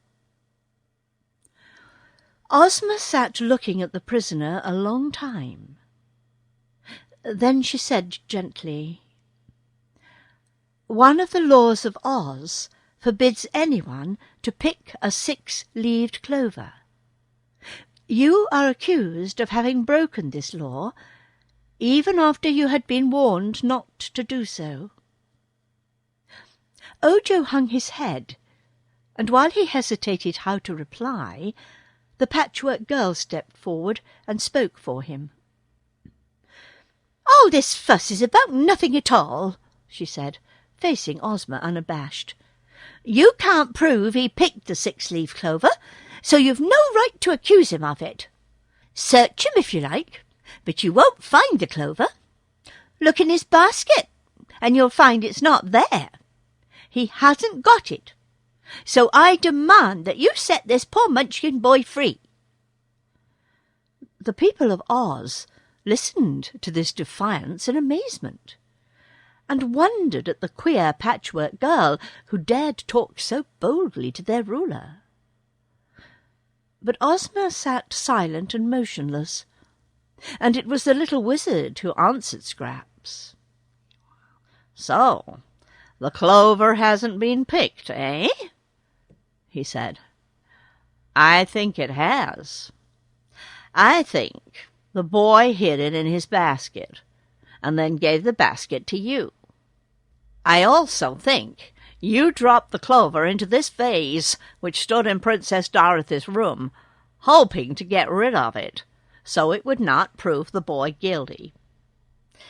You're a stranger here, Miss Patches, and so you don't know that nothing can be hidden from our powerful ruler's magic picture, nor from the watchful eyes of the humble Wizard of Oz.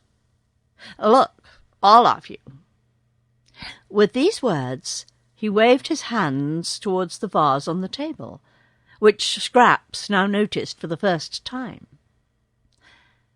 From the mouth of the vase a plant sprouted, slowly growing before their eyes until it became a beautiful bush, and on the topmost branch appeared the 6-leaved clover which Ojo had unfortunately picked. The Patchwork Girl looked at the clover and said, "Oh, so you found it. Very well. Prove he picked it, if you can." Ozma turned to Ojo. "Did you pick the 6-leaved clover?" she asked. "Yes, he replied.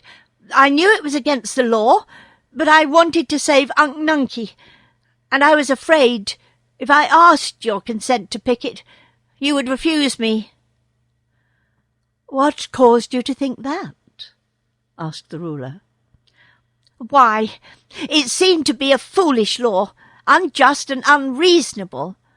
Even now I can see no harm in picking a 6-leaf clover, and I had not seen the Emerald City then, nor you, and I thought a girl who would make such silly laws would not be likely to help anyone in trouble." Ozma regarded him musingly, her chin resting upon her hand. But she was not angry. On the contrary, she smiled a little at her thoughts, and then grew sober again. "I suppose a good many laws seem foolish to those people who do not understand them," she said. "But no law is ever made without some purpose. And that purpose is usually to protect all the people and guard their welfare. As you are a stranger, I will explain this law, which to you seems so foolish. Years ago, there were many witches and magicians in the land of Oz, and one of the things they often used in making their magic charms and transformations was a 6-leaved clover. These witches and magicians caused so much trouble among my people, often using their powers for evil rather than good, that I decided to forbid anyone to practice magic or sorcery except Glinda the Good and her assistant, the Wizard of Oz, both of whom I can trust to use their arts only to benefit my people and to make them happier. Since I issued that law, the land of Oz has been far more peaceful and quiet. But I learned that some of the witches and magicians were still practising magic on the sly and using the 6-leaved clovers to make their potions and charms. Therefore I made another law, forbidding anyone from plucking a 6-leaved clover, or from gathering other plants and herbs which the witches boil in their kettles to work magic with. That has almost put an end to wicked sorcery in our land. So, you see, the law was not a foolish one, but wise and just. And in any event, it is wrong to disobey a law." Ojo knew she was right, and felt greatly mortified to realize that he had acted and spoken so ridiculously.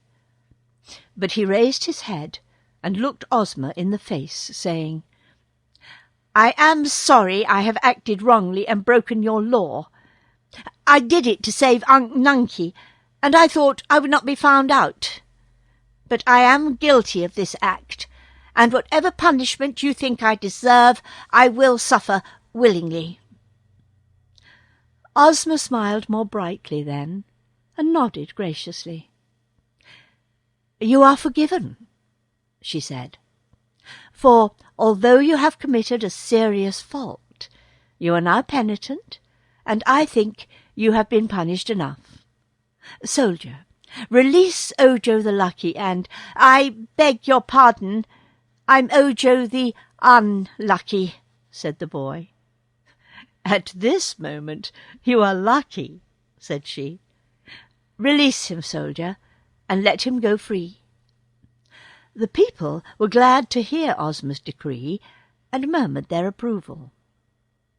As the royal audience was now over, they began to leave the throne-room, and soon there were none remaining except Ojo and his friends, and Ozma and her favourites. The girl-ruler now asked Ojo to sit down, and to tell her all his story, which he did, beginning at the time he had left his home in the forest, and ending with his arrival at the Emerald City and his arrest. Ozma listened attentively, and was thoughtful for some moments after the boy had finished speaking. Then she said, "The crooked magician was wrong to make the glass cat and the patchwork girl, for it was against the law.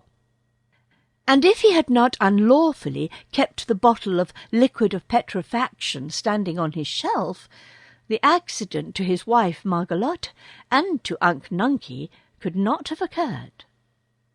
I can understand, however, that Ojo, who loves his uncle, will be unhappy unless he can save him. Also, I feel it is wrong to leave those two victims standing as marble statues when they ought to be alive. So I propose we allow Dr. Pipt to make the magic charm which will save them, and that we assist Ojo to find the things he is seeking. What do you think, Wizard?" "That is perhaps the best thing to do," replied the wizard. "But after the crooked magician has restored these poor people to life, you must take away his magic powers." "I will," promised Ozma. "Now, tell me, please, what magic things you must find," continued the wizard, addressing Ojo. "The 3 hairs from the Woozy's tail I have," said the boy. "That is, I have the Woozy, and the hairs are in his tail. The 6-leaved clover, I—" "You may keep it," said Ozma. "That will not be breaking the law, for it is already picked, and the crime of picking it is forgiven." "Thank you," cried Ojo gratefully. Then he continued, "The next thing I must find is a gill of water from a dark well." The wizard shook his head. "That," said he, "will be a hard task. But if you travel far enough, you may discover it." "I'm willing to travel for years if it will save Unc Nunkie," declared Ojo earnestly. "Then you better begin your journey at once," advised the wizard. Dorothy had been listening with interest to this conversation. Now she turned to Ozma and asked, "May I go with Ojo to help him?" "Would you like to?" returned Ozma. "Yes. I know Oz pretty well, but Ojo doesn't know it at all. I'm sorry for his uncle and poor Margalotte. I'd like to save them. May I go?" "If you wish to," replied Ozma. "If Dorothy goes, then I must go to take care of her," said the Scarecrow decidedly. "A dark well can only be discovered in some out-of-the-way place, and there may be dangers there." "You have my permission to accompany Dorothy," said Ozma, "and while you are gone, I will take care of the Patchwork Girl." "I'll take care of myself," announced Scraps, "for I'm going with Scarecrow and Dorothy. I promised Ojo to help him find the things he wants, and I'll stick to my promise." "Very well," replied Ozma. "But I see no need for Ojo to take the glass cat and the Woozy." "I prefer to remain here," said the cat. "I've nearly been nicked 6 times already, and if they're going into dangers, it's best for me to keep away from them." "Let Jelly Jam keep her till Ojo returns," suggested Dorothy. "We won't need to take the Woozy either, but he ought to be saved because of the 3 hairs in his tail." "Better take me along," said the Woozy. "My eyes can flash fire, you know, and I can growl a little." "I'm sure you'd be safer here," Ozma decided, and the Woozy made no further objections to the plan. After consulting together, they decided that Ojo and his party should leave the very next day to search for the gill of water from the dark well. So they now separated to make preparations for the journey. Ozma gave the Munchkin boy a room in the palace for that night, and the afternoon he passed with Dorothy, getting acquainted, as she said, and receiving advice from the Shaggy Man as to where they must go. The Shaggy Man had wandered in many parts of Oz, and so had Dorothy for that matter. Yet neither of them knew where a dark well was to be found. "If such a thing is anywhere in the settled parts of Oz," said Dorothy, "we probably have heard of it long ago. If it's in the wild parts of the country, well, no one there would need a dark well. Perhaps there isn't such a thing." "Oh, there must be," returned Ojo positively, "or else the recipe of Dr. Pipt wouldn't call for it." "That's true," agreed Dorothy. "And if it's anywhere in the land of Oz, we're bound to find it." "Well, we're bound to search for it anyhow," said the Scarecrow. "As for finding it, we must trust to luck." "Don't do that," begged Ojo earnestly. "I'm cold." Trouble with the Tottenhots. A day's journey from the Emerald City brought the little band of adventurers to the home of Jack Pumpkinhead, which was a house formed from the shell of an immense pumpkin. Jack had made it himself, and was very proud of it. There was a door and several windows, and through the top was stuck a stovepipe that led from a small stove inside. The door was reached by a flight of 3 steps, and there was a good floor, on which was arranged some furniture that was quite comfortable. It is certain that Jack Pumpkinhead might have had a much finer house to live in had he wanted it, for Ozma loved the stupid fellow, who had been her earliest companion. But Jack preferred his pumpkin house, as it matched himself very well, and in this he was not so stupid after all. The body of this remarkable person was made of wood, branches of trees of various sizes having been used for the purpose. The wooden framework was covered by a red shirt with white spots in it, blue trousers, a yellow vest, a jacket of green and gold, and stout leather shoes. The neck was a sharpened stick, on which the pumpkin head was set, and the eyes, ears, nose, and mouth were carved on the skin of the pumpkin, very like a child's jack-o'-lantern. The house of this interesting creation stood in the centre of a vast pumpkin field, where the vines grew in profusion, and bore pumpkins of extraordinary size, as well as those which were smaller. Some of the pumpkins now ripening on the vines were almost as large as Jack's house, and he told Dorothy he intended to add another pumpkin to his mansion. The travellers were cordially welcomed to this quaint domicile, and invited to pass the night there, which they had planned to do. The Patchwork Girl was greatly interested in Jack, and examined him admiringly.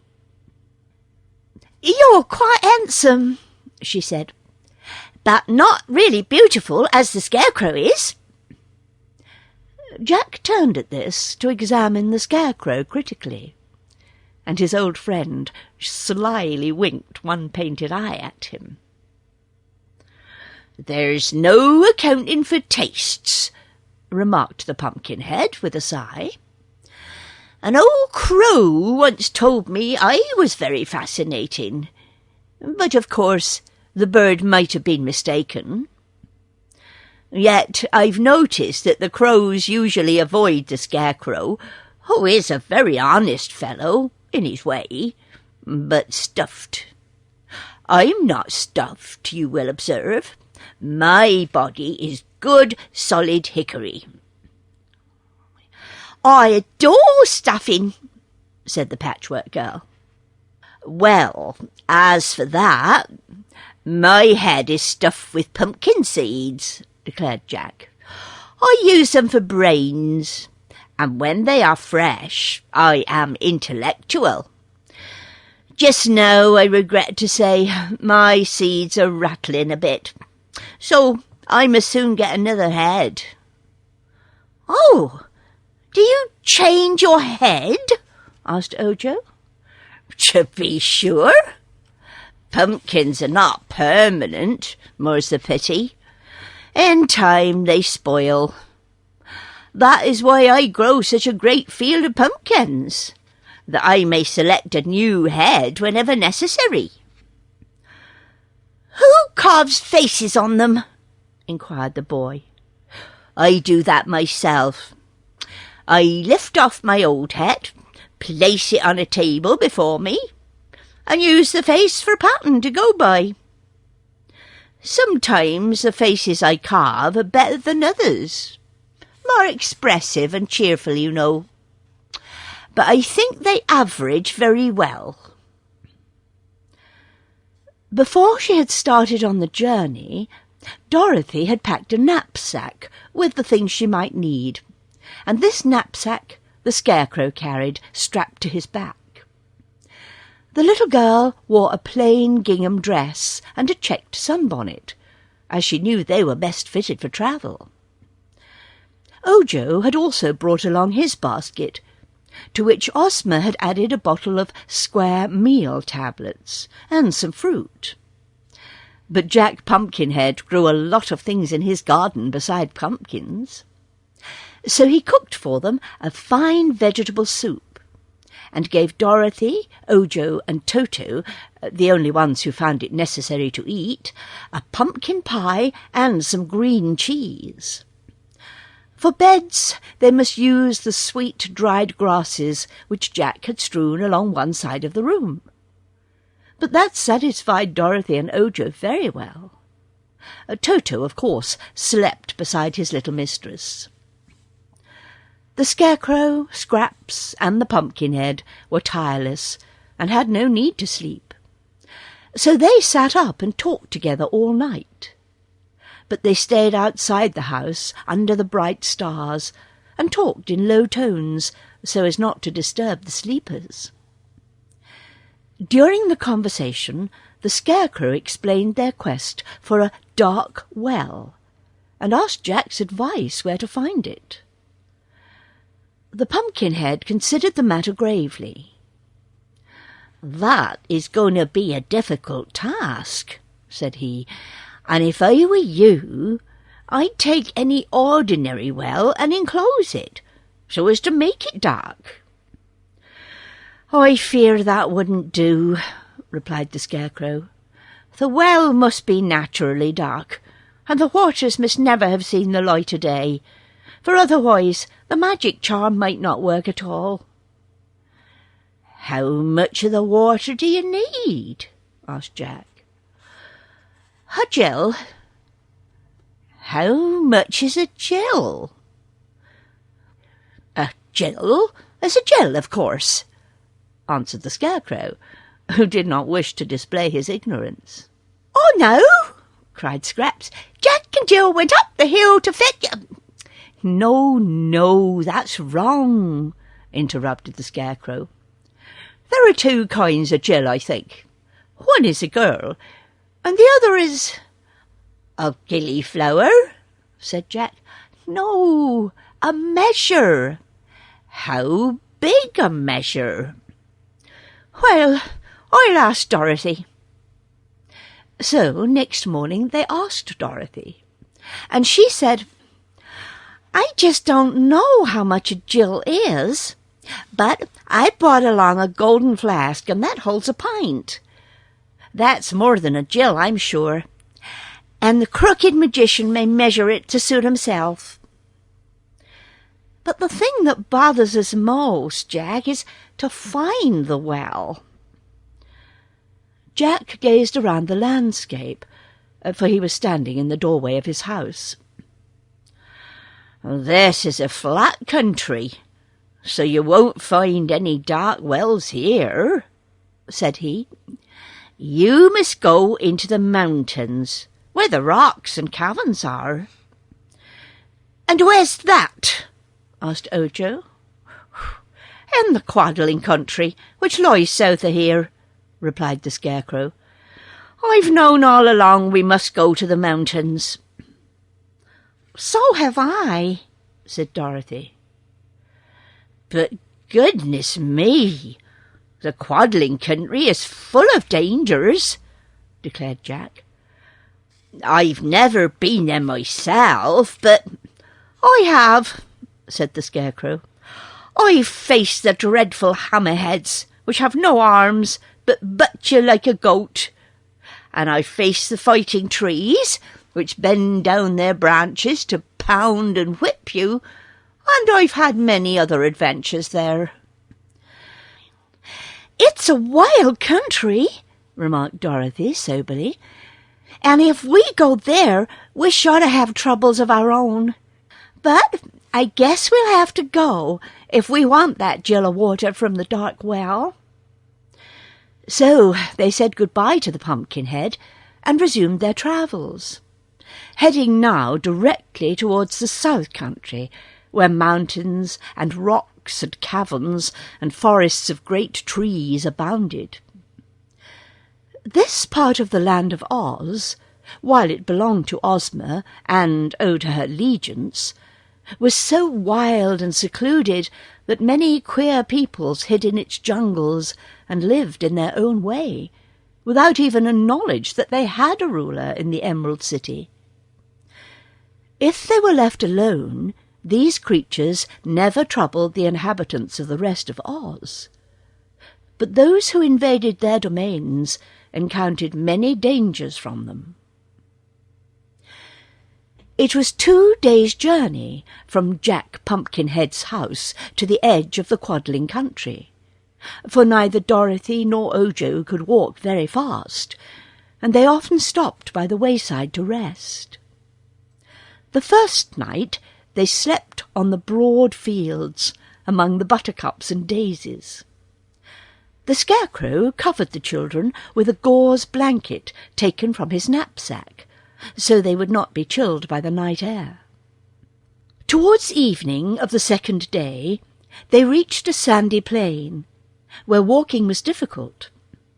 But some distance before them they saw a group of palm trees, with many curious black dots under them. So they trudged bravely on to reach that place by dark, and spend the night under the shelter of the trees. The black dots grew larger as they advanced, and although the light was dim, Dorothy thought they looked like big kettles turned upside down. Just beyond this place, a jumble of huge, jagged rocks lay scattered, rising to the mountains behind them. Our travellers preferred to attempt to climb these rocks by daylight, and they realized that, for a time, this would be their last night on the plains. Twilight had fallen by the time they came to the trees, beneath which were the black circular objects they had marked from a distance. Dozens of them were scattered around, and Dorothy bent near to one, which was about as tall as she was, to examine it more closely. As she did so, the top flew open, and out popped a dusky creature, rising its length into the air and then plumping down upon the ground just beside the little girl. Another and another popped out of the circular pot-like dwellings, while from all the other black objects came popping more creatures, very like jumping jacks when their boxes are unhooked, until fully 100 stood gathered around our little group of travellers. By this time Dorothy had discovered they were people, tiny and curiously formed, but still people. Their skins were dusky, and their hair stood up straight, like wires, and was brilliant scarlet in colour. Their bodies were bare, except for skins fastened around their waists, and they wore bracelets on their ankles and wrists, and necklaces, and great pendant earrings. Toto crouched beside his mistress and wailed as if he did not like these strange creatures a bit. Scraps began to mutter something about hoppity, poppity, jumpity, dump, but no one paid any attention to her. Ojo kept close to the Scarecrow, and the Scarecrow kept close to Dorothy. But the little girl turned to the queer creatures and asked, "Who are you?" They answered this question all together, in a sort of chanting chorus, the words being as follows. "We're the jolly Hottentots, we do not like the day, but in the night 'tis our delight to gambol, skip and play. We hate the sun, and from it run, the moon is cool and clear, so on this spot each Hottentot wait for it to appear. We're everyone chock full of fun, and full of mischief too, but if you're gay and with us play, we'll do no harm to you." "Glad to meet you, Tottenhots," said the Scarecrow solemnly, "but you mustn't expect us to play with you all night, for we've travelled all day, and some of us are tired." "And we never gamble," added the Patchwork Girl. "It's against the law." These remarks were greeted with shouts of laughter by the impish creatures, and one seized the Scarecrow's arm, and was astonished to find the straw man whirled around so easily. So the Tottenhot raised the Scarecrow high in the air and tossed him over the heads of the crowd. Someone caught him and tossed him back, and so with shouts of glee they continued throwing the Scarecrow here and there as if he'd been a basketball. Presently another imp seized Scraps and began to throw her about in the same way. They found her a little heavier than the Scarecrow, but still light enough to be tossed like a sofa cushion, and they were enjoying the sport immensely, when Dorothy, angry and indignant at the treatment her friends were receiving, rushed among the Tottenhots and began slapping and pushing them until she had rescued the Scarecrow and the Patchwork Girl and held them close on either side of her. Perhaps she would not have accomplished this victory so easily had not Toto helped her, barking and snapping at the bare legs of the imps until they were glad to flee from his attack. As for Ojo, some of the creatures had attempted to toss him also, but finding his body too heavy, they threw him to the ground, and a row of the imps sat on him and held him from assisting Dorothy in her battle.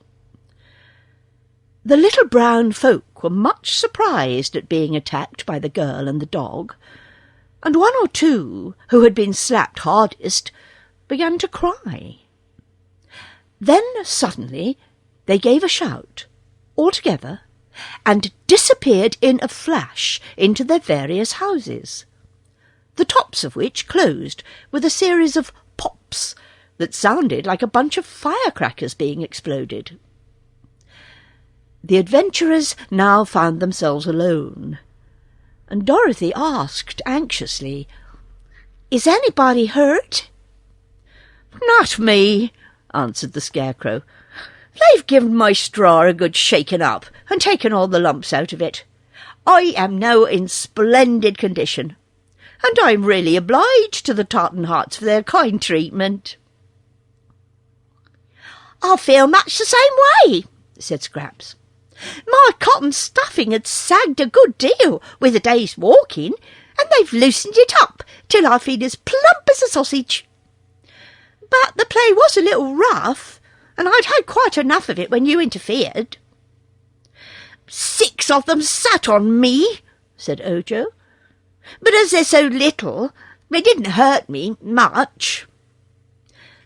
Just then the roof of the house in front of them opened, and a Tottenhot stuck his head out, very cautiously, and looked at the strangers.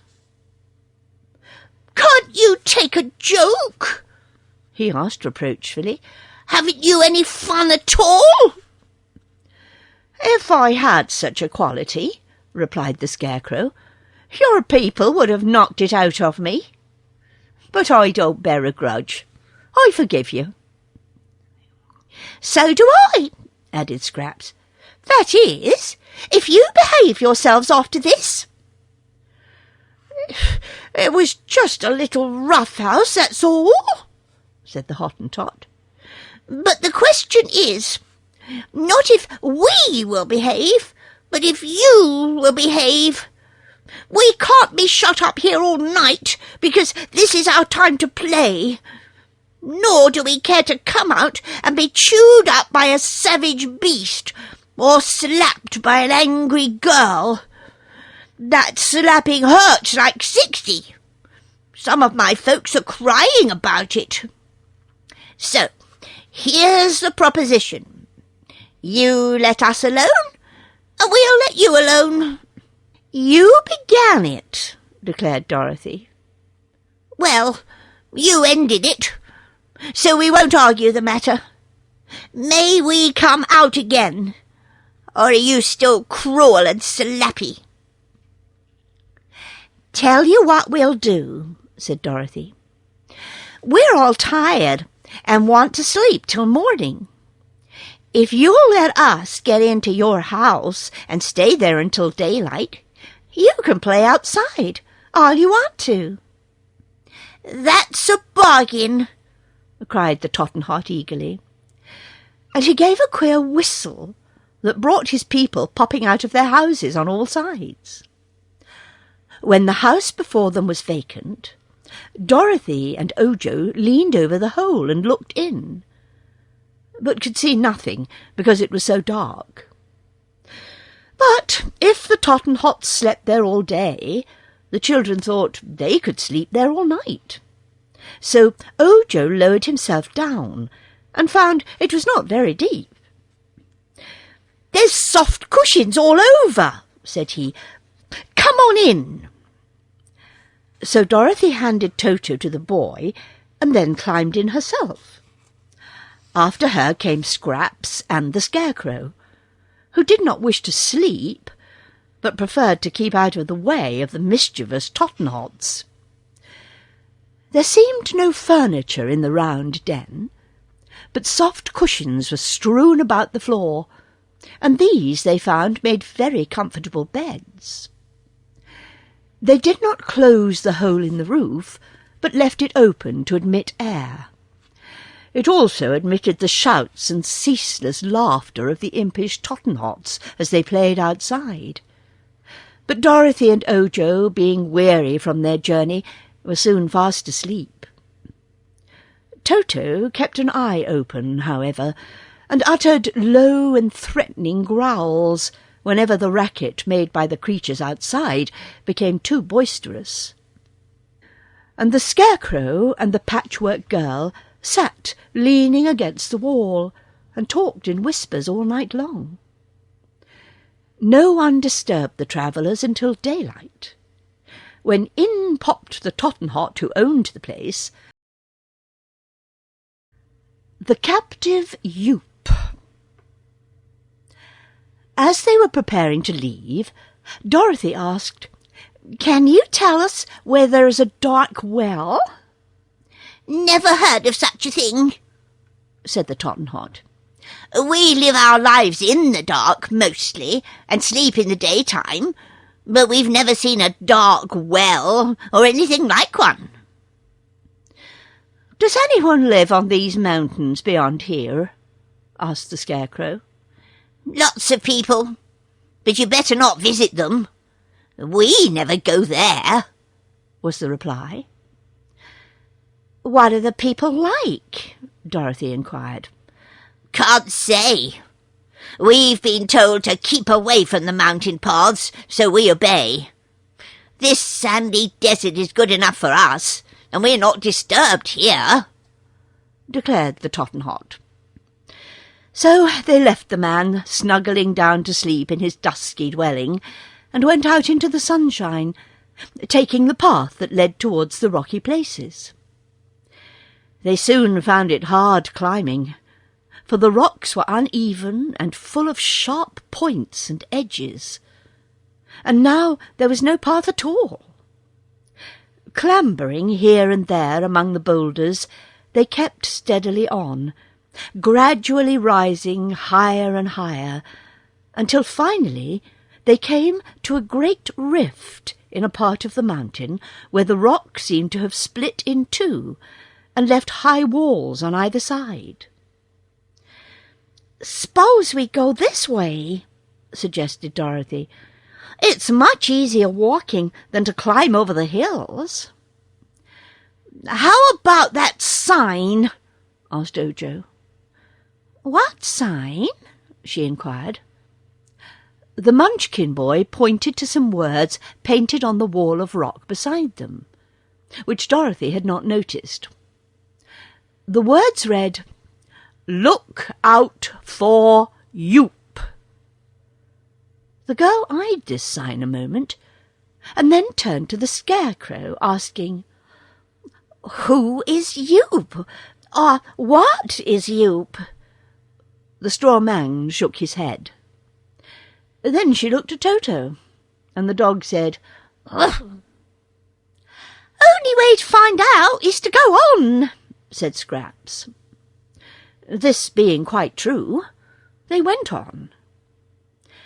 As they proceeded, the walls of rock on either side grew higher and higher. Presently they came upon another sign, which read, "Beware the captive Yoop." "Why, as for that," remarked Dorothy, "if Yoop is a captive, there's no need to beware of him. Whatever Yoop happens to be, I'd much rather have him a captive than running around loose." "So had I," agreed the Scarecrow, with a nod of his painted head. "Still," said Scraps reflectively, "Yoop-de-toop-de-loopity-goop, who put needles in the soup? We may beware, but we don't care, and go where we shall scare the Yoop." "Dear me! Aren't you feeling a little queer just now?" Dorothy asked the Patchwork Girl. "Not queer, but crazy," said Ojo. "When she says those things, I'm sure her brain gets mixed somehow and works the wrong way." "I don't see why we're told to beware the Yoop, unless he is dangerous," observed the Scarecrow in a puzzled tone. "Never mind. We'll find out all about him when we get to where he is," replied the little girl. The narrow canyon turned and twisted this way and that, and the rift was so small that they were able to touch both walls at the same time by stretching out their arms. Toto had run on ahead, frisking playfully, when suddenly he uttered a sharp bark of fear and came running back to them with his tail between his legs, as dogs do when they're frightened. "Ah," said the Scarecrow, who was leading the way, "we must be near Yoop." Just then, as he rounded a sharp turn, the straw man stopped so suddenly that all the others bumped against him. "What is it?" asked Dorothy, standing on tiptoes to look over his shoulder. But then she saw what it was, and cried, "Oh!" in a tone of astonishment. In one of the rock walls, that at their left, was hollowed a great cavern, in front of which was a row of thick iron bars, the tops and bottoms being firmly fixed in the solid rock. Over this cavern was a big sign, which Dorothy read with much curiosity, speaking the words aloud that all might know what they said. "Mr. Yoop, his cave. The largest untamed giant in captivity.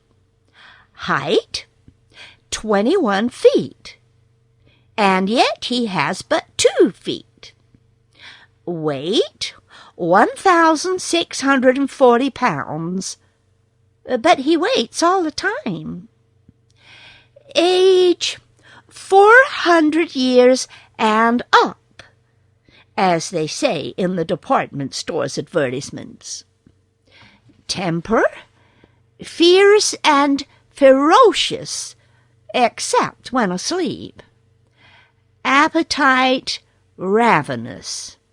Prefers meat people and orange marmalade. Strangers approaching this cave do so at their own peril. P.S. Don't feed the giant yourself." "Very well," said Ojo with a sigh. "Let's go back." "It's a long way back," declared Dorothy. "So it is," remarked the Scarecrow. "And it means a tedious climb over those sharp rocks if we can't use this passage. I think it'll be best to run by the giant's cave just as fast as we can go. Mr. Yoop seems to be asleep just now." But the giant wasn't asleep. He suddenly appeared at the front of his cavern, seized the iron bars in his great hairy hands, and shook them until they rattled in their sockets. Yoop was so tall that our friends had to tip their heads way back to look into his face, and they noticed he was dressed all in pink velvet, with silver buttons and braid. The giant's boots were of pink leather, and had tassels on them, and his hat was decorated with an enormous pink ostrich feather, carefully curled. "Yo-ho!" he said in a deep bass voice. "I smell dinner."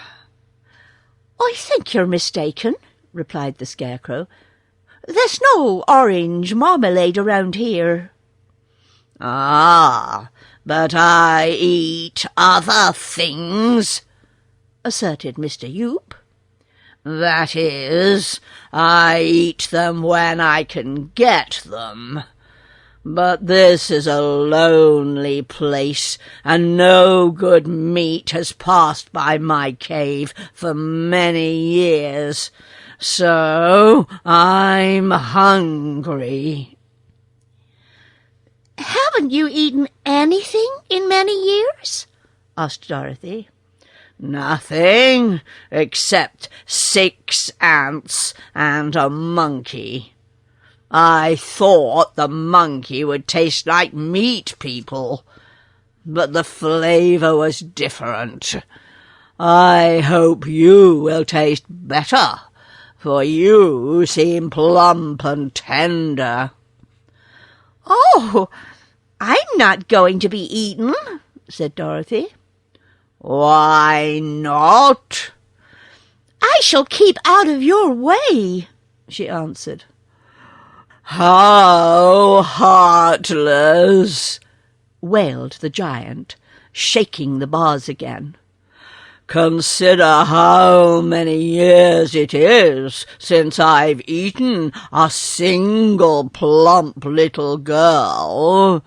They tell me meat is going up, but if I can manage to catch you, I'm sure it will soon be going down, and I'll catch you if I can." With this, the giant pushed his big arms, which looked like tree trunks, except that tree trunks don't wear pink velvet, between the iron bars, and the arms were so long that they touched the opposite wall of the rock passage. Then he extended them as far as he could reach towards our travellers, and found he could almost touch the Scarecrow, but not quite. "Come a little nearer, please," begged the giant. "I'm a scarecrow." "A scarecrow? Ugh! I don't care a straw for a scarecrow.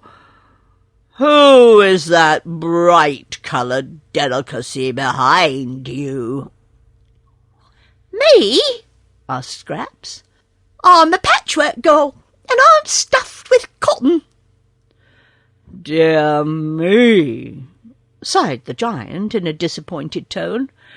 "That reduces my dinner from 4 to 2. And the dog. I'll save the dog for dessert."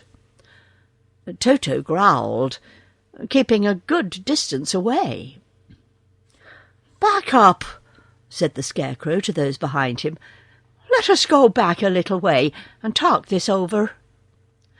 So they turned and went around the bend in the passage. When they were out of sight of the cave and Mr. Yoop could not hear them, "My idea," began the Scarecrow, when they had halted, "is to make a dash past the cave, going on a run." "He'd grab us," said Dorothy. "Well, he can't grab but one at a time, and I'll go first.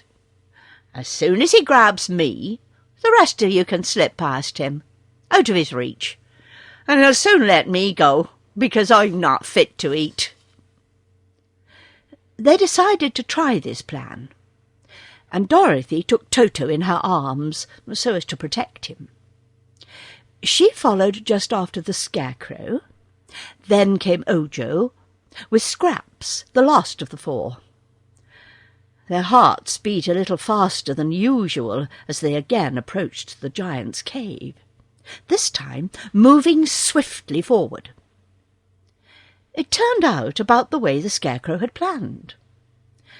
Mr. Yoop was quite astonished to see them come flying towards him, and thrusting his arms between the bars, he seized the Scarecrow in a firm grip.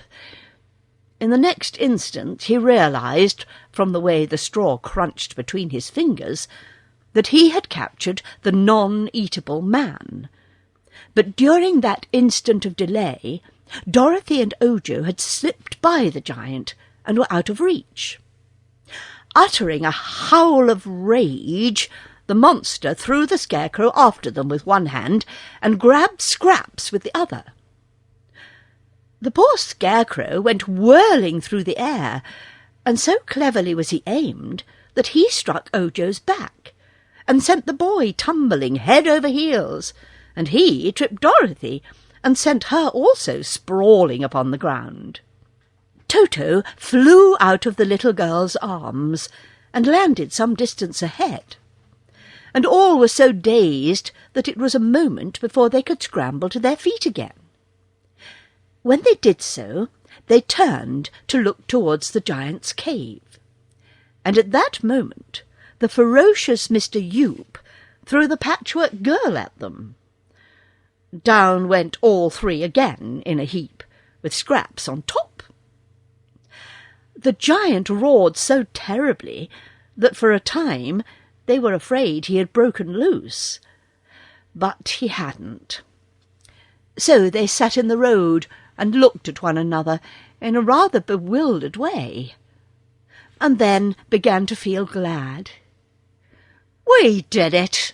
exclaimed the Scarecrow with satisfaction. "And now we are free to go on our way." "Mr. Yoop is very impolite," declared Scraps. "He jawed me terribly. It's lucky my stitches are so fine and strong, but otherwise such harsh treatment might have ripped me up the back." "Allow me to apologise for the giant," said the Scarecrow, raising the Patchwork Girl to her feet and dusting her skirt with his stuffed hands. "Mr. Yoop is a perfect stranger to me, but I fear from the rude manner in which he has acted that he is no gentleman." Dorothy and Ojo laughed at this statement, and Toto barked as if he understood the joke, after which they all felt better and resumed the journey in high spirits. "Of course," said the little girl, when they had walked away along the passage, "it was lucky for us that the giant was caged, for if he had happened to be loose, he... Perhaps in that case he wouldn't be hungry any more." Hip Hopper the Champion. They must have had good courage to climb all those rocks, for after getting out of the canyon they encountered more rock hills to be surmounted. Toto could jump from one rock to another quite easily, but the others had to creep and climb with care, so that after a whole day of such work, Dorothy and Ojo found themselves very tired. As they gazed upwards at the great mass of tumbled rocks that covered the steep incline, Dorothy gave a little groan and said, "That's gonna be a terrible hard climb, Scarecrow. I wish we could find the dark well without so much trouble." "Suppose," said Ojo, "you wait here and let me do the climbing, for it's on my account we're searching for the dark well. Then, if I don't find anything, I'll come back and join you." "No," replied the little girl, shaking her head positively. "We'll all go together, for that way we can help each other. If you went alone, something might happen to you, Ojo." So they began the climb, and found it indeed difficult for a way. But presently, in creeping over the big crags, they found a path at their feet, which wound in and out among the masses of rocks, and was quite smooth and easy to walk upon. As the path gradually ascended the mountain, although in a roundabout way, they decided to follow it. "This must be the road to the country of the Hoppers," said the Scarecrow. "Who are the Hoppers?" asked Dorothy. "Oh, some people Jack Pumpkinhead told me about," he replied. "I didn't hear him," replied the girl. "No, you were asleep," explained the Scarecrow. "But he told Scraps and me that the Hoppers and the Horners live on this mountain. He said in the mountain," declared Scraps. "But of course he meant on it." "Didn't he say what the Hoppers and Horners were?" inquired Dorothy. "No, he only said they were two separate nations, and that the Horners were the most important."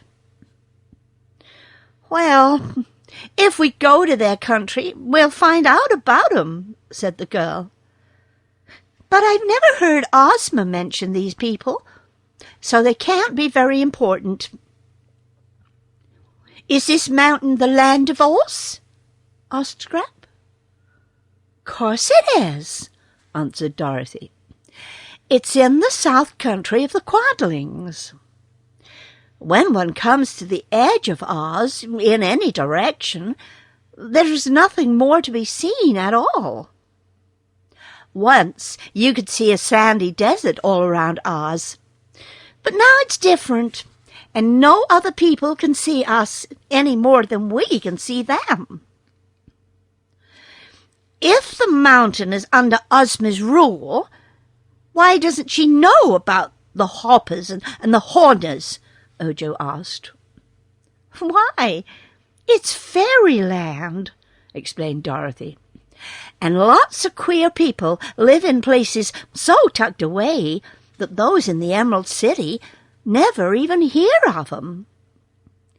In the middle of the country, it's different. But when you get around the edges, you're sure to run into strange little corners that surprise you. I know, for I've travelled in Oz a good deal, and so has the Scarecrow. Yes, admitted the straw man. I've been considerable of a traveller in my time, and I like to explore places. I find I learn much more by travelling than by staying at home. During this conversation, they had been walking up the steep pathway, and now found themselves well up on the mountain. They could see nothing around them, for the rocks beside their path were higher than their heads. Nor could they see far in front of them, because the path was so crooked. But suddenly they stopped, because the path ended, and there was no place to go. Ahead was a big rock lying against the side of the mountain, and this blocked the way completely. There wouldn't be a path, though, if it didn't go somewhere, said the Scarecrow, wrinkling his forehead in deep thought. This is somewhere, isn't it? Asked the Patchwork Girl, laughing at the bewildered looks of the others. The path is locked, the way is blocked, yet here we've innocently flocked. And now we're here, it's rather queer. There's no front door that can be knocked. Please don't, Scraps, said Ojo. You make me nervous. Well, said Dorothy, I'm glad of a little rest, for that's a dreadful steep path. As she spoke, she leaned against the edge of the big rock that stood in their way. To her surprise, it slowly swung backwards and showed behind it a dark hole that looked like the mouth of a tunnel. Why, here's where the path goes to, she exclaimed. So it is, answered the Scarecrow. But the question is, do we want to go where the path does? It's underground, right inside the mountain, said Ojo, peering into the dark hole. Perhaps there's a well there, and if there is, it's sure to be a dark one. Why, that's true enough, cried Dorothy with eagerness. Let's go, Scarecrow, 'cause if others have gone, we're pretty safe to go too. Toto looked in and barked, but he did not venture to enter until the Scarecrow had bravely gone first. Scraps followed closely after the straw man, and then Ojo and Dorothy timidly stepped inside the tunnel. As soon as all of them had passed the big rock, it slowly turned and filled up the opening again. But now they were no longer in the dark, for a soft, rosy light enabled them to see around them quite distinctly. It was only a passage, wide enough for two of them to walk abreast, with Toto in between them, and it had a high arched roof. They could not see where the light, which flooded the place so pleasantly, came from, for there were no lamps anywhere visible. The passage ran straight for a little way, and then made a bend to the right, and another sharp turn to the left, after which it went straight again. But there were no side passages, so they could not lose their way.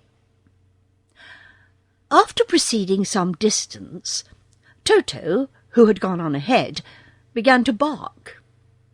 They ran around a bend to see what was the matter, and found a man sitting on the floor of the passage and leaning his back against the wall. He had probably been asleep before Toto's barks aroused him, for he was now rubbing his eyes and staring at the little dog with all his might. There was something about this man that Toto objected to, and when he slowly rose to his foot, they saw what it was. He had but one leg, set just below the middle of his round, fat body. But it was a stout leg, and had a broad, flat foot at the bottom of it, on which the man seemed to stand very well. He had never had but this one leg, which looked something like a pedestal, and when Toto ran up and made a grab at the man's ankle, he hopped, first one way and then another, in a very active manner, looking so frightened that Scraps laughed aloud. Toto was usually a well-behaved dog, but this time he was angry, and snapped at the man's leg again and again. This filled the poor fellow with fear, and in hopping out of Toto's reach, he suddenly lost his balance, and tumbled head over heel upon the floor. When he sat up, he kicked Toto on the nose, and that made the dog howl angrily. But Dorothy now ran forward and caught Toto's collar, holding him back. "Do you surrender?" she asked the man. "Who, me?" asked the hopper. "Yes, you," said the little girl. "Am I captured?" he inquired. "Of course. My dog has captured you," she said. "Well," replied the man, "if I'm captured, I must surrender, for it's the proper thing to do. I like to do everything proper, for it saves one a lot of trouble." "It does indeed," said Dorothy. "Please, tell us who you are." "I'm Hip-Hopper. Hip-Hopper the champion." "Champion what?" she asked in surprise. "Champion wrestler. I'm a very strong man, and that ferocious animal which you are so kindly holding is the first living thing that has ever conquered me." "And you are a hopper," she continued. "Yes, my people live in a great city not far from here. Would you like to visit it?" "I'm not sure," she said with hesitation. "Have you any dark wells in your city?" "I think not. We have wells, you know, but they're all well lighted, and well-lighted wells cannot be a dark well. But there may be such a thing as a very dark well in the Horner country, which is a black spot on the face of the earth." "Where is the Horner country?" Ojo inquired. "The other side of the mountain. There's a fence between the Hopper country and the Horner country, and a gate in the fence. But you can't pass through it just now, because we are at war with the Horners." "That's too bad," said the Scarecrow. "What seems to be the trouble?" "Why, one of them made a very insulting remark about my people. He said we were lacking in understanding because we only have one leg to a person. I can't see that legs have anything to do with understanding things. The Horners each have 2 legs, just as you have. That's one leg too many, it seems to me." "No," declared Dorothy. "It's just the right number." "You don't need them," argued the Hopper obstinately. "You've only one head, and one body, and one nose and mouth. 2 legs are quite unnecessary, and they spoil one's shape." "But how can you walk with only one leg?" asked Ojo. "Walk? Who wants to walk?" exclaimed the man. Walking is a terribly awkward way to travel. I hop, and so do all my people. It's much more graceful and agreeable than walking." "I don't agree with you," said the Scarecrow. "But tell me, is there any way to get to the Horner country without going through the city of the Hoppers?" "Yes, there is another path from the rocky lowlands outside the mountain that leads straight to the entrance of the Horner country. But it's a long way round, so you'd better come with me. Perhaps they will allow you to go through the gate. But we expect to conquer them this afternoon, if we get time, and then you may go and come as you please." They thought it best to take the Hopper's advice, and asked him to lead the way. This he did in a series of hops, and he moved so swiftly in this strange manner that those with 2 legs had to run. The Joking Horners. It was not long before they left the passage and came to a great cave, so high that it must have reached nearly to the top of the mountain within which it lay. It was a magnificent cave, illuminated by the soft invisible light, so that everything in it could be plainly seen.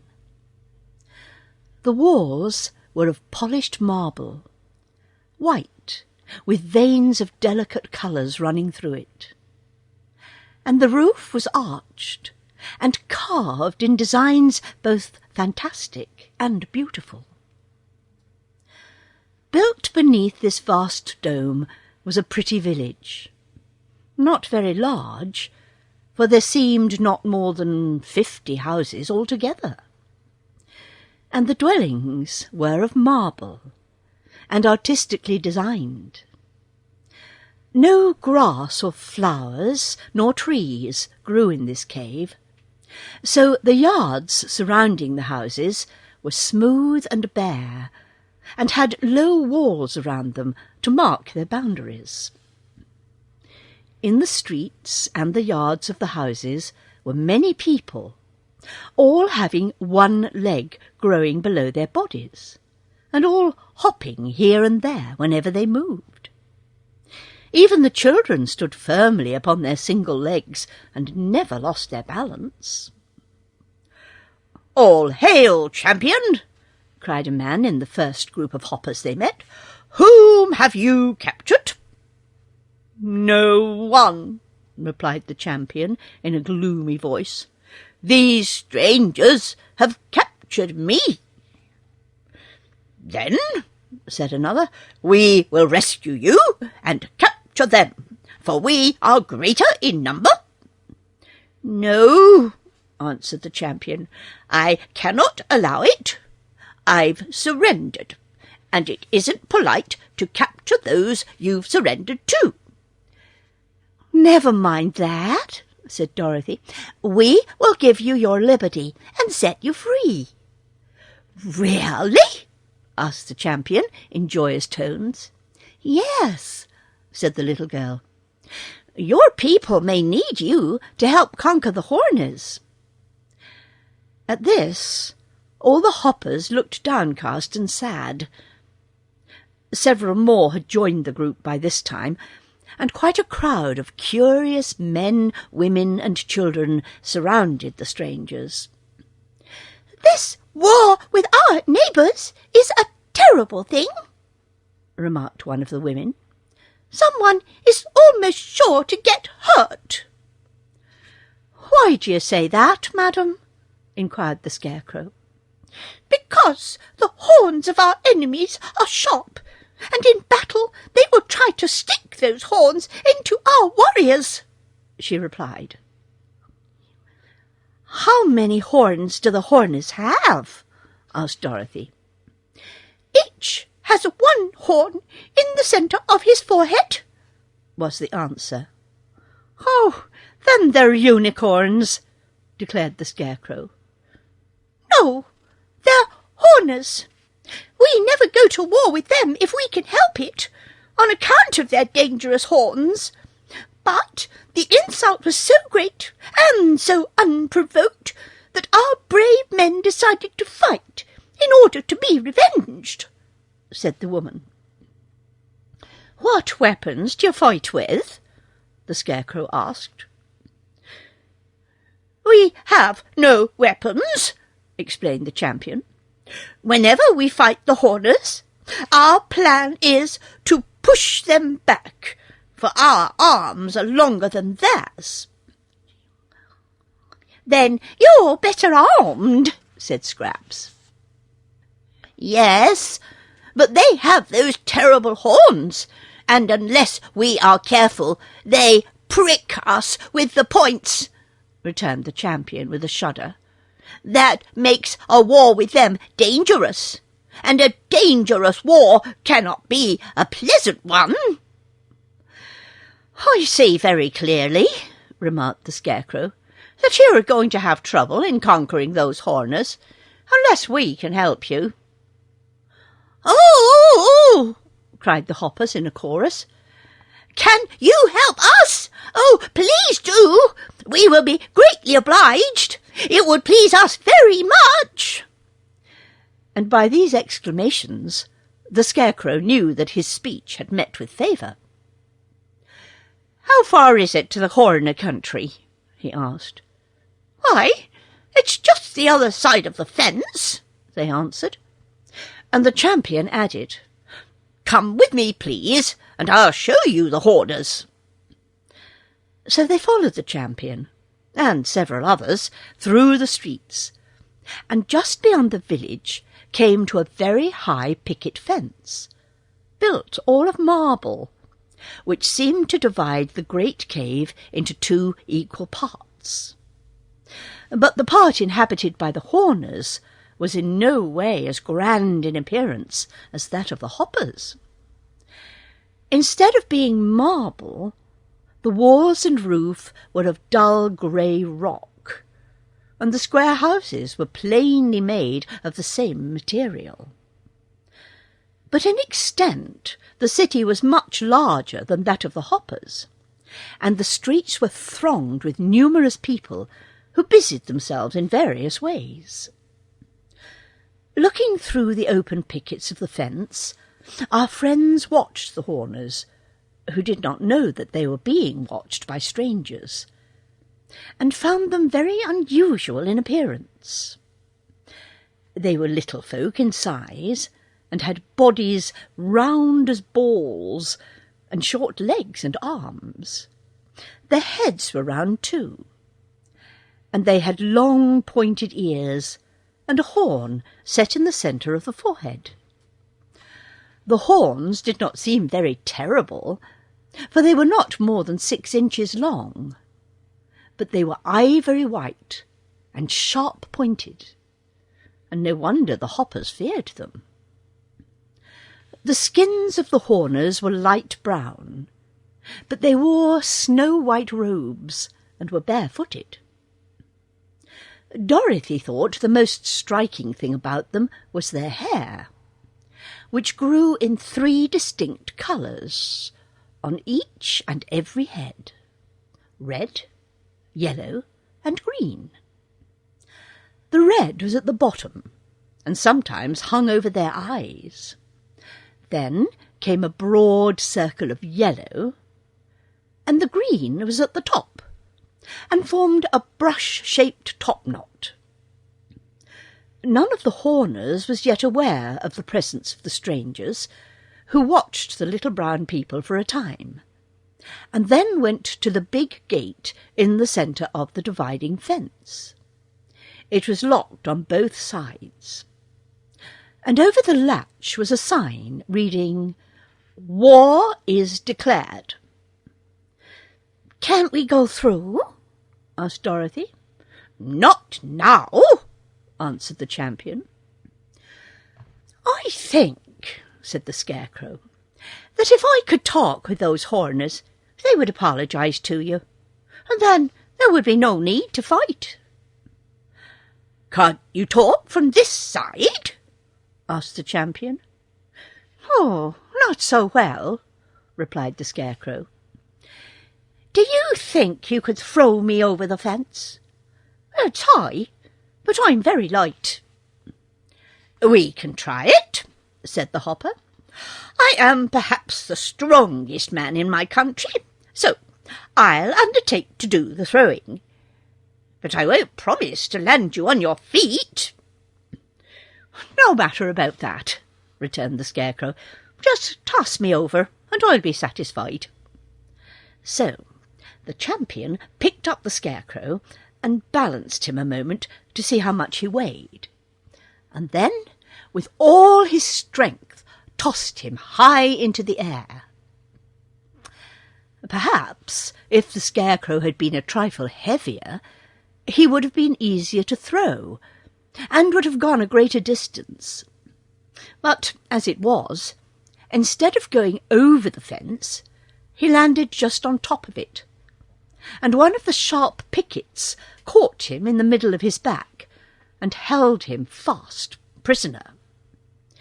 Had he been face downwards, the Scarecrow might have managed to free himself, but lying on his back on the picket, his hands waved in the air of the Horner country, while his feet kicked in the air of the Hopper country. So there he was. "Are you hurt?" called the Patchwork Girl anxiously. "Course not," said Dorothy. "But if he wiggles that way, he may tear his clothes. How can we get him down, Mr. Champion?" The champion shook his head. "I don't know," he confessed. "If he could scare Horners as well as he does crows, it might be a good idea to leave him there." "This is terrible," said Ojo, almost ready to cry. "I suppose it's because I am Ojo the Unlucky that everyone who tries to help me gets into trouble." "You are lucky to have anyone to help you," declared Dorothy. "But don't worry, we'll rescue the Scarecrow somehow." "I know how," announced Scraps. "Here, Mr. Champion, just throw me up to the Scarecrow. I'm nearly as light as he is. And when I'm on top of the fence, I'll pull our friend off the picket and toss him down to you." "All right," said the champion, and he picked up the Patchwork Girl and threw her in the same manner he had the Scarecrow. He must have used more strength this time, however, for Scraps sailed far over the top of the fence and, without being able to grab the Scarecrow at all, tumbled to the ground in the Horner country, where her stuffed body knocked over 2 men and a woman and made a crowd that had collected there run like rabbits to get away from her.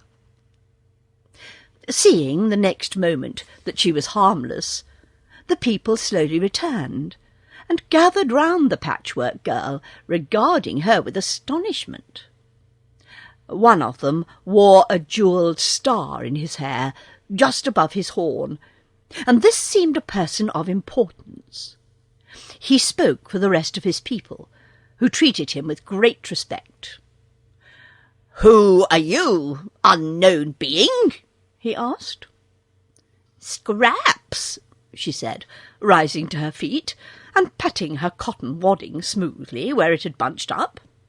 "And where did you come from?" he continued. "Over the fence. Don't be silly." "There's no other place I could have come from," she replied. He looked at her thoughtfully. "You are not a hopper," said he, "for you have 2 legs. They're not very well shaped, but they are 2 in number. And that strange creature on the top of the fence, why doesn't he stop kicking? Must be your brother, or father, or son, for he also has 2 legs." "You must have been to visit the wise donkey," said Scraps, laughing so merrily that the crowd smiled with her in sympathy. "But that reminds me, Captain or King, I am Chief of the Horners, and my name is Jack." "Of course! Little Jack Horner. I might have known it. But the reason I vol-planed over the fence was so that I could have a talk with you about the hoppers." "What about the hoppers?" asked the chief, frowning. "You've insulted them, and you'd better beg their pardon," said Scraps. "For if you don't, they'll probably hop over here and conquer you." "We're not afraid, as long as the gate is locked," declared the chief, "and we didn't insult them at all. One of us made a joke that the stupid hoppers couldn't see." The chief smiled as he said this, and the smile made his face look quite jolly. "What was the joke?" asked Scraps. "A Horner said, 'They have less understanding than we, because they've only one leg.' You see the point, don't you? If you stand on your legs, and your legs are under you, then then your legs are your understanding." But that's a fine joke, and the stupid hoppers couldn't see it. They couldn't see that with only one leg they must have less understanding than we who have two legs. The chief wiped the tears of laughter from his eyes with the bottom hem of his white robe, and all the other Horners wiped their eyes on their robes, for they had laughed just as heartily as their chief at the absurd joke. "Then," said Scraps, "their understanding of the understanding that you meant led to the misunderstanding." "Exactly, and so there's no need for us to apologize," returned the chief.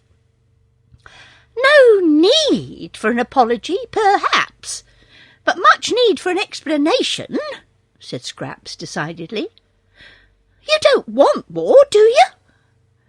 "Not if we can help it," admitted Jack Horner. "The question is, who is going to explain the joke to the Horners? You know it spoils any joke to be obliged to explain it, and this is the best joke I ever heard." "Who made the joke?" asked Scraps. "Dixie Horner. He's working in the mines just now, but he'll be home before long. Suppose we wait and talk with him about it. Maybe he'll be willing to explain his joke to the hoppers." "All right," said Scraps. "I'll wait, if Dixie isn't too long." "No, he's shorter. He's shorter than I am." "Hey, say, that's a better joke than Dixie's. He won't be too long because he's short." The other Horners standing round roared with laughter, and seemed to like their chief's joke as much as he did. Scraps thought it was odd that they could be so easily amused, but decided there could be little harm. Peace is declared. "Come with me to my dwelling, and I'll introduce you to my daughters," said the chief. "We're bringing them up according to a book of rules that was written by one of our leading old bachelors, and everyone says they're a remarkable lot of girls." So Scraps accompanied him along the street, to a house that seemed on the outside exceptionally grimy and dingy. The streets of this city were not paved, nor had any attempt been made to beautify the houses or their surroundings. And having noticed this condition, Scraps was astonished when the chief ushered her into his home. Here was nothing grimy or faded indeed. On the contrary, the room was of dazzling brilliance and beauty, for it was lined throughout with an exquisite metal that resembled translucent frosted silver. The surface of this metal was highly ornamented in raised designs representing men, animals, flowers, and trees. And from the metal itself was radiated the soft light which flooded the room. All the furniture was made of the same glorious metal, and Scraps asked what it was. "That's radium," answered the chief. "We Horners spend all our time digging radium from the mines under this mountain, and we use it to decorate our homes and make them pretty and cosy. It's a medicine, too, and no one can ever be sick who lives near radium." "Have you plenty of it?" asked the Patchwork Girl. "More than we can use. All the houses in this city are decorated with it, just the same as the mine is." "Why don't you use it on your streets, then, and the outside of your houses, to make them as pretty as they are within?" she inquired. "Outside? Who cares for the outside of anything?" asked the chief. "We Horners don't live on the outside of our homes, we live inside. Many people are like those stupid hoppers who love to make an outside show. I suppose you strangers thought their city more beautiful than ours, because you judged from appearances, and they have handsome marble houses and marble streets. But if you had entered one of their stiff dwellings, you would find it bare and uncomfortable, as all their show is on the outside. They have an idea that what is not seen by others is not important. But with us, the rooms we live in are our chief delight and care, and we pay no attention to outside show." "Seems to me," said Scraps musingly, "it would be better to make it all pretty, inside and out." "Seams? Why, you're all seams, my girl," said the chief, and then he laughed heartily at his latest joke, and a chorus of small voices echoed his laugh with Scraps turned around and found a row of girls seated in radium chairs ranging along one wall of the room. There were 19 of them by actual count, and they were of all sizes, from a tiny child to one almost a grown woman. All were neatly dressed in spotless white robes, and had brown skins, horns on their foreheads, and 3-coloured hair. "These," said the chief, "are my sweet daughters. My dears, I introduce you to Miss Scraps Patchwork, a lady who is travelling in foreign parts to increase her store of wisdom." The 19 Horner girls all arose and made a polite curtsy, after which they resumed their seats and rearranged their robes properly. "Why do they all sit so still, and all in a row?" asked Scraps. "Because it is ladylike and proper," replied the chief. "But some are just children, poor things. Don't they ever run around and play and laugh and have a good time?" "No, indeed," said the chief. "That would be improper in young ladies, as well as in those who will sometimes become young ladies.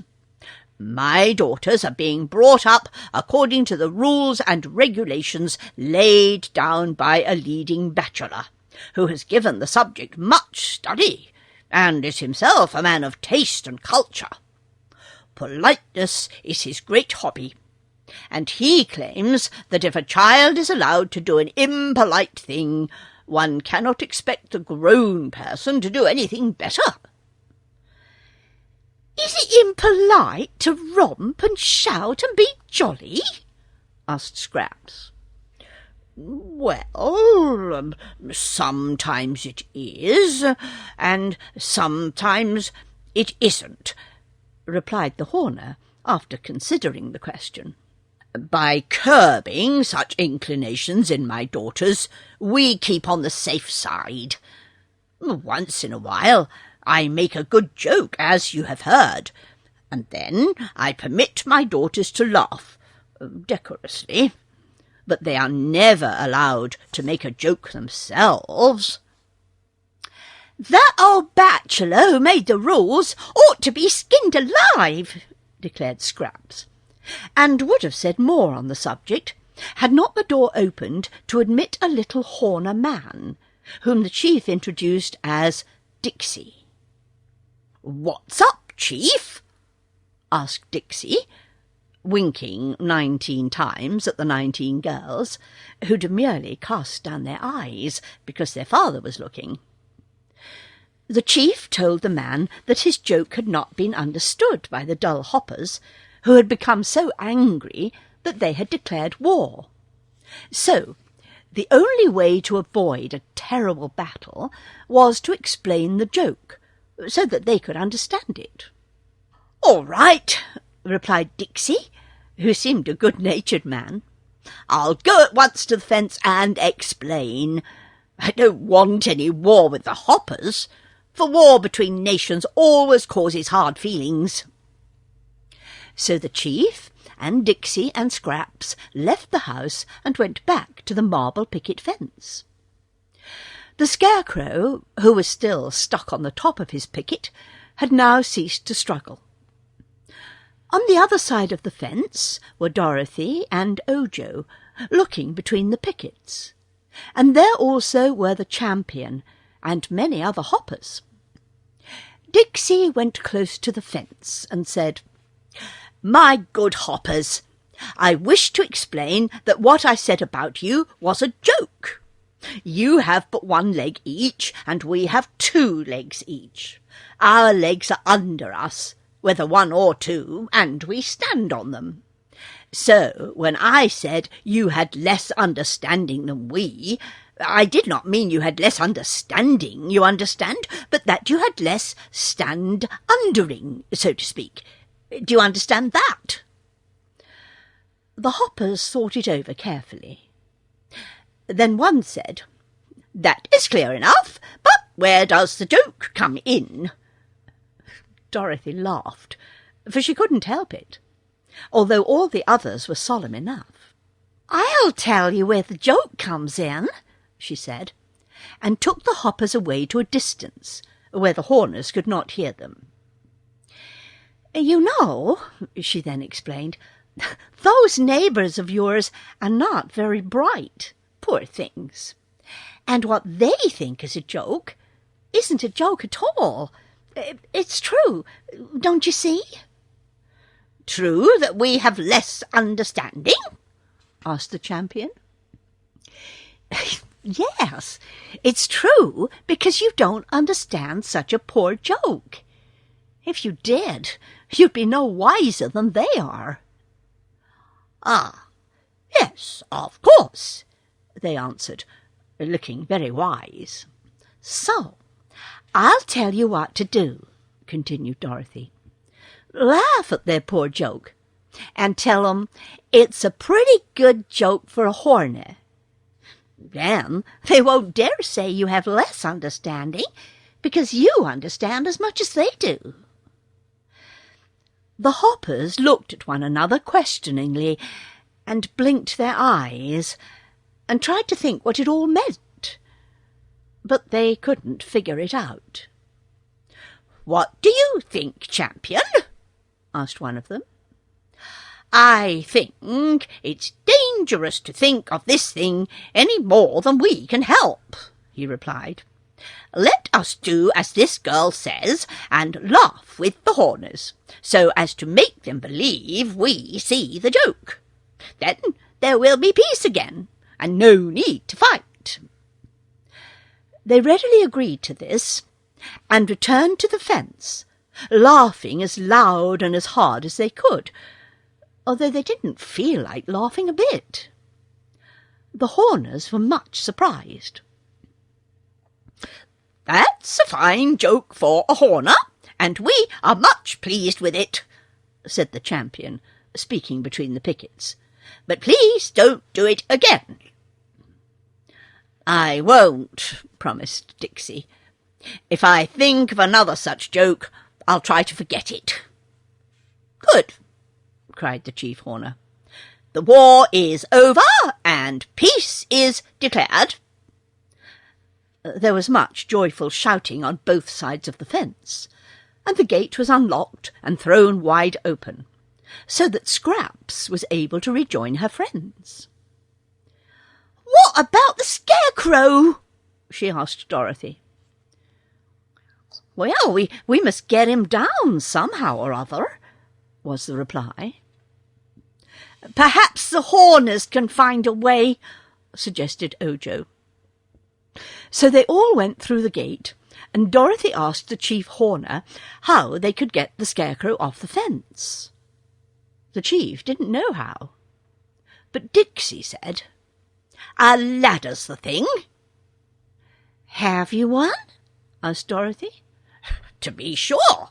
We use ladders in our mines," said he. Then he ran away to get the ladder, and while he was gone, the Horners gathered around and welcomed the strangers to their country, for through them a great war had been avoided. In a little while Dixie came back with a tall ladder, which she placed against the fence. Ojo at once climbed to the top of the ladder, and Dorothy went about halfway up, and Scraps stood at the foot of it. Toto ran round it and barked. Then Ojo pulled the Scarecrow away from the picket and passed him down to Dorothy, who in turn lowered him to the Patchwork Girl. As soon as he was on his feet and standing on solid ground, the Scarecrow said, "Much obliged. I feel much better. I'm not stuck on that picket any more." The Horners began to laugh, thinking this was a joke. But the Scarecrow shook himself and patted his straw a little, and said to Dorothy, "Is there much of a hole in my back?" The little girl examined him carefully. "Well, there's quite a hole," she said, "but I've got a needle and thread in the knapsack, and I'll sew you up again." "Do so," he begged earnestly, and again the Hoppers laughed, to the Scarecrow's great annoyance. While Dorothy was sewing up the hole in the straw man's back, Scraps examined the other parts of him.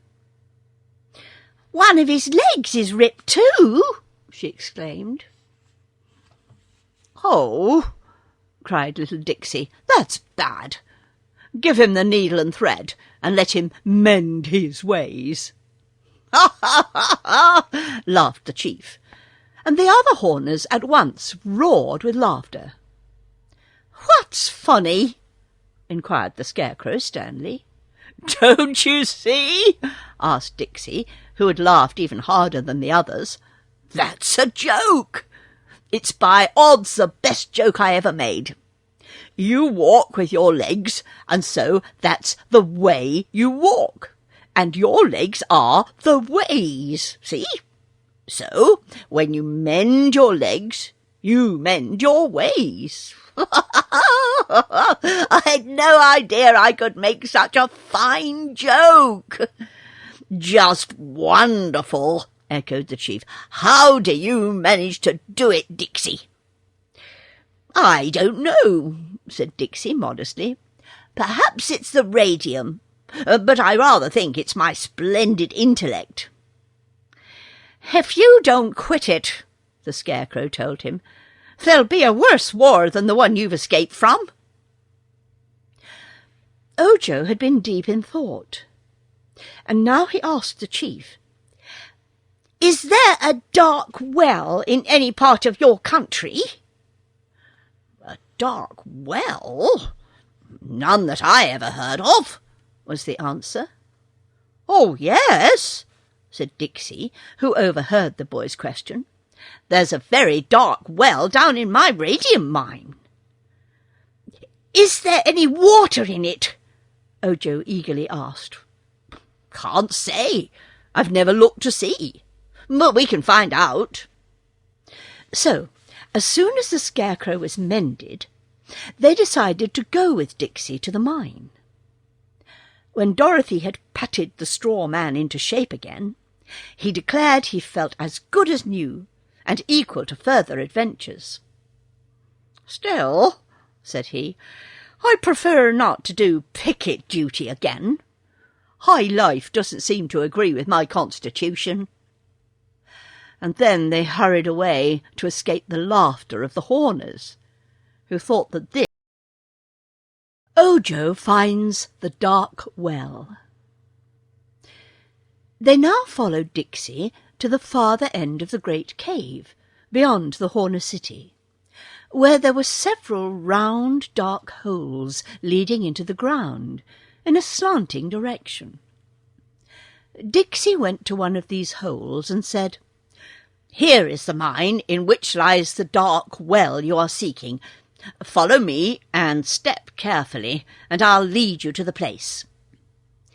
He went in first, and after him came Ojo, and then Dorothy, with the Scarecrow behind her.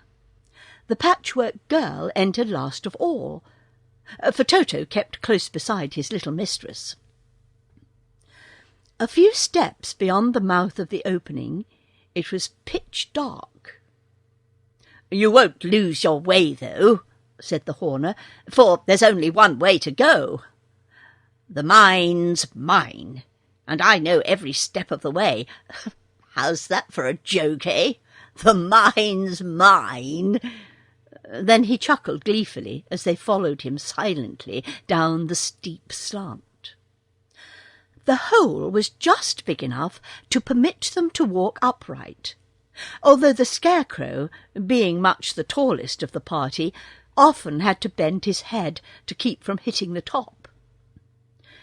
The floor of the tunnel was difficult to walk upon, because it had been worn smooth as glass, and pretty soon Scraps, who was some distance behind the others, slipped and fell head foremost. At once she began to slide downwards, so swiftly that when she came to the Scarecrow, she knocked him off his feet and sent him tumbling against Dorothy, who tripped up Ojo. The boy fell against the Horner, so that all went tumbling down the slide in a regular mix-up, unable to see where they were going because of the darkness.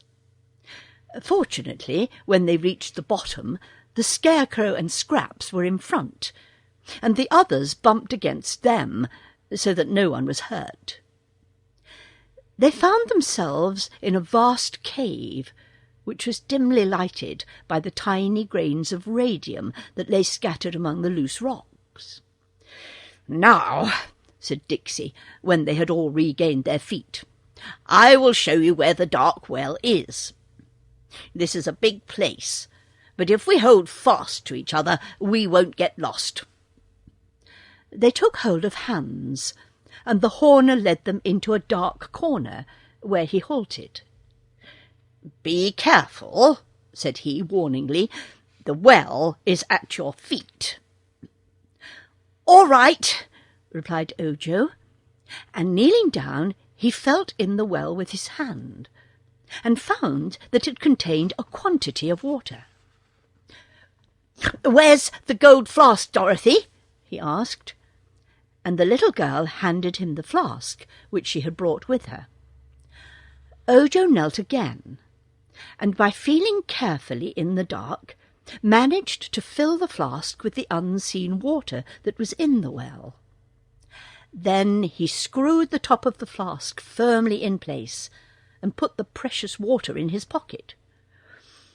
"All right," he said again in a glad voice. "Now we can go back." They returned to the mouth of the tunnel and began to creep cautiously up the incline. This time they made Scraps stay behind for fear she would slip again. But they all managed to get up in safety, and the Munchkin boy was very happy when he stood in the Horner City and realized that the water from the dark well, which he and his friends had travelled so far to secure, was safe in his jacket pocket. They bribe the lazy quadling. "Now," said Dorothy, as they stood on the mountain path, having left behind them the cave in which dwelt the Hoppers and the Horners, "I think we must find a road into the country of the Winkies, for that is where Ojo wants to go next." "Is there such a road?" asked the Scarecrow. "I don't know," she replied. "I suppose we could go back the way we came, to Jack Pumpkin's house, and then turn into the Winky country. But that seems like running round a haystack, doesn't it?" "Yes," said the Scarecrow. "What's the next thing Ojo must get?" "A yellow butterfly," answered the boy. "That means the Winky country, all right, for it's the yellow country of Oz," remarked Dorothy. "I think, Scarecrow, we ought to take him to the Tin Woodman, for he's the Emperor of the Winkies, and he will help us to find what Ojo wants." "Of course," replied the Scarecrow, brightening at the suggestion. "The Tin Woodman will do anything we ask him, for he's one of my dearest friends. I believe we can take a crosscut into his country, and so get to his castle a day sooner than if we travelled back the way we came." "I think so too," said the girl. "And that means we must keep to the left."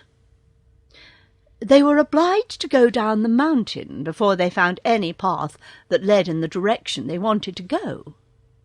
But among the tumbled rocks at the foot of the mountain was a faint trail, which they decided to follow. 2 or 3 hours walking along this trail brought them to a clear, level country, where there were a few farms and some scattered houses. But they knew they were still in the country of the Quadlings, because everything had a bright red colour. Not that the trees and grasses were red, but the fences and houses were painted that colour, and all the wild flowers that bloomed in the wayside had red blossoms. This part of the Quadling country seemed peaceful and prosperous, if rather lonely, and the road was more distinct and easier to follow. But just as they were congratulating themselves upon the progress they had made, they came upon a broad river, which swept along between high banks, and here the road ended, and there was no bridge of any sort to allow them to cross. "This is queer," mused Dorothy, looking at the water reflectively. "Why should there be any road if the river stops everyone walking along it?" "Whoa!" said Toto, gazing earnestly into her face. "That's the best answer you'll get," declared the Scarecrow with his comical smile, "for no one knows any more than Toto about this road." Said Scraps, "Every time I see a river, I have chills that make me shiver, for I never can forget that all the water's very wet. If my patches get a soak, it will be a sorry joke. So to swim I never try, till I find the water dry." "Try to control yourself, Scraps," said Ojo. "You're getting crazy again. No one intends to swim that river." "No," decided Dorothy. "We couldn't swim if we tried. It's too big a river, and the water moves awful fast." "There ought to be a ferryman with a boat," said the Scarecrow, "but I don't see any." "Couldn't we make a raft?" suggested Ojo. "There's nothing to make one of," answered Dorothy. "Whoa!" said Toto again, and Dorothy saw he was looking along the bank of the river. "Why, he sees a house over there," cried the little girl. "I wonder we didn't notice it ourselves. Let's go and ask the people how to cross the river." A quarter of a mile along the bank stood a small round house, painted red, and as it was on their side of the river, they hurried towards it.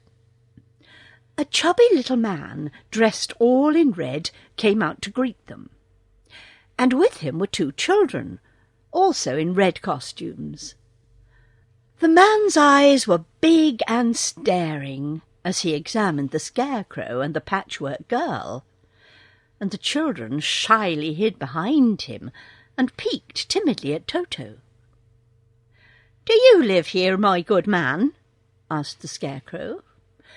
"I think I do, most mighty magician," replied the Quadling, bowing low. "But whether I'm awake or dreaming, I can't be positive, so I'm not sure where I live. If you'll kindly pinch me, I'll find out all about it." "You're awake," said Dorothy, "and this is no magician, but just the Scarecrow." "But he's alive," protested the man, "and he oughtn't to be, you know. And that other dreadful person, the girl who is all patches, seems to be alive too." "Very much so," declared Scraps, making a face at him. "But that isn't your affair, you know." "I've a right to be surprised, haven't I?" asked the man meekly.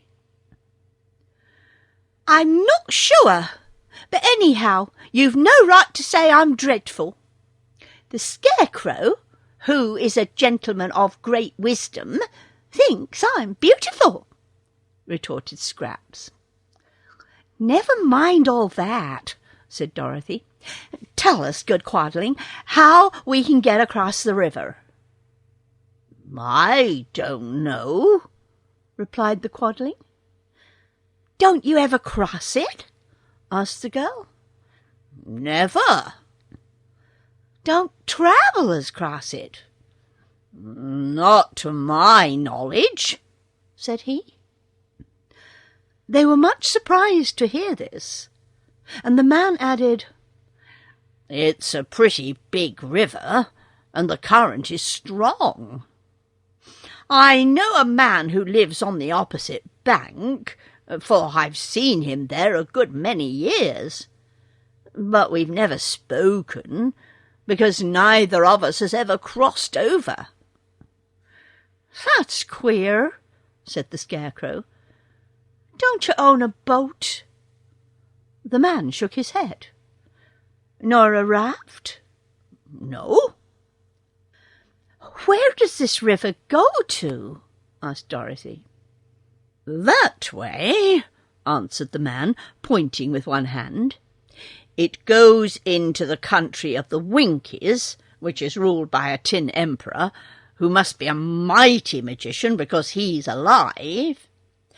And that way," pointing with the other hand, "the river runs between 2 mountains, where dangerous people dwell."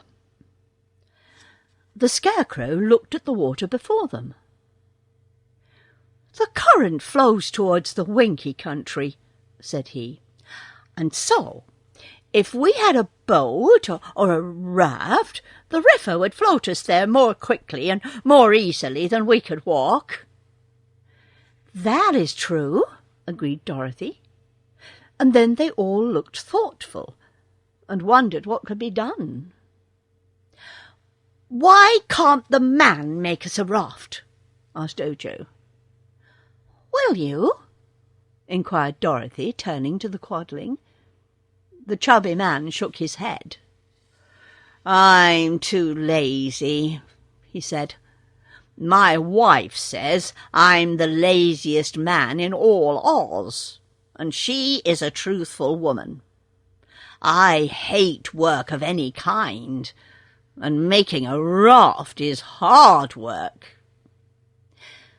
"I'll give you my emerald ring," promised the girl. "No, I don't care for emeralds. If it were a ruby, which is the colour I like best, I might work a little while." "I've got some square meal tablets," said the Scarecrow. "Each one is the same as a dish of soup, a fried fish, a mutton pot pie, lobster salad, charlotte roast, and a lemon jelly, all made into one little tablet that you can swallow without trouble." "Without trouble?" exclaimed the quadling, much interested. "Then those tablets would be fine for a lazy man. It's such hard work to chew when you eat." "I'll give you 6 of those tablets if you'll help us to make a raft," promised the Scarecrow. "They're a combination of food which people who eat are very fond of. I never eat, you know, being straw, but some of my friends eat regularly. What do you say to my offer, quadling?" "I'll do it," decided the man. "I'll help, and you can do most of the work. But my wife has gone fishing for red eels today, so some of you will have to mind the children." Scraps promised to do that, and the children were not so shy when the Patchwork Girl sat down to play with them.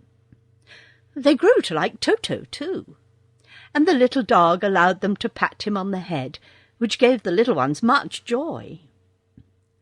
There were a number of fallen trees near the house, and the quadling got his axe and chopped them into logs of equal length. He took his wife's clothesline to bind these logs together so that they would form a raft, and Ojo found some strips of wood and nailed them along the top of the logs to render them more firm. The Scarecrow and Dorothy helped to roll the logs together and carried the strips of wood. But it took so long to make the raft that evening came just as it was finished, and with evening the quadling's wife returned from her fishing. The woman proved to be cross and bad-tempered, perhaps because she had only caught one red eel during all the day.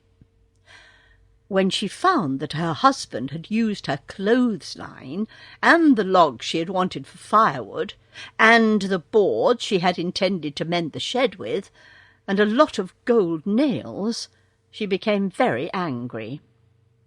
Scraps wanted to shake the woman to make her behave, but Dorothy talked to her in a gentle tone, and told the quadling's wife that she was a princess of Oz, and a friend of Ozma, and that when she got back to the Emerald City she would send them a lot of things to repay them for the raft, including a new clothesline.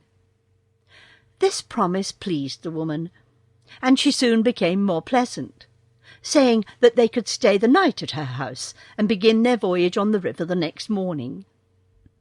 This they did, spending a pleasant evening with the quadling family, and being entertained with such hospitality as the poor people were able to offer them. The man groaned a good deal and said he had overworked himself by chopping the logs, but the Scarecrow gave him 2 more tablets than he had promised, which seemed to comfort. The Trick River. Next morning they pushed the raft into the water, and all got aboard. The quadling man had to hold the log craft fast while they took their places, and the flow of the river was so powerful that it nearly tore the raft from his hands. As soon as they were all seated upon the logs, he let go, and away it floated, and the adventurers had begun their voyage towards the Winkie country. The little house of the Quadlings was out of sight almost before they had cried their goodbyes, and the Scarecrow said in a pleased voice, "It won't take us long to get to the Winkie country at this rate." They had floated several miles down the stream and were enjoying the ride, when suddenly the raft slowed up, stopped short, and then began to float back the way it had come. "Why, what's wrong?" asked Dorothy in astonishment. But they were all just as bewildered as she was, and at first no one could answer the question. Soon, however, they realized the truth. The current of the river had reversed, and the water was now flowing in the opposite direction, towards the mountains. They began to recognize the scenes they had passed by, and then they came in sight of the little house of the Quadling again. The man was standing on the river-bank, and he called to them, "How do you do? Glad to see you again. I forgot to tell you that the river changes its direction every little while. Sometimes it flows one way, and sometimes the other." They had no time to answer him, for the raft was swept past the house, and a long distance on the other side of it. "We're going just the way we don't want to go," said Dorothy, "and I guess the best thing we can do is to get to land before we're carried any farther." But they could not get to land. They had no oars, nor even a pole to guide the raft with. The logs which bore them floated in the middle of the stream, and were held fast in that position by the strong current. So they sat still and waited, and, even while they were wondering what could be done, the raft slowed down, stopped, and began drifting the other way, in the direction it had first followed. After a time they repassed the Quadling house, and the man was still standing on the bank. He cried out to them, "Good day, glad to see you again. I expect I shall see you a good many times as you go by, unless you happen to swim ashore." By that time they had left him behind, and were headed once more straight towards the Winkie country. "This is pretty hard luck," said Ojo in a discouraged voice.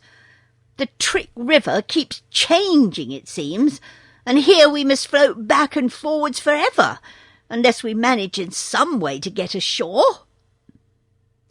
"Can you swim?" asked Dorothy. "No, I'm Ojo the Unlucky." "Neither can I. Toto can swim a little, but that won't help us to get ashore." "I don't know whether I could swim or not," remarked Scraps. "But if I tried, I'd surely ruin my lovely patches." "My straw would get soggy in the water, and I would sink," said the Scarecrow. So there seemed no way out of their dilemma, and being helpless, they simply sat still. Ojo, who was on the front of the raft, looked over into the water, and he thought he saw some large fishes swimming about. He found a loose end of the clothesline which fastened the logs together, and taking a gold nail from his pocket, he bent it nearly double to form a hook, and tied it to the end of the line. Having baited the hook with some bread which he broke from his loaf, he dropped the line into the water, and almost instantly it was seized by a great fish. They knew it was a great fish because it pulled so hard on the line that it dragged the raft forward even faster than the current of the river had carried it. The fish was frightened, and it was a strong swimmer. As the other end of the clothesline was bound around the logs, he could not get away, and as he had greedily swallowed the gold hook at the first bite, he could not get rid of that either. When they reached the place where the current had changed before, the fish was still swimming ahead in its wild attempt to escape. The raft slowed down, yet it did not stop, because the fish would not let it. It continued to move in the same direction it had been going. As the current reversed and rushed backward on its course, it failed to drag the raft with it. Slowly, inch by inch, they floated on, and the fish tugged and kept them going. "I hope he won't give up," said Ojo anxiously. "If the fish can hold out till the current changes again, we'll be all right."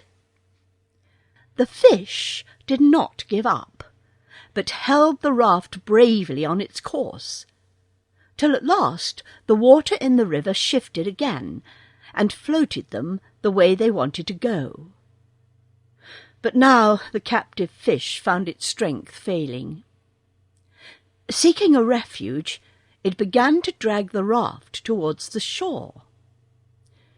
As they did not wish to land in this place, the boy cut the rope with his pocket-knife and set the fish free, just in time to prevent the raft from grounding.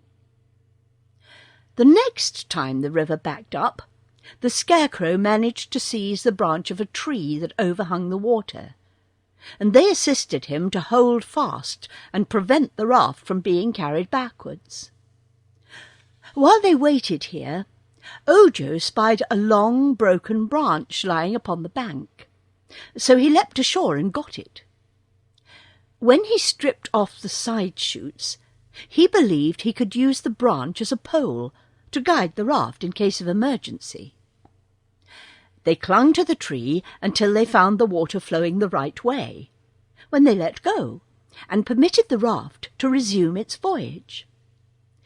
In spite of these pauses, they were really making good progress towards the Winky Country, and, having found a way to conquer the adverse current, their spirits rose considerably. They could see little of the country through which they were passing because of the high banks, and they met with no boats or other craft upon the surface of the river. Once more the Trick River reversed its current, but this time the Scarecrow was on guard, and used the pole to push the raft towards a big rock which lay in the water. He believed the rock would prevent their floating backwards with the current, and so it did. They clung to this anchorage until the water resumed its proper direction, when they allowed the raft to drift on. Floating around a bend, they saw ahead a high bank of water extending across the entire river, and towards this they were being irresistibly carried. There being no way to arrest the progress of the raft, they clung fast to the logs and let the river sweep them on. Swiftly the raft climbed the bank of water and slid down the other side, plunging its edge deep into the water and drenching them all with spray. As again the raft righted and drifted on, Dorothy and Ojo laughed at the duckings they had received, but Scraps was much dismayed, and the Scarecrow took out his handkerchief and wiped the water off the Patchwork Girl's patches as well as he was able to. The sun soon dried her, and the colours of her patches proved good, for they did not run together, nor did they fade. After passing the wall of water, the current did not change or flow backwards any more, but continued to sweep them steadily forward. The banks of the river grew lower too, permitting them to see more of the country. And presently they discovered yellow buttercups and dandelions growing among the grass, from which evidence they knew they had reached the Winkie country. "Don't you think we ought to land?" Dorothy asked the Scarecrow. Pretty soon," he replied. "The Tin Woodman's castle is in the southern part of the Winkie country, so it can't be a great way from here." Fearing they might drift too far, Dorothy and Ojo now stood up and raised the Scarecrow in their arms as high as they could, thus allowing him a good view of the country. For a time he saw nothing he recognized, but finally he cried, "There it is! There it is!" "What?" asked Dorothy. "The Tin Woodman's castle. I can see its turrets glittering in the sun. It's a great way off, but we'd better land as quickly as we can." They let him down and began to urge the raft towards the shore by means of the pole. It obeyed very well, for the current was more sluggish now, and soon they had reached the bank and landed safely. The Winkie country was really beautiful, and across the fields they could see afar the silvery sheen of the tin castle. With light hearts they hurried towards it, being fully rested by their long ride on the river. By and by they began to cross an immense field of splendid yellow lilies, the delicate fragrance of which was very delightful. "How beautiful they are!" cried Dorothy, stopping to admire the perfection of these exquisite flowers. "Yes," said the Scarecrow reflectively, "but we must be careful not to crush or injure any of these lilies." "Why not?" asked Ojo. "The Tin Woodman is very kind-hearted," was the reply, "and he hates to see any living thing hurt in any way." "Are the flowers alive?" asked Scraps. "Yes, of course. And these flowers belong to the Tin Woodman. So, in order not to offend him, we must not tread on a single blossom." "Once," said Dorothy, "the Tin Woodman stepped on a beetle and killed the little creature. That made him very unhappy, and he cried until his tears rusted his joints so he couldn't move 'em." "What did he do then?" asked Ojo. "Put oil on them until the joints worked smoothly again." "Oh!" exclaimed the boy, as if a great discovery had flashed across his mind. But he did not tell anybody what the discovery was, and kept the idea to himself. It was a long walk, but a pleasant one, and they did not mind it a bit. Late in the afternoon they drew near to the wonderful tin castle of the Emperor of the Winkies, and Ojo and Scraps, who had never seen it before, were filled with amazement. Tin abounded in the Winkie country, and the Winkies were said to be the most skilful tinsmiths in all the world. So the Tin Woodman had employed them in building his magnificent castle, which was all of tin from the ground to the tallest turret, and so brightly polished that it glittered in the sun's rays more gorgeously than silver.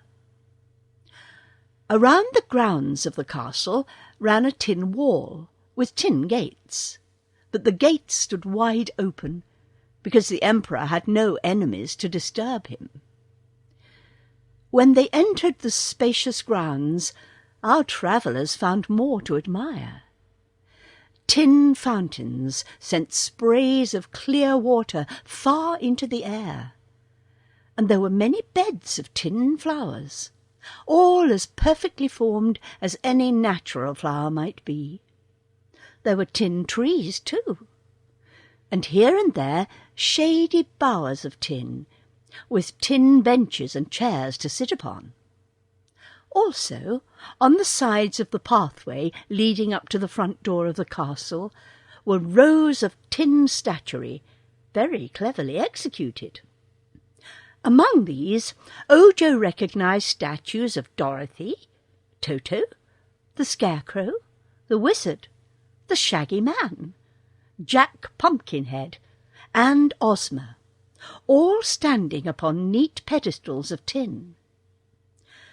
Toto was well acquainted with the residence of the Tin Woodman, and being assured a joyful welcome, he ran ahead and barked so loudly at the front door that the Tin Woodman heard him, and came out in person to see if it really was his old friend Toto. Next moment the Tin Man had clasped the Scarecrow in a warm embrace, and then turned to hug Dorothy. But now his eye was arrested by the strange sight of the Patchwork Girl, and he gazed upon her in mingled wonder. The Tin Woodman objects. The Tin Woodman was one of the most important personages in all Oz.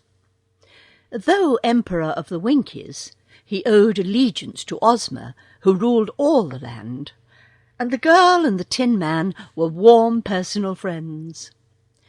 He was something of a dandy, and kept his tin body brilliantly polished, and his tin joints well oiled. Also, he was very courteous in manner, and so kind and gentle that everyone loved him. The Emperor greeted Ojo and Scraps with cordial hospitality, and ushered the entire party into his handsome tin parlour, where all the furniture and pictures were made of tin. The walls were panelled with tin, and from the tin ceiling hung tin chandeliers. The Woodman wanted to know, first of all, where Dorothy had found the Patchwork Girl.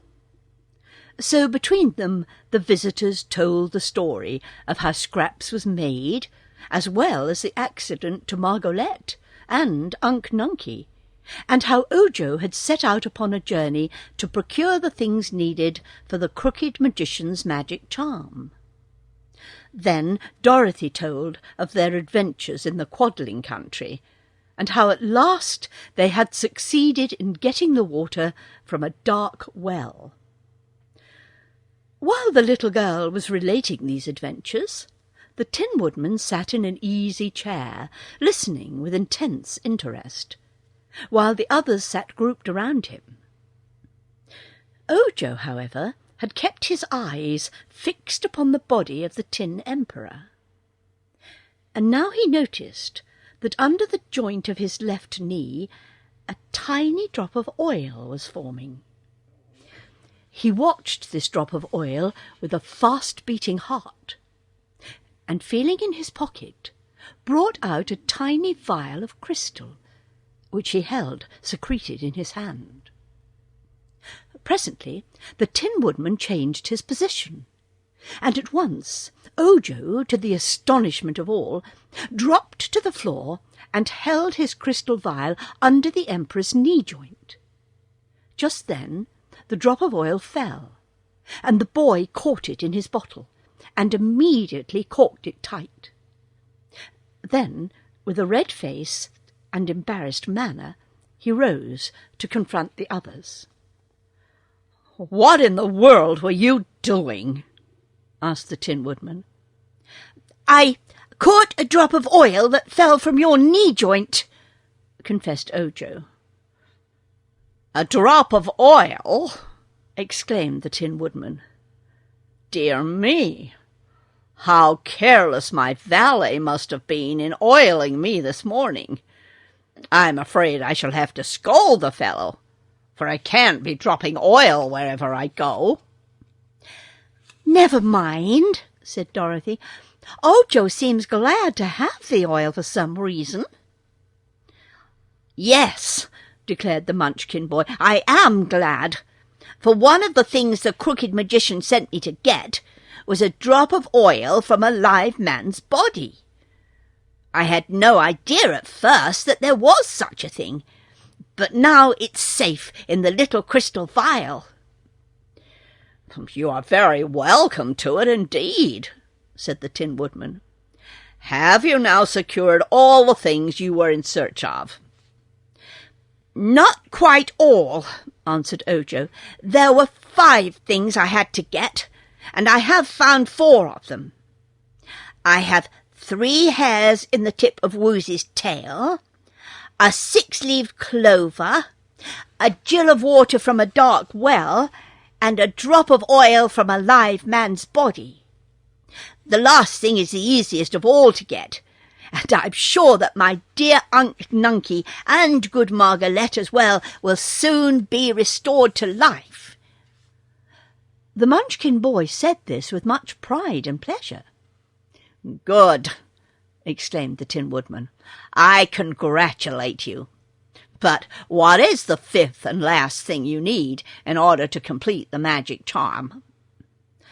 "The left wing of a yellow butterfly," said Ojo. "In this yellow country, and with your kind assistance, that ought to be very easy to find." The Tin Woodman stared at him in amazement. "Surely you're joking," he said. "No," replied Ojo, much surprised. "I am in earnest." "But do you think that for a moment I would permit you or anyone else to pull the left wing from a yellow butterfly?" demanded the Tin Woodman sternly. "Why not, sir?" "Why not? You ask me why not? It would be cruel. One of the most cruel and heartless deeds I ever heard of," asserted the Tin Woodman. "The butterflies are among the prettiest of all created things, and they are very sensitive to pain. To tear a wing from one would cause it exquisite torture, and it would soon die in great agony. I would not permit such a wicked deed under any circumstances." Ojo was astonished at hearing this. Dorothy, too, looked grave and disconcerted. But she knew in her heart that the Tin Woodman was right. The Scarecrow nodded his head in approval of his friend's speech, so it was evident that he agreed with the Emperor's decision. Scraps looked from one to another in perplexity. "Who cares for a butterfly?" she asked. "Don't you?" inquired the Tin Woodman. "Not the snap of a finger, for I have no heart," said the Patchwork Girl. "But I want to help Ojo, who is my friend, to rescue the uncle whom he loves, and I'll kill a dozen useless butterflies to enable him to do that." The Tin Woodman sighed regretfully. "You have kind instincts," he said, "and with a heart you would indeed be a fine creature. I cannot blame you for your heartless remark, as you cannot understand the feelings of those who possess hearts. I, for instance, have a very neat and responsive heart, which the wonderful Wizard of Oz once gave me, and so I shall never, never, never permit a poor yellow butterfly to be tortured by anyone." "The yellow country of the Winkies," said Ojo sadly, "is the only place in Oz where a yellow butterfly can be found." "I'm glad of that," said the Tin Woodman. "As I rule the Winky country, I can protect my butterflies." "Unless I get the wing, just one left wing," said Ojo miserably, "I can't save Unc Nunkie." "Then he must remain a marble statue forever," declared the Tin Emperor firmly.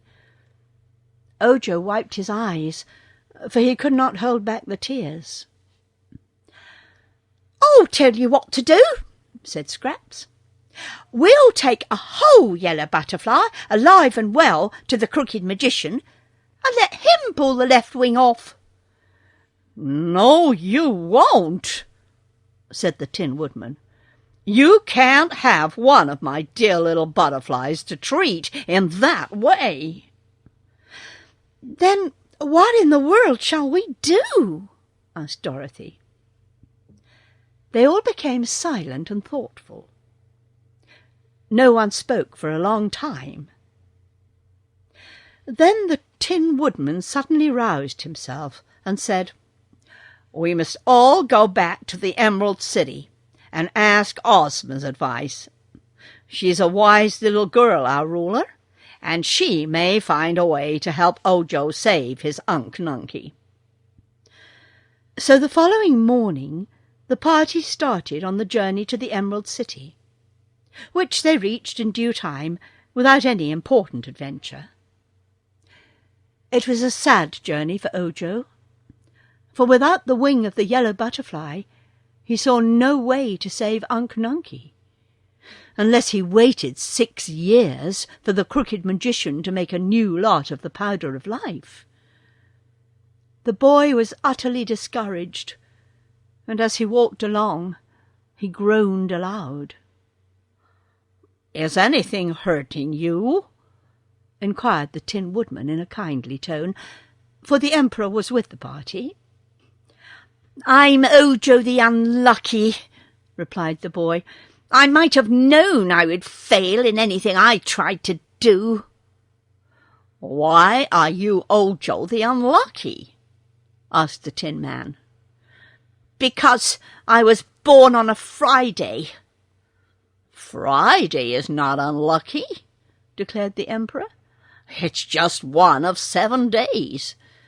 Do you suppose all the world becomes unlucky 1/7 of the time?" "It was the 13th day of the month," said Ojo. 13. Ah, now that is indeed a lucky number," replied the Tin Woodman. "All my good luck seems to happen on the 13th. I suppose most people never notice the good luck that comes to them with the number 13. And yet, if the least bit of bad luck falls on that day, they blame it to the number and not to the proper cause." "13's my lucky number too," remarked the Scarecrow.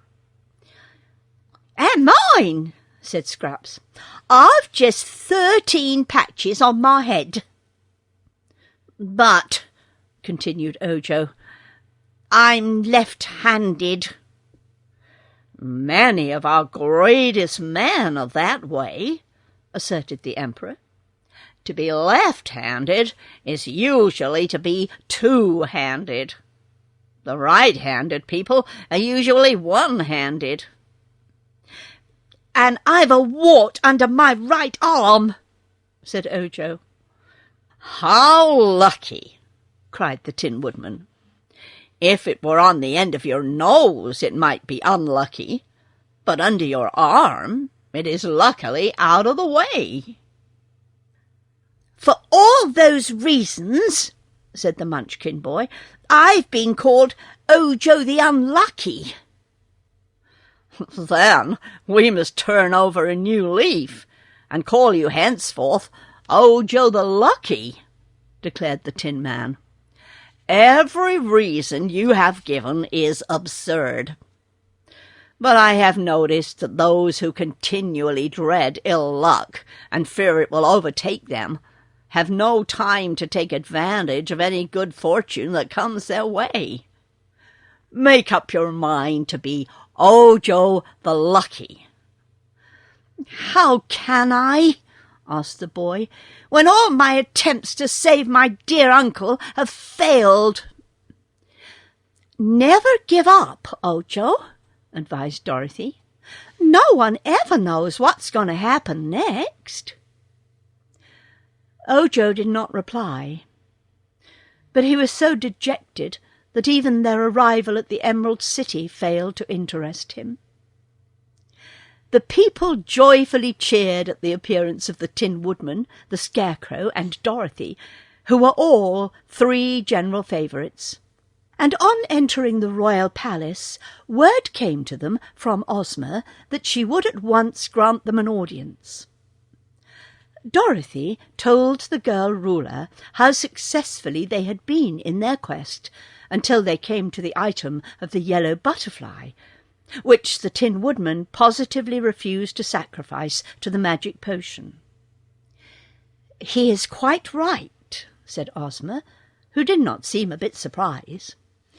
"Had Ojo told me that one of the things he sought was the wing of a yellow butterfly, I would have informed him before he started out that he could never secure it. Then you would have been saved the troubles and annoyance of your long journey." "I didn't mind the journey at all," said Dorothy. "It was fun." "As it has turned out," remarked Ojo, "I can never get the things the crooked magician sent me for, and so, unless I wait 6 years for him to make the powder of life, Unc Nunkie cannot be saved." Ozma smiled. "Dr. Pipt will make no more powder of life, I promise you," said she.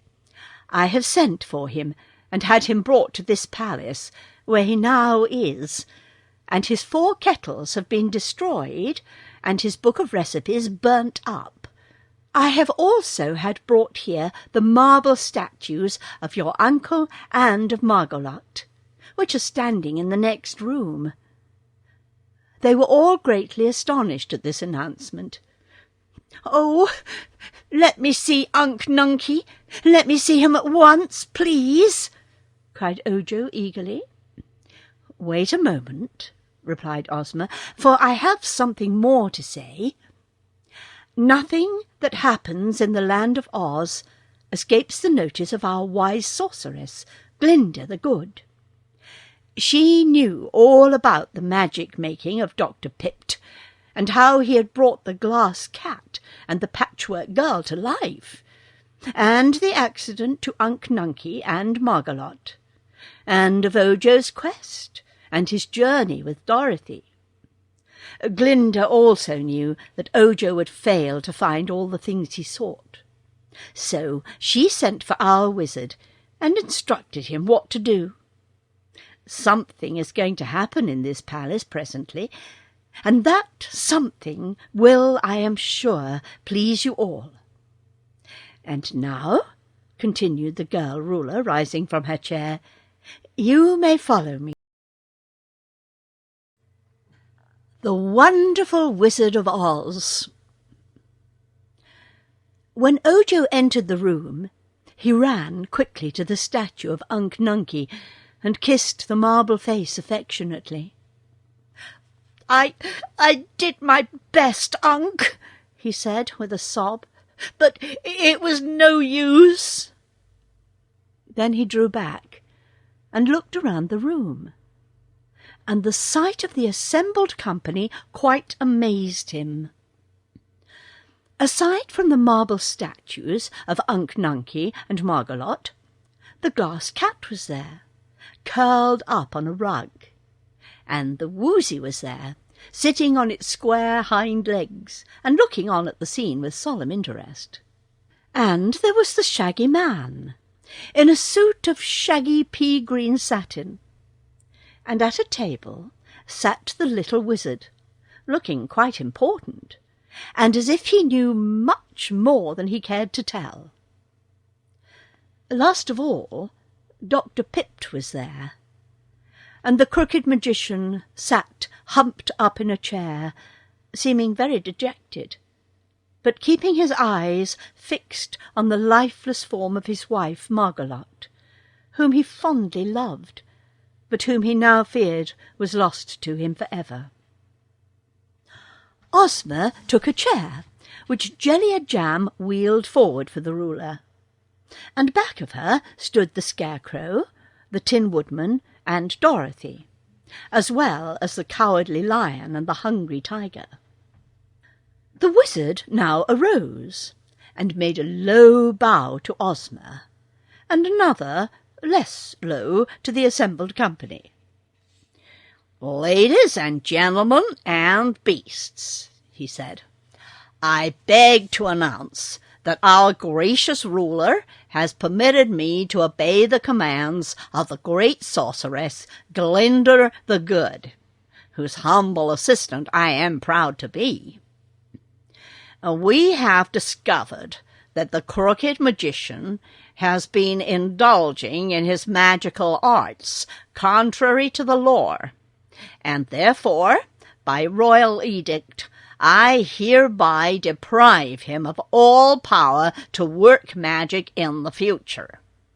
He is no longer a crooked magician, but a simple Munchkin.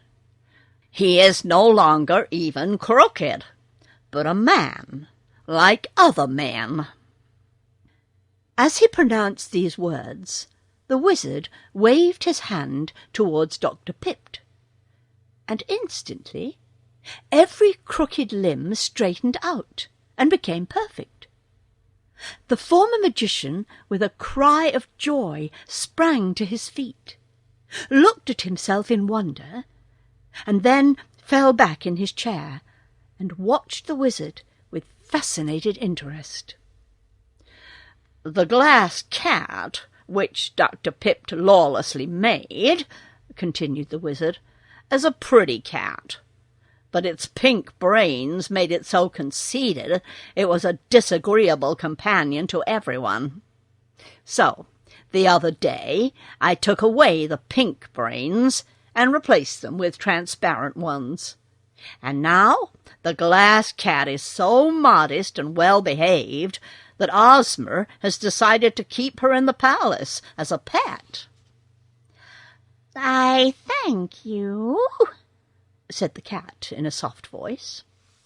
"The Woozy has proved himself a good Woozy and a faithful friend," the wizard went on. "So we will send him to the royal menagerie, where he will have good care and plenty to eat all his life." "Much obliged," said the Woozy. "That beats being fenced up in a lonely forest and starved."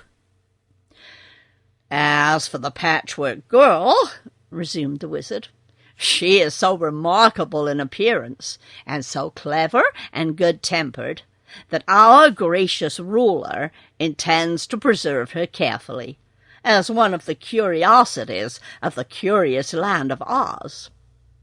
Scraps may live in the palace, or wherever she pleases, and be nobody's servant but her own." "That's all right," said Scraps. "We have all been interested in Ojo," the little wizard continued, "because his love for his unfortunate uncle has led him bravely to face all sorts of dangers in order that he might rescue him.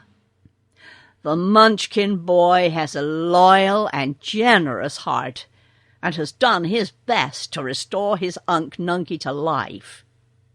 He has failed, but there are others more powerful than the crooked magician, and there are more ways than Dr. Pipt knew of to destroy the charm of the liquid of petrifaction.